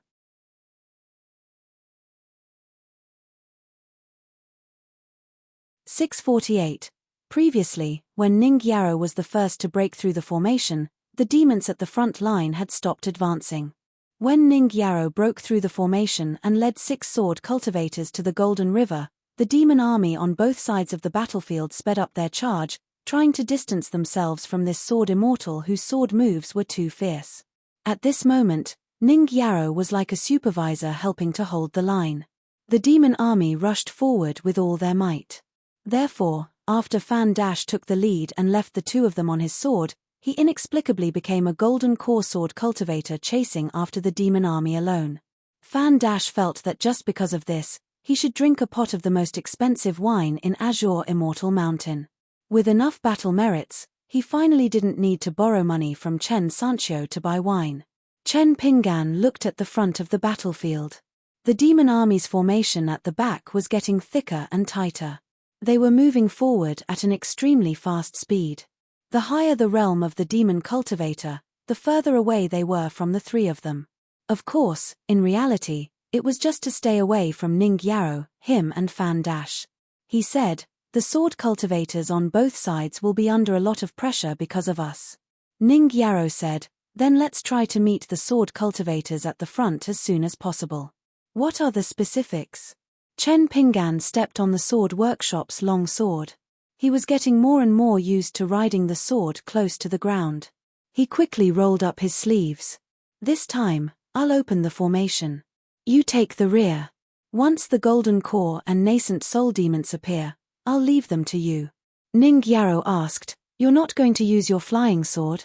"I'll only use my fist. It's just nice to polish the bottleneck of the martial path." Chen Pinggan said, "Don't worry. The speed of opening the formation is definitely not comparable to yours. But compared to other battlefields, it won't be slow." Ning Yarrow nodded. "Then just use your fist." Chen Pinggan took a deep breath and rode his sword like a rainbow. After catching up to Fan Dash, he said telepathically, "Dash, you attack from the middle. I'll open the formation in front. No matter what happens during this period, don't be calculative. Just ride your sword forward. I may not be able to take care of you, but with Ning Yarrow taking the rear, it shouldn't be a big problem." Fan Dash said in a deep voice, "Okay."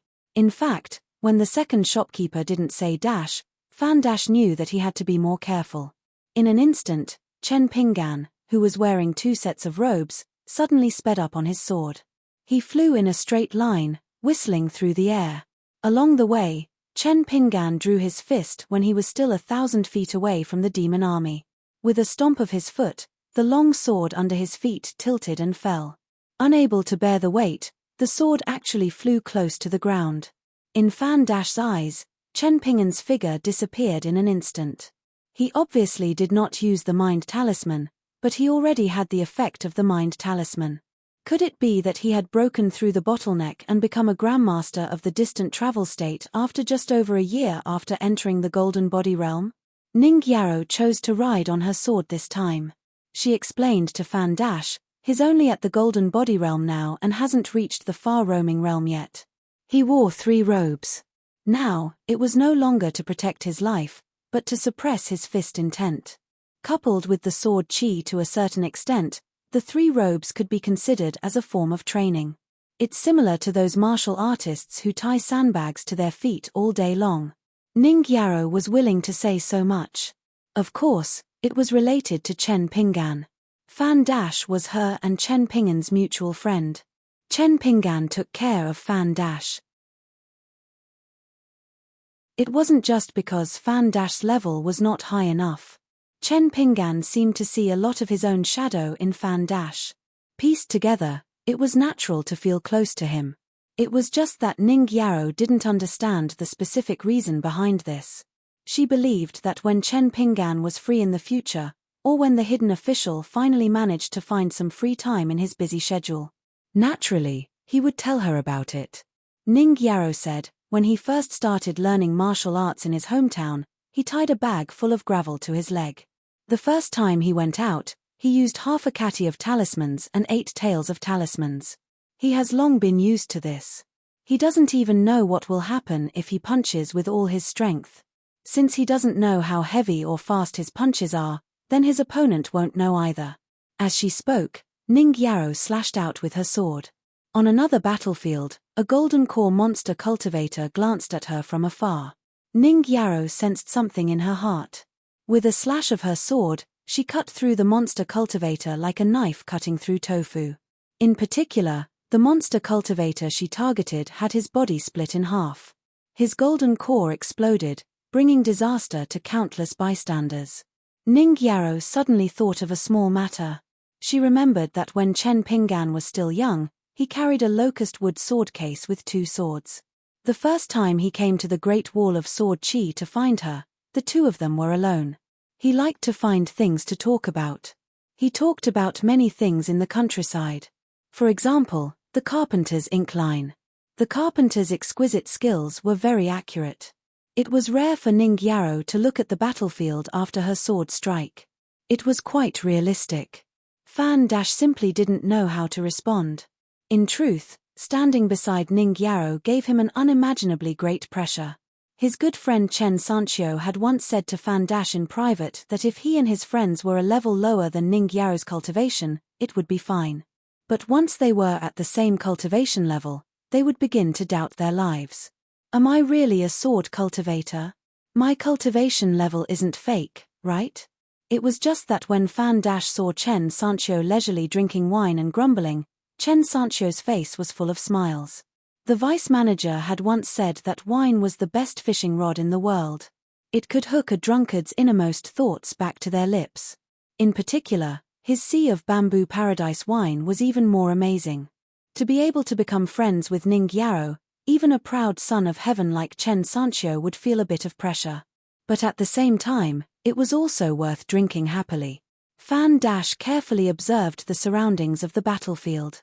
The truth was that it was empty and there didn't seem to be any danger.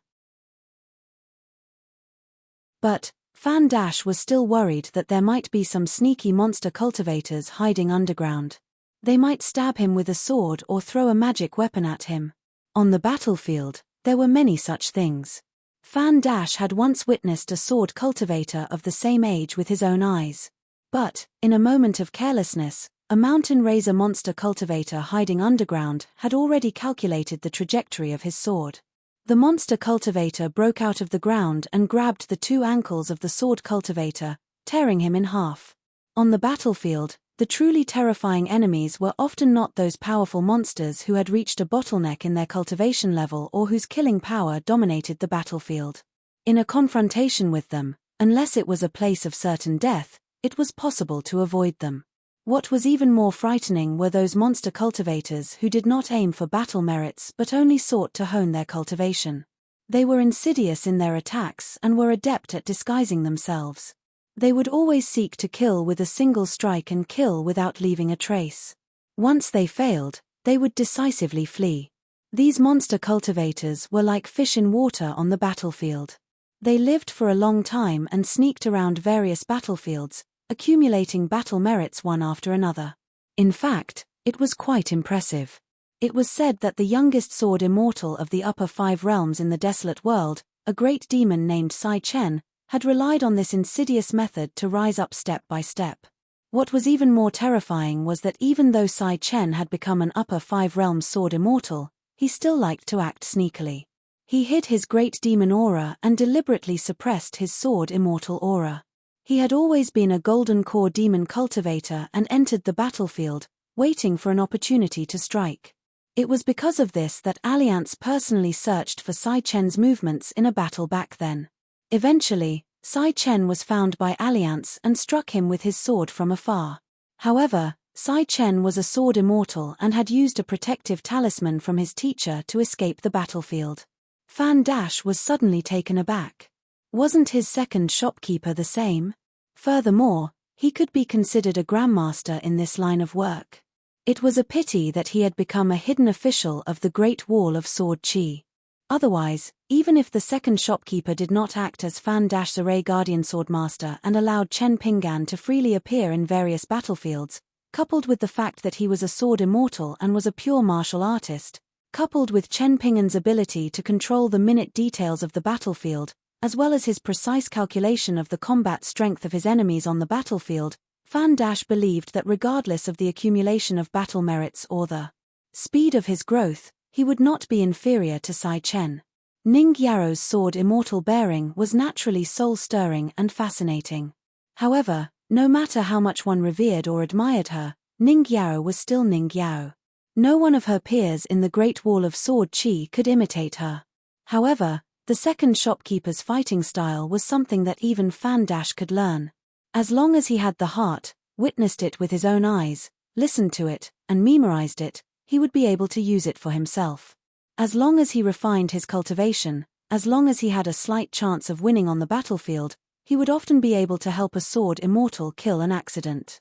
On the battlefield ahead, after Chen Pinggan no longer used sword kinesis flight, he took the initiative to fall into a heavy encirclement formed by the demon race. Inside, he opened his fist and his majestic fist intent flowed out like a river. It was similar to Ning Yaro's sword chi that had previously formed a small heaven and earth formation. Those who are careless or dare to approach me will be my fist intent's enemy first. A demon race member whose body was as large as a pavilion had already enlightened his apertures and become a cultivator. His two natal items were specially used to superimpose defensive supernatural powers. He relied on his naturally strong physique to rampage on the battlefield. In the end, Chen Pinggan opened up a path with his fist. His entire body was like a long sword, slicing him into two halves on the spot. The surging blood was then dispersed by the fist intent. A single stab was better than 1,000 hits. Chen Pinggan only used one punch to fight against his enemies. When he was alone, he would be surrounded by enemies from all directions. He would still strive to kill his enemies with a single punch, injuring their foundations and shattering their souls. Every punch seemed to be conserving his strength, but in fact, every punch was extremely powerful and unstoppable. The fist intent was so pure that it could actually make the surrounding sword chi actively avoid it. A demon clan cultivator who couldn't dodge in time raised his hammer and smashed it down. He had a tall and sturdy build and was about 20 feet tall. Facing the legendary Ning Yaro, he might just be waiting for death. However, facing this young man who didn't have a flying sword and only had an extremely powerful fist technique, he didn't lack the will to fight. Chen Pinggan stretched out his hand and blocked the huge hammer that was smashing down on his head. His entire body was shrouded in shadow. Chen Pinggan's ankle shifted slightly, diverting the huge force to the ground. Even so, his knees were still smashed into the ground. He could have dodged, but he didn't. He took the heavy hammer head-on and deliberately stagnated his body a little in order to let the hidden demon race cultivators feel that there was an opportunity to take advantage of. A demon race military cultivator wearing refined iron talisman armor approached Chen Pinggan with a saber in both hands. His aura was like a rainbow as he slashed at him.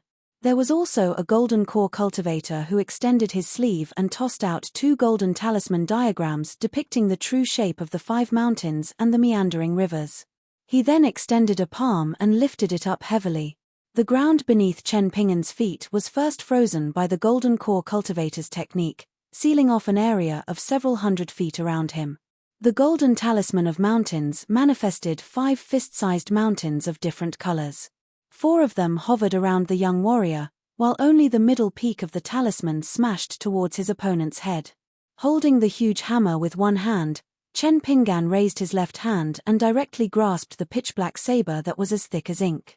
The pure fist intent in his palm rubbed against the black saber, causing sparks to fly everywhere. With a twist of his wrist, he dragged the demon race military cultivator who was unwilling to let go of the saber to his front and slammed him against the miniature mountain formed from the golden talisman. Having completed his task of luring the enemy, the hammer-smashing demonic cultivator could no longer bring his huge hammer down. He temporarily withdrew his weapon and raised his arm high, wanting to attack again. The demon race military cultivator saw that the situation was not good. He did not want to be hit by the middle peak, nor did he want to be hit by the hammer that followed.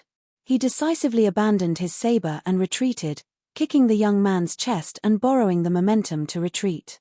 In the next moment, Chen Pinggan, who had been using the monkey fist stance taught by Zhu Lian, suddenly changed to Zhong Qiu's peak fist stance. The slender young man whose shoulders were slightly slumped and whose back was hunched immediately returned to his normal posture. His fist intent changed and became even more vigorous. He directly shattered the spell seal around him and smashed his fist onto the miniature mountain. When the fist made contact with the small mountain, a frenzied ripple of fist intent surged in all directions, shattering the mountain into splashes of golden light. Chen Pinggan, who was still holding onto the tip of the saber in his left hand, slid backwards and dodged the second heavy hammer strike from the burly demonic cultivator. He retracted the saber in his left hand slightly and loosened his right fist into the shape of a saber. He chopped down with the saber, chopping the saber into two. This caused the demon race military cultivator, who had wanted to take the initiative to destroy his natal item, to end up losing the rice used to lure it. Instead, he spat out a mouthful of blood essence from his heart. He glanced at the young man who was still trapped in the formation of the Four Mountains. This demon race military cultivator actually directly rode the wind and left the battlefield. Although the Four Mountains formed from the golden talisman were small, they hovered in the air at this moment. They still gave off an extraordinary aura of mountains towering over the earth. The black-clothed young man and the hammer were trapped in the formation. The only thing lacking was that central mountain, which was slightly lacking. Fortunately, the other golden talisman had already transformed into a water serpent that was several jong long. In the end, the formation of mountains and flowing water was still formed. The burly demonic cultivator, who had been implicated and could only fight for his life with the young man, no longer cherished his life. On the battlefield, death was inevitable, but there were also those who feared death and would die even more. The burly demonic cultivator wielded a large hammer and unleashed his ferocious nature. Within the formation cage of the Four Mountains where a water serpent was pouncing, he charged straight for the young man whose fists were unreasonably heavy. If he could exchange lives with the young man, he would. In the end, his chest was smashed apart by the young man's fist. Before this, the talisman's water serpent had already worn down the burly demonic cultivator's flesh and bones. Perhaps even the golden core demonic cultivator had not expected this outcome. It had actually become a mutually destructive battle where one fellow daoist would rather die first than live. This was because after the young man punched the burly demonic cultivator to death, he leaped high into the air with the tip of his foot. He pressed the burly demonic cultivator's head down and crashed into the water serpent. The burly demonic cultivator, who had chosen to self-destruct his golden core, was reduced to ashes along with the water serpent. The golden core cultivator took a closer look and saw that the young man had torn off his tattered robe. He was still wearing a robe underneath. The mask on his face was also badly damaged. The young man casually removed it and kept it in his sleeve. Even the large hammer on the ground disappeared and was kept in an item close to him. Without hesitation, the golden core cultivator no longer cared about the talisman of the Four Mountains. He cast a unique spell and turned into several wisps of green smoke, burrowing into the ground in different directions. Chen Pinggan did not deliberately pursue the golden core cultivator. Without the restriction of the robe on his fist, the fist aura became more abundant. He pushed the four tottering pocket-sized mountains away. As he ran forward, he threw out 4 punches from afar. 4 rays of golden light burst open. In the blink of an eye, nearly 100 demonic cultivators were killed or injured on the battlefield. Without the mask, someone in the demonic army took the lead to shout out the 2 words hidden official. The army that was originally still trying to form a formation to fight the enemy under the supervision of the battle suddenly scattered. The path that Chen Pinggan took after that was no longer a straightforward charge. Instead, he chose to draw a large circle on the battlefield and then slightly shift forward. The faster he ran, the more he punched first. A pure-blooded martial artist's pure vital chi punched non-stop. When he was about to exhaust his vital chi, he would find an opportunity to take a breather. If the situation was dangerous, he would force himself to hold on. On the battlefield, no matter how many enemies there were, how could it compare to the feeding punches of a 10th realm martial artist? Dealing with the latter was truly a matter of life and death. Wouldn't the so-called toughness of the body be like paper under the punches of a 9th realm martial artist who was easily at the peak of the 9th realm? He could only guess, gamble, rely on instinct, and rely on someone who was close to divine connection and had telepathy to follow the punches. To Chen Pinggan, as long as there was no nascent soul sword cultivator hiding nearby, he would be able to break through. The so-called one man breaking through the enemy lines was not a battlefield at all. It had always been a one-on-one fight. Li Er once said that in the one-on-one battle where he almost accidentally killed Song Jianqiang, the Dali King's aptitude was, of course, good, but his fist was still too light at that time. However, the reason why Song Jianqiang was able to hold on for so long at that time was that Song Jianqiang was not only a martial artist, but also a martial artist who fought on the battlefield.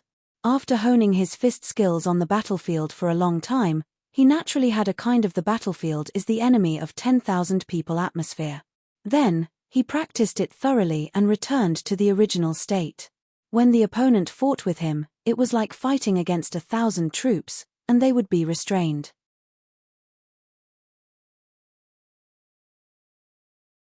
Together with a dozen or so sword cultivators who were heading south, they slaughtered the demon race army from the front and back.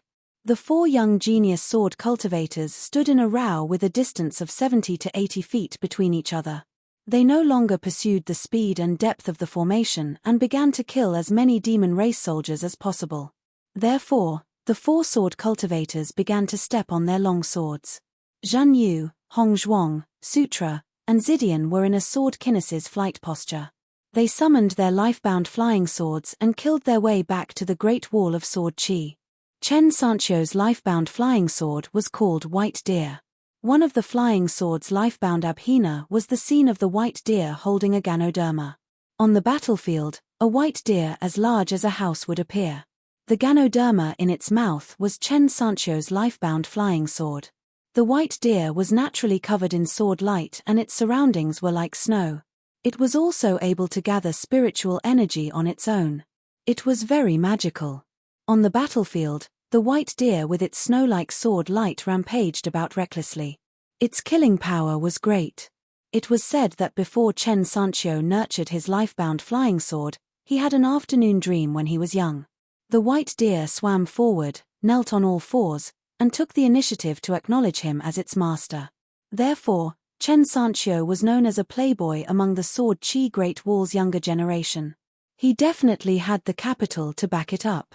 He had a good family background, a good temper, good looks, good relationships, and a good aptitude. Apart from the Chen family's young master's slightly poor alcohol tolerance, there was almost no fault to be found. As for a divine item like the white deer, it was often related to illusory literary luck. Therefore, Chen Sanchio obtained the Dali imitation of the Beko Keikyang building's ancient sword, Book of Sutras, which complemented each other. This was because Chen Sanchio's life-bound flying sword was one of the few rare existences that possessed 2 life-bound abhina. Other than conjuring the flying sword and causing the white deer to appear, it could also increase Chen Sanchio's literary luck. Therefore, Chen Sanchio was actually a carnate sword embryo, and also a natural scholar. After all, in the vast world, there were only 2 scholarly sages in the 3 great academies and 72 academies who had reached the sword immortal realm. Unfortunately, Chen Sanchio was born in the Sword Qi Great Wall where scholars were few and far between. Most importantly, Chen Sanchio's surname was Chen. He was unable to go to the foreign land that was filled with schools and books. Every sword cultivator who could obtain the title of genius in the Sword Qi Great Wall had their own stories. As long as they were sword cultivators who liked to drink, they could get drunk. Even if they were drunk to death, they would have a reason. Ning Yarrow had been following Chen Pinggan at a distance that was neither too far nor too close to him. Ning Yarrow vaguely sensed Chen Pinggan's thoughts. Perhaps it was a thought that Chen Pinggan himself was unaware of. If my fist reaches beyond the heavens, on the battlefield south of the Sword Qi Great Wall, anyone who goes against me, Chen Pinggan, will die without even drawing my sword. Ning Yarrow did not feel that this was bad, but she also felt that this might not be the best. There was only one reason for this, and that was that he was Chen Pinggan. Therefore, Ning Yarrow shouted, "Chen Pinggan!" On the battlefield, Chen Pinggan immediately stopped and turned his head, somewhat puzzled. Fan Dash's sword heart was a little unstable for a moment. It was just a strange feeling that disappeared in a flash. Ning Yarrow said, "Continue to punch. I'll be behind you." Chen Pinggan was taken aback. He did not know why Ning Yarrow said this, but he still smiled and nodded his head. The robe that he had borrowed from Pang Yuanji had already been torn to shreds. The robe he was wearing was so torn that it did not even need to be put away. He used his fist will to gently disperse it, scattering it like dandelions. Not only that, even the green robe from the Ning residence was put away. Therefore, Chen Pinggan was only wearing a long robe made of the most common material. Chen Pinggan took a deep breath and spat out a mouthful of blood. Unknowingly, there were no demons alive on the battlefield within a few hundred feet of him. Chen Pinggan shook his wrist with one hand and clenched and unclenched his fist with the other. The bones in his hands were exposed. It was normal. Of course it hurt, but this familiar feeling that he had not felt in a long time made him feel at ease. If he did not feel some pain, how could he practice martial arts? Chen Pinggan looked into the distance. Finally, he looked up and saw the words carved on the wall. They could not be more familiar. Fierce. The words were really ugly. Chen Pinggan subconsciously looked up at the sky. He could come late, but he could not come at all. Even if he only returned to half of the Great Wall of Sword Chi in his hometown, it would be good to take a look. As for whether he could use his sword, he could come and see. Chen Pinggan reached out and grabbed it. However, he remembered that the sword of the sword workshop had already been destroyed. He took out the Dharma saber that belonged to the nascent soul realm demons. It was narrow, long, and sharp. It shone brightly. Chen Pinggan held the Dharma saber that no longer had an owner. It was of high quality and was a first-class Dharma treasure. He gently weighed it. It was heavy enough. Then, he continued to open the array. A moment later, Fan Dash could not help but look behind him. Ning Yarrow was rubbing her eyebrows. In front of them, Chen Pinggan was slashing wildly with his saber. Fan Dash felt that this was probably killing a thief. In an instant, Ning Yarrow attacked with her sword.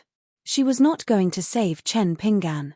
Even if the person who ambushed her was a nascent soul realm sword cultivator who had hidden his strength. The person who cooperated with him and chose to assassinate Ning Yarrow was the unpolished Jade Realm Sword Immortal who was proficient in the Tao of Concealment. Ordinary immortal Tao companions on the mountain would inevitably hesitate if they were of a higher realm, even if they would not save the one of a lower realm. However, Ning Yarrow did not have any distracting thoughts. Instead, her sword heart became clearer and brighter. She could kill the enemy. He could survive. Ning Yarrow believed in herself, but she believed in Chen Pinggan even more. Ning Yarrow, who had deliberately suppressed the bottleneck of the Golden Core realm for many years, suddenly broke through the bottleneck of the nascent soul realm. After Ning Yarrow attacked, she was still able to divert her attention and glanced at the city wall. Chen Qingju stood on the city wall with his hands behind his back and a smile on his face. Wei Yijin smiled bitterly. "Boss, why did you deliberately suppress Ning Yarrow's breakthrough?" Chen Qingju smiled. "There's no hurry. There's no need to deliberately fight for those empty titles. Is there a need to become the first sword immortal under the age of 30 in history?" Wei Yijin, who became a sword immortal at the age of 40, still did not understand. Ning Yarrow did not spoil things through excessive enthusiasm. She just went with the flow. "Boss, why did you use the sword Tao of the entire Great Wall of Sword Chi to suppress Ning Yarrow at the bottleneck of the nascent soul realm?" Chen Qingju chuckled. "I'm Wei Yijin." Wei Yijin was speechless. He missed the time when Senior Zhuo was on the city wall. Did sword immortal boss mean that he was Chen Qingju? Chen Qingju continued, suppressing her with the sword Tao? Then you underestimate Ning Yarrow too much. No matter how fierce the battle was, the grey-robed elder in the wilderness world did not care about it. He just closed his eyes and rested. At this moment, the elder opened his eyes and said to Chen Qingju with a smile, "That's breaking the rules." Chen Qingju answered, "You're not convinced. Let's fight on the city wall."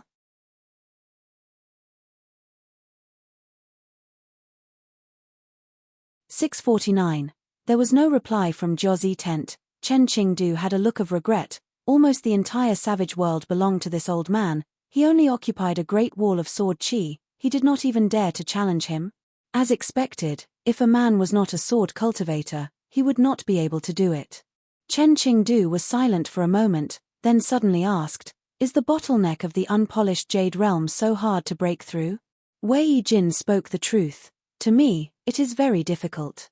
When I met Senior Alliance and broke through the bottleneck of the nascent soul realm, it was already a fluke. I have always felt guilty about taking credit for myself.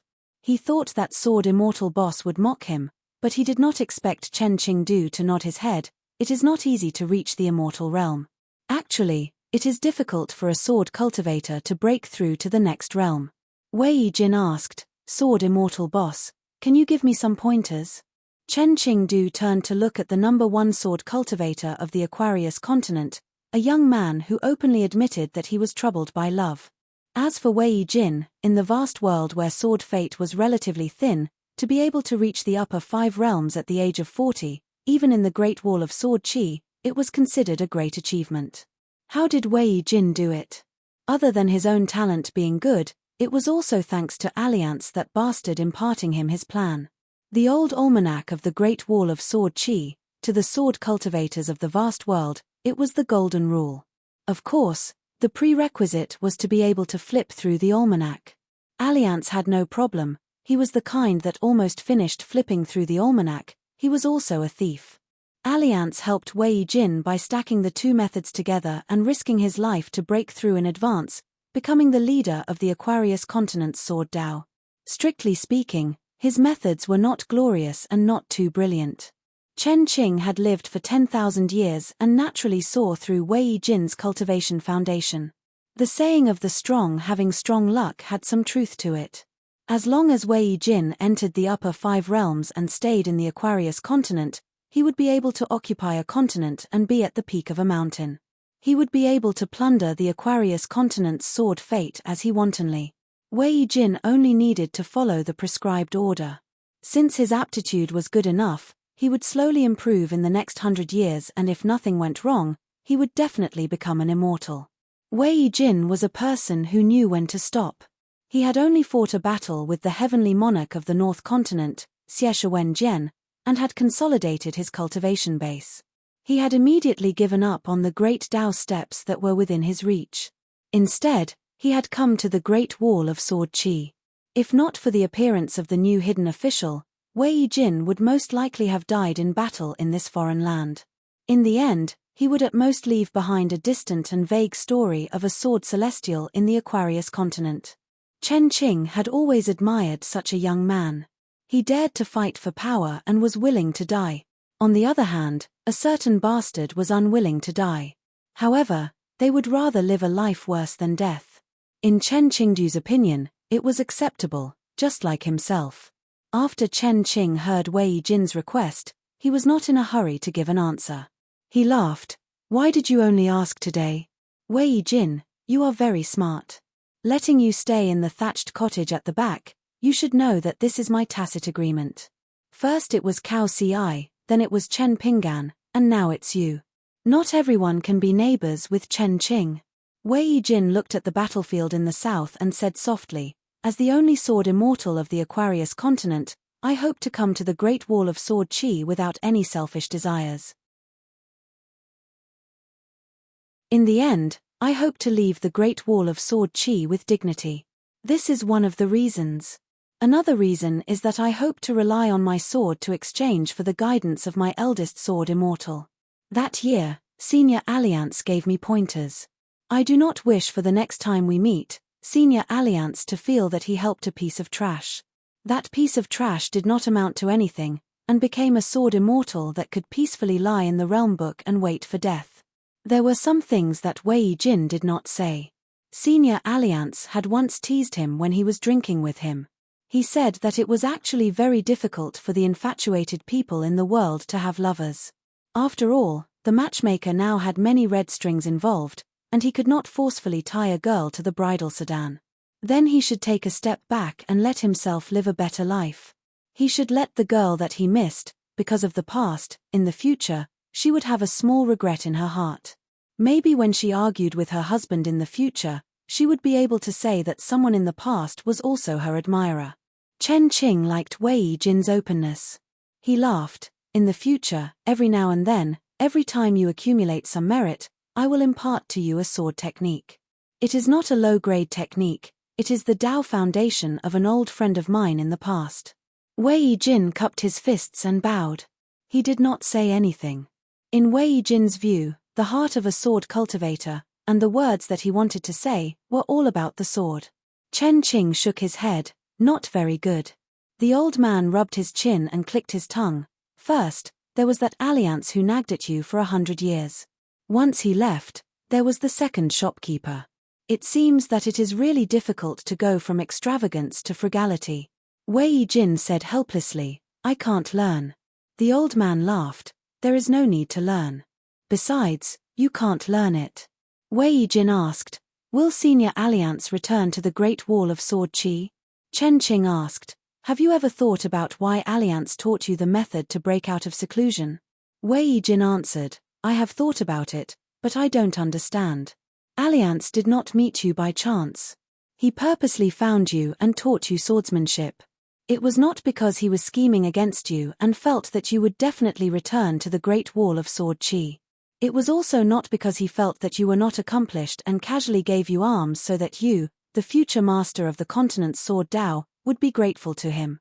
Instead, he sincerely hoped that you, Wei Jin, would be able to stand side by side with him, Alliance, in the future. It was the same for Wei Jin. Alliance treated all those who walked on the same path as him equally. Chen Qing said, this is the reason why I taught you the sword technique. Sword cultivators need to be in the company of the weak and fight against the strong. Those who see others as ants are ants themselves. Back in the day, who wasn't an ant under one's feet? Wei Jin seemed to have understood something. The old man put his hands behind his back and glanced at the sky. He retracted his gaze and looked towards the southern land. Swordsman, swordsman, sword techniques in the heavens, guests on the earth. When a sword cultivator, who was clearly a sword immortal, was willing to call himself a swordsman from the bottom of his heart, it was a little interesting. In Chen Qing's opinion, Wei Jin was lacking in this. Even if this young sword immortal had always been in the Jianghu, in fact, Wei Jin had never felt that he belonged to the Jianghu. He was a passerby of the entire human world. In the end, he still had to go up the mountain to become an immortal. He would bring his sword up the mountain with him and try his best to distance himself from the secular world. He was most afraid of the messy karma. However, Chen Qingdo looked into the distance and recalled a picture scroll of his youth. When a sword cultivator ascended to the top, he would seek the sword from the heavens. The person with the highest realm would be more involved with the human world. In the end, step by step, it would be extremely slow. Relying on the complicated threads of the human heart, it was as if he was dragging the entire world upwards. This was the earliest sword cultivator. This was the true purity of the heart of the sword. With great perseverance and great wishes, he took on great burdens and endured great hardships. He was determined to let the entire human world go to a higher place. Now, be it sword cultivators or other Qi refinement warriors, which one of them did not want to be pure of heart and few desires? They wanted to sever themselves from the secular world and become immortals on the mountain that did not stir up any dust. Even if most of the cultivators in the world had such a mindset, there would be no problem. However, if everyone was like that, there would be great trouble. Chen Qing put his hands behind his back and gently tapped his palms. He muttered to himself, there can be more of the former and less of the latter. There must be both types of people. Neither can be missing. On the southern battlefield, after exchanging a blow with Ning Yaro, the unpolished Jade Realm Sword Immortal Death Warrior was slightly injured. However, he did not want to continue fighting. He immediately used a strange secret technique to escape. On the battlefield, where blood flowed, a circle of extremely fine ripples appeared one after another. Obviously, that was where the Demon Clan Sword Immortal Death Warrior's soul was. Moreover, the escape route was not in a straight line. It seemed that he had used some kind of formation. Ning Yaro's second blow missed. Not only that, there was a ripple in a pool of blood 600 feet behind Ning Yaro. For a sword cultivator, this distance could be said to be very close. The Sword Immortal Death Warrior actually wanted to risk his life for a blow. Ning Yaro was even more ruthless. She was determined to exchange injury for life. She could have dodged in time. However, she still deliberately paused for a moment to give the demon clan Sword Immortal a chance. However, the Sword Immortal Death Warrior also gave up the chance. He completely dispelled the idea of assassination and chose to leave the battlefield. According to the records in the Jazi tent, the golden robe on Ning Yaro's body was worthy of being an immortal weapon. For a top assassin like him who succeeded in one blow, it was extremely restrained. Ning Yaro could not find any trace of the Sword Immortal Death Warrior. Looking around, there was no sign of him in the nearby battlefield. Thus, she gave up. However, she had already memorized the escape route of the Sword Immortal Death Warrior. She silently deduced it in her heart. If there was a chance to fight again, Ning Yaro's sword would be more measured. What really annoyed Ning Yaro was that the nascent soul sword cultivator that targeted Chen Pingan had also decisively retreated after his first blow failed. The demon clan army acted as a natural barrier. Ning Yaro's third strike was dodged by the nascent soul sword cultivator. He formed a sword seal with both hands, and the Sword Immortal Death Warrior turned into thousands of sword lights that scattered in all directions. Ning Yaro raised her hand, and the thousands of broken weapons on the ground chased after the sword lights like flying swords. It was as if the sky above the battlefield was covered with a torrential downpour of flying swords. At the same time, Ning Yaro swept out dozens of feet and bypassed Chen Pingan in the distance. She slashed her sword forward. However, the nascent soul sword cultivator's flying sword failed to kill Chen Pingan. The so-called failure was that it did not kill Chen Pingan. Chen Pingan was trapped in the formation. When a nascent soul sword cultivator suddenly attacked, there was nowhere for him to hide. The only thing he could do was to avoid being fatally injured. Thus, his entire shoulder was pierced by the flying sword and most of it was blown off. When a Sword Immortal Death Warrior attacked with his flying sword, it was not only because of its sharpness, but also because of the sword chi left behind. It used the injured person's small world as a battlefield. The fine and complicated sword chi and wisps of sword intent were like countless dragons crossing the river. The sword chi was like a flood breaking through a dam, crashing into the acupoints and chi residents. It was a recognized fact that it was the hardest to recover from being injured by a Sword Immortal Death Warrior's flying sword. The Sword Immortal Death Warrior was worthy of being ranked first among the 4 troublesome ghosts on the mountain. On the battlefield, Fan Dash could no longer see Chen Pingan's figure. The mighty demon race army swarmed over from all directions, blotting out the sky and covering the earth. It was obvious that they wanted to surround and kill the young man. The demon race cultivators were the first to recognize the young hidden official's face. After his identity was revealed, the army retreated out of a survival instinct. It was because the young hidden official had not only defeated Li Jun, a disciple of the moon-bearing mountain who was in seclusion, but he had also defeated Li Jun, a top genius of the wasteland world, to the point that his soul was scattered. This matter had long been spread throughout the demon race army. This news was destined to slowly spread to the south, becoming a hot topic of discussion in the wasteland world. Year after year, it was like the grass on the plains, withering and thriving everywhere. Even after 100 years, it might still be talked about by those who remembered it. It was also because the hidden official of the Great Wall of Sword Chi had been the same as the ponytailed little girl named Xiao Chuo for far too many years. When the demon race army remembered that this hidden official was not the hidden official, coupled with the fact that Chen Pingan was alone and that Ning Yaro did not seem to have any intention of assisting the new hidden official, some of the demon race cultivators who had their best friends killed by the young martial artist were already determined to take revenge. They were willing to exchange their lives for the young man's injuries.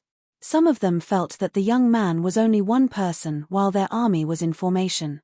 They took the opportunity to secretly throw out a spell or a natal item, which was absolutely safe. There were also Golden Core demon race cultivators and Sword Immortal Death Warriors who had their own thoughts. Their attacks were extremely precise and ruthless. They did not expect to kill in one blow, but only wanted to cut the flesh with a blunt knife. Killing on the battlefield had a huge influence. When individuals were involved in it, they would often follow the general trend.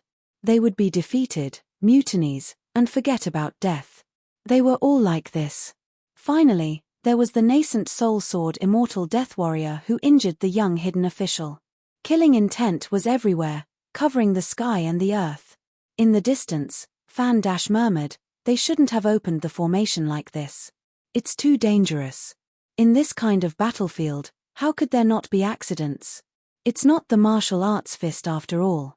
If not for Ning Yarrow holding the formation, the deputy manager would have undoubtedly died with such a punch. Ning Yarrow said, "It's because I'm here that he punched like this. This is the order of things. That's how it should be."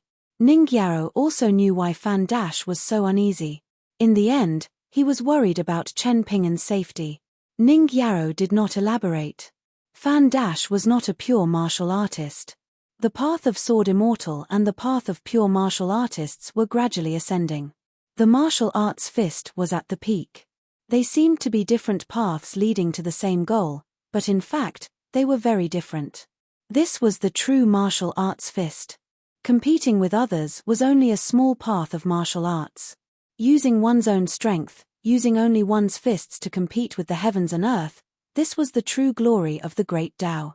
In the distance, the center of the encirclement had almost turned into a slowly moving hill. As Fan Dash sheathed his sword, he could not help but ask, "If this continues, will it really be okay?" She said, "The other side is not okay." Fan Dash was speechless. He could only continue to attack at the edge of the battlefield, trying his best to share some of the pressure on Chen Pingan. Actually, it did not mean much, but he had to do something. When dealing with people, it was a good habit to seek peace of mind as much as possible when one's strength was beyond one's reach. Ning Yarrow controlled the sword immortal and traversed the battlefield wantonly. A long golden line condensed in the middle of the demon race army and did not disperse for a long time. There were straight lines that crisscrossed with each other, but there were also crooked golden trajectories that spanned several thousand feet. Everywhere it went, there were broken limbs and broken bones that had been sliced apart by the golden sword. The golden light itself was like a natural talisman array, containing extremely heavy sword intent. Together with the overflowing sword chi in the surroundings, it made the demon race army suffer. Many Middle Five Realm cultivators simply lay on the ground, avoiding the golden lines that were growing denser and denser. Many Dragon Gate cultivators and Golden Core cultivators had already rapidly left the golden sword array that was suspended in the air. Ning Yarrow glanced at the golden lines on the battlefield. After gathering enough sword chi, she formed a seal with 2 fingers and gently slashed downwards. It was like a heavy rain that was suspended in the air, resembling a huge pond that was just above the ground. Then, it suddenly fell to the ground. On Chen Pingan's battlefield, the ground shook and the fist aura was as loud as thunder. The nearby demon race soldiers were sent flying in all directions. A small mountain that was piled up by the demon race army seemed to have collapsed from the middle. Fan Dash heaved a sigh of relief. He finally saw Chen Pingan's figure. He looked a little wretched. His clothes were tattered and his flesh was mangled. The fist intent was so thick that it was almost visible to the naked eye. It flowed through Chen Pingan's body as if a god was protecting his body. This was probably the world's most worthy golden body realm martial artist. Although Fan Dash was a sword cultivator and dreamed of becoming a sword immortal, after witnessing this scene, he could not help but admit that the golden body of a martial artist was unbreakable. It was truly tyrannical. Chen Pingan was hit in the back by a dazzling spell technique. He only staggered a step before he took advantage of the momentum to charge forward. He moved straight for more than 100 feet and opened a path with his fist. A military demon race cultivator swept a large halberd across his waist and sent Chen Pingan flying for more than 100 feet. At the same time, dozens of spells and divine abilities and dozens of natal items followed him like shadows. In the blink of an eye, Chen Pingan had just landed on the ground. A small mountain was formed on the battlefield and he disappeared without a trace. One good thing about Fan Dash was that he did not do unnecessary things. However, Fan Dash became more and more frightened. Were those demon race cultivators crazy? Why were they so reckless with their lives? Ning Yarrow still left the front line to the injured Chen Pingan alone. At most, She would help to attack and hold back the two sides of the battlefield. She used the sword immortal to shave off some horizontal thickness of the demon race army. As an immortal weapon, the sword immortal had already gained some sentience. It was like an ignorant child who was learning to speak. It was clearly very carefree at the moment. In the past, it was indeed somewhat sullen in Chen Pingan's hands. It was fine that its master, who was not even a sword cultivator, could order it around at will. The key was that every time the sword immortal appeared, it was far from satisfying. Although Ningyaro was calm and composed, her sword heart was calm, and her attacks were always accurate, it did not mean that she was not worried about Chen Pingan's situation at all. How great was the merit of killing the hidden official of the Great Wall of Sword Qi on the battlefield? The 60 military tents in the wasteland world had a great debate about this matter. There were roughly 3 opinions. The military tents led by Gangin Camp believed that killing the hidden official Chen Pingan was equivalent to killing a Jade Realm Sword Immortal. The reason was that although Chen Pingan was the new hidden official and held a high position in the Great Wall of Sword Qi, and he was in charge of the hidden official's line of command and had caused great losses to the wasteland world, Chen Pingan was not a sword cultivator. Moreover, his realm was not high. Although he could kill Li Zhen in a fight, he did not necessarily have the combat power of a peak nascent soul realm sword cultivator. Therefore, with his identity as a hidden official, it was reasonable to regard him as a Jade Realm Sword Immortal. Led by Ding Mao's tent, another large group of tents supported by the 2 sovereign stage great demons, Yang Ji and Huang Luan, all believed that this young hidden official, regardless of whether it was a real threat or a symbolic significance to the Great Wall of Sword Qi, killing Chen Pingan would be equivalent to a sword cultivator in the immortal realm. It was not excessive to regard him as a great sword immortal. Apart from this, there was another lone armored commander's tent that raised an even more shocking opinion. As long as they could kill Chen Pingan, their battle merits should be at least between killing Dong Sangeng, Chen Shi, Qi Tingji, Lu Ji, Old Def, and Nailan Shaowei, these 2 groups of sword immortals. Even if their battle merits were equivalent to that of an ascendant realm sword cultivator, it wouldn't be impossible. The debate was endless. The military tents gathered their opinions and finally decided that the merit should be based on killing a great sword immortal. However, the merit should be between Nailan Shaowei and Yu Qing. It could not be regarded as an ordinary great sword immortal. Fan Dash's heart trembled. On the battlefield far away, Chen Pingan, who was in charge of opening the formation, was punched in the direction of Fan Dash for the first time by a demon cultivator. Chen Pingan twisted his body in the air, dodging the entanglement of some key spells and magic weapons. He forcefully withstood the other attacks and landed on the ground. He slid back 5 or 6 steps and stomped heavily on the ground. He returned to the battlefield at an even faster speed and went straight for the demon cultivator, who was also a pure martial artist. The latter was not only the leader of a demon army, he was also a cultivator. Furthermore, he was in the far travel realm. After transforming into a human, he was tall and sturdy. He did not have any weapons on him, but his muscles were firm and imposing. On the front line, the 2 pure martial artists charged at each other. Both of them punched each other. The fist aura shook violently, and the surrounding demon army was immediately pushed back by the majestic fist intent that surged out. The demon cultivator in the far travel realm and Chen Pingan each took a punch, but neither of them retreated a step. They exchanged punches and both of them were punched in the face. Their heads swayed backward for a moment. On the battlefield, dull sounds like the beating of drums could be heard. The demon cultivator in the far travel realm roared. He wanted the nearby Golden Core and Dragon Gate cultivators to throw all their magic weapons and spells at him without caring about their own lives. In the blink of an eye, Chen Pingan had exchanged punches and punched 16 times consecutively. Since the other party dared to stay where they were, he would not move either. Regardless of their identities or factions, there was no better way to exchange punches than to exchange punches on the spot. It was straightforward and open.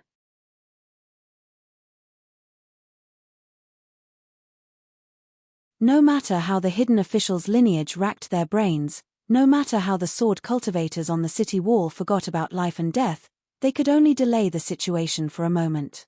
It seemed that they could not change the direction of the situation. Deng Liang was born as a wild cultivator. It was not that he could not accept failure, but Deng Liang had never felt so aggrieved, cowardly and resentful. In the end, it turned into a kind of dejection and he could only drown his sorrows in alcohol. The more he was in the summer palace, the more he could come into contact with first-hand information and observe the overall situation. When Deng Liang saw through the battles and the points gained and lost by both sides, the more deeply Deng Liang felt about the direction of the entire war, the more powerless he felt. Lin Junbai was only busy with the matters at hand. Chou Miao looked at Lin Junbai, and the young sword immortal nodded subtly. Lin Junbai was the pride of the central divine continent, and the great Tao was more lofty. Lin Junbai did not know that Chou Miao had such a high opinion of him. After arriving at the Great Wall of Sword Qi, the first thing Lin Junbai learned was to lower his own status even more. In reality, although Lin Junbai gave people the feeling that he was scheming, quick-witted and intelligent, and was outstanding in all aspects, the feeling he gave people was that he was not as trustworthy as Chou Miao. He was like a natural unpolished jade that had been carved extremely well. But precisely because of this, of course, this was comparing Lin Junbai to Chou Miao. In the main hall of the Summer Palace, the other sword cultivators all acknowledged Lin Junbai's three-handed seat and sat firmly. Chou Miao and Lin Junbai were the exact opposite, simple and reserved. This young sword immortal, with a basket of legendary deeds, became a sword cultivator of the hidden official's lineage. But he was not the new hidden official, and was slightly inferior. He had not said any words that would cause people to slap the table in praise, and had not done anything that would cause people to be shocked. But he was able to convince the masses and make people trust him. Everyone in the hidden official's lineage had probably thought that if something really happened to that young hidden official, who would become the next hidden official? It would definitely be Chou Miao, and not Lin Junbai. Lin Junbai did not have much resentment towards this. He had to admit that his skills were inferior. Lin Junbai had never been afraid of interacting with experts. He learned everything very quickly. As long as it was not a life-and-death situation, the improvement of his chess skills after the spar was all capital that entered his pocket. Lin Junbai was very clear that sword immortal Chou Miao's ability to convince the masses was not as simple as Chou Miao's high cultivation level. There were many things about Chou Miao that were worth him studying and learning. For example, no one would think that sword immortal Chou Miao was a brilliant and intelligent person who took every conceivable possibility into account. No one's first impression would be like this. If one said that Chou Miao's sword skills were high, but he had a gentle personality and did not have a sharp edge. The impression that the young hidden official gave people was that his cultivation level was not high, but he could fight very well. He was shrewd and scheming, but he was actually a good person. In addition, the hidden official's lineage had many sword cultivators that each had their own strengths. Lin Junbai would benefit greatly from his training here every day, so why would he leave? Even if Chen Pinggan chased him away, Lin Junbai might not necessarily leave. Lin Junbai glanced at the empty main seat and shook his head lightly. He would not leave, but he definitely would not become the hidden official. Chen Sancho glanced at the situation of the approaching battlefield. After some thought, he called for Dong Huafu to fly on his sword and approach Chen Pinggan's side. At the same time, he asked Fatty Dong and Stack Cliff to put in more effort. Once they caught their breaths, they would immediately return to reinforce. The two of them flew on their swords and changed the battlefield. They formed a triangular formation with Chen Pinggan and Ning Yao. Dong Huafu squatted on his sword and began to make a conclusion. Compared to Sister Ning opening the array, he is slower. Dong Huafu thought for a moment and remembered that the second shopkeeper's innate ability was to keep accounts. He added, however, Alliance said that men cannot be too fast. Chen Sancho laughed loudly. However, the second manager happened to be punched by a demonic cultivator from the School of Military who was wearing the gold crow armor. He seemed to have broken through the formation of the army that had been thinned by Chen Sancho's sword. In the end, he fell not far away from Chen Sancho. After rolling for a while, he stood up and smashed a natal artifact that was like a gangrene attached to the bones with his fist. Then, He changed his stance and summoned a mouthful of pure spiritual chi to stabilize himself. The robes he had borrowed from the hidden official's lineage were almost used up. The last robe he wore had long been torn to shreds. His upper body was almost naked and covered in wounds. His bones were exposed everywhere. Chen Pinggan put on the last Ning residence's green robe and turned to look at Dong Haitan. Chen Pinggan smiled. Ning Yarrow also smiled in the distance. Dong Huafu responded with a silly smile. Chen Pinggan leaned back and narrowly dodged a sword light that came from behind. Before he fell to the ground, he slapped the ground with his palm and flipped his body. He took a step forward and finally used the land withdrawal talisman for the first time. In the blink of an eye, he came to the side of the demon cultivator who had sneakily attacked with his sword. He swept his arm and decapitated the demon cultivator. Then, he lowered his head and used the headless corpse of the demon cultivator as a shield to crash into the demon cultivator. A middle-aged demon cultivator with a wooden expression picked up a broken sword from the ground. It was of inferior quality and barely looked like a sword. He took a step forward and came to Chen Pinggan's side. He slashed down with his sword. There was no dazzling sword light or sharp sword intent. It was as silent as the person wielding the sword. However, Chen Pinggan did not even have time to use the mind talisman. His fist intent reached the peak and he struggled to hold the sword edge with both hands. But still, he was slashed and sunk into the ground. The man did not think of using brute force to directly cut off Chen Pinggan's hands and shoulders. He casually pulled out the ordinary long sword and slashed it at Chen Pinggan's neck. Chen Pinggan directly clenched his left fist and pressed it against his chest. The man was clearly a little surprised. His sword would indeed change its trajectory midway and shatter Chen Pinggan's heart. At the critical moment when the sword changed direction, the man took a step forward. His figure was ethereal like a flying sword and directly came behind Chen Pinggan. He twisted the tip of his sword very casually and stabbed backwards, hitting the back of Chen Pinggan's spine. Chen Pinggan almost at the same time, used his fist to form a dragon. The tip of his sword was blocked for a moment. With the force of the sword, he should have charged forward faster. But Chen Pinggan still moved several steps to the side. As expected, the second sword-wielding man appeared directly in front of Chen Pinggan's original position and slashed down with his sword. The man smiled faintly and increased his strength as he gently gripped his sword. On the battlefield, nearly 100 sword cultivators instantly appeared. They formed a circle around Chen Pinggan. They were still wielding their swords. None of them had an intrinsic flying sword. Their sword tips stabbed straight at Chen Pinggan in all sorts of sword stances. Not only that, there was a man wielding a sword in each of the 6 spots outside the circular sword formation. He seemed to be waiting for Chen Pinggan to use his core talisman. Outside of this, in front of Ning Yarrow, Fan Dash, Chen Sancho and Dong Huafu, a huge circular sword formation with everyone wielding a sword appeared. Each of them challenged Chen Pinggan, Ning Yarrow, Chen Sancho and Dong Huafu, the 2 young geniuses who were listed in the 60-year records. There was also a golden core sword cultivator who was not listed in the records. The true target of this man's sword was both Chen Pinggan and Fan Dash. As for the outcome, he had already given the choice to all his peers on the Great Wall of Sword Chi. He did not really care about the outcome. When a sword cultivator attacked, it was fine as long as he was correct. The amount of battle merit was secondary. Every person wielding a sword was both real and fake. Their battle strength would be divided, so he needed to make precise calculations. The sword-wielding man seemed to be somewhat helpless. Somewhere, his figure, which was already faintly discernible, suddenly dispersed. The other sword-wielders were all targeted by at least 2 or 3 flying swords, and at most 5 or 6 flying swords. As for the young hidden official, he did not move. The man who had also covered his face and concealed his aura looked at Chen Pinggan one last time. He smiled knowingly and said in a mellow and elegant voice, "A kindred spirit." No one knew where this strange sword cultivator, who had appeared out of nowhere and disappeared like a ghost, had gone.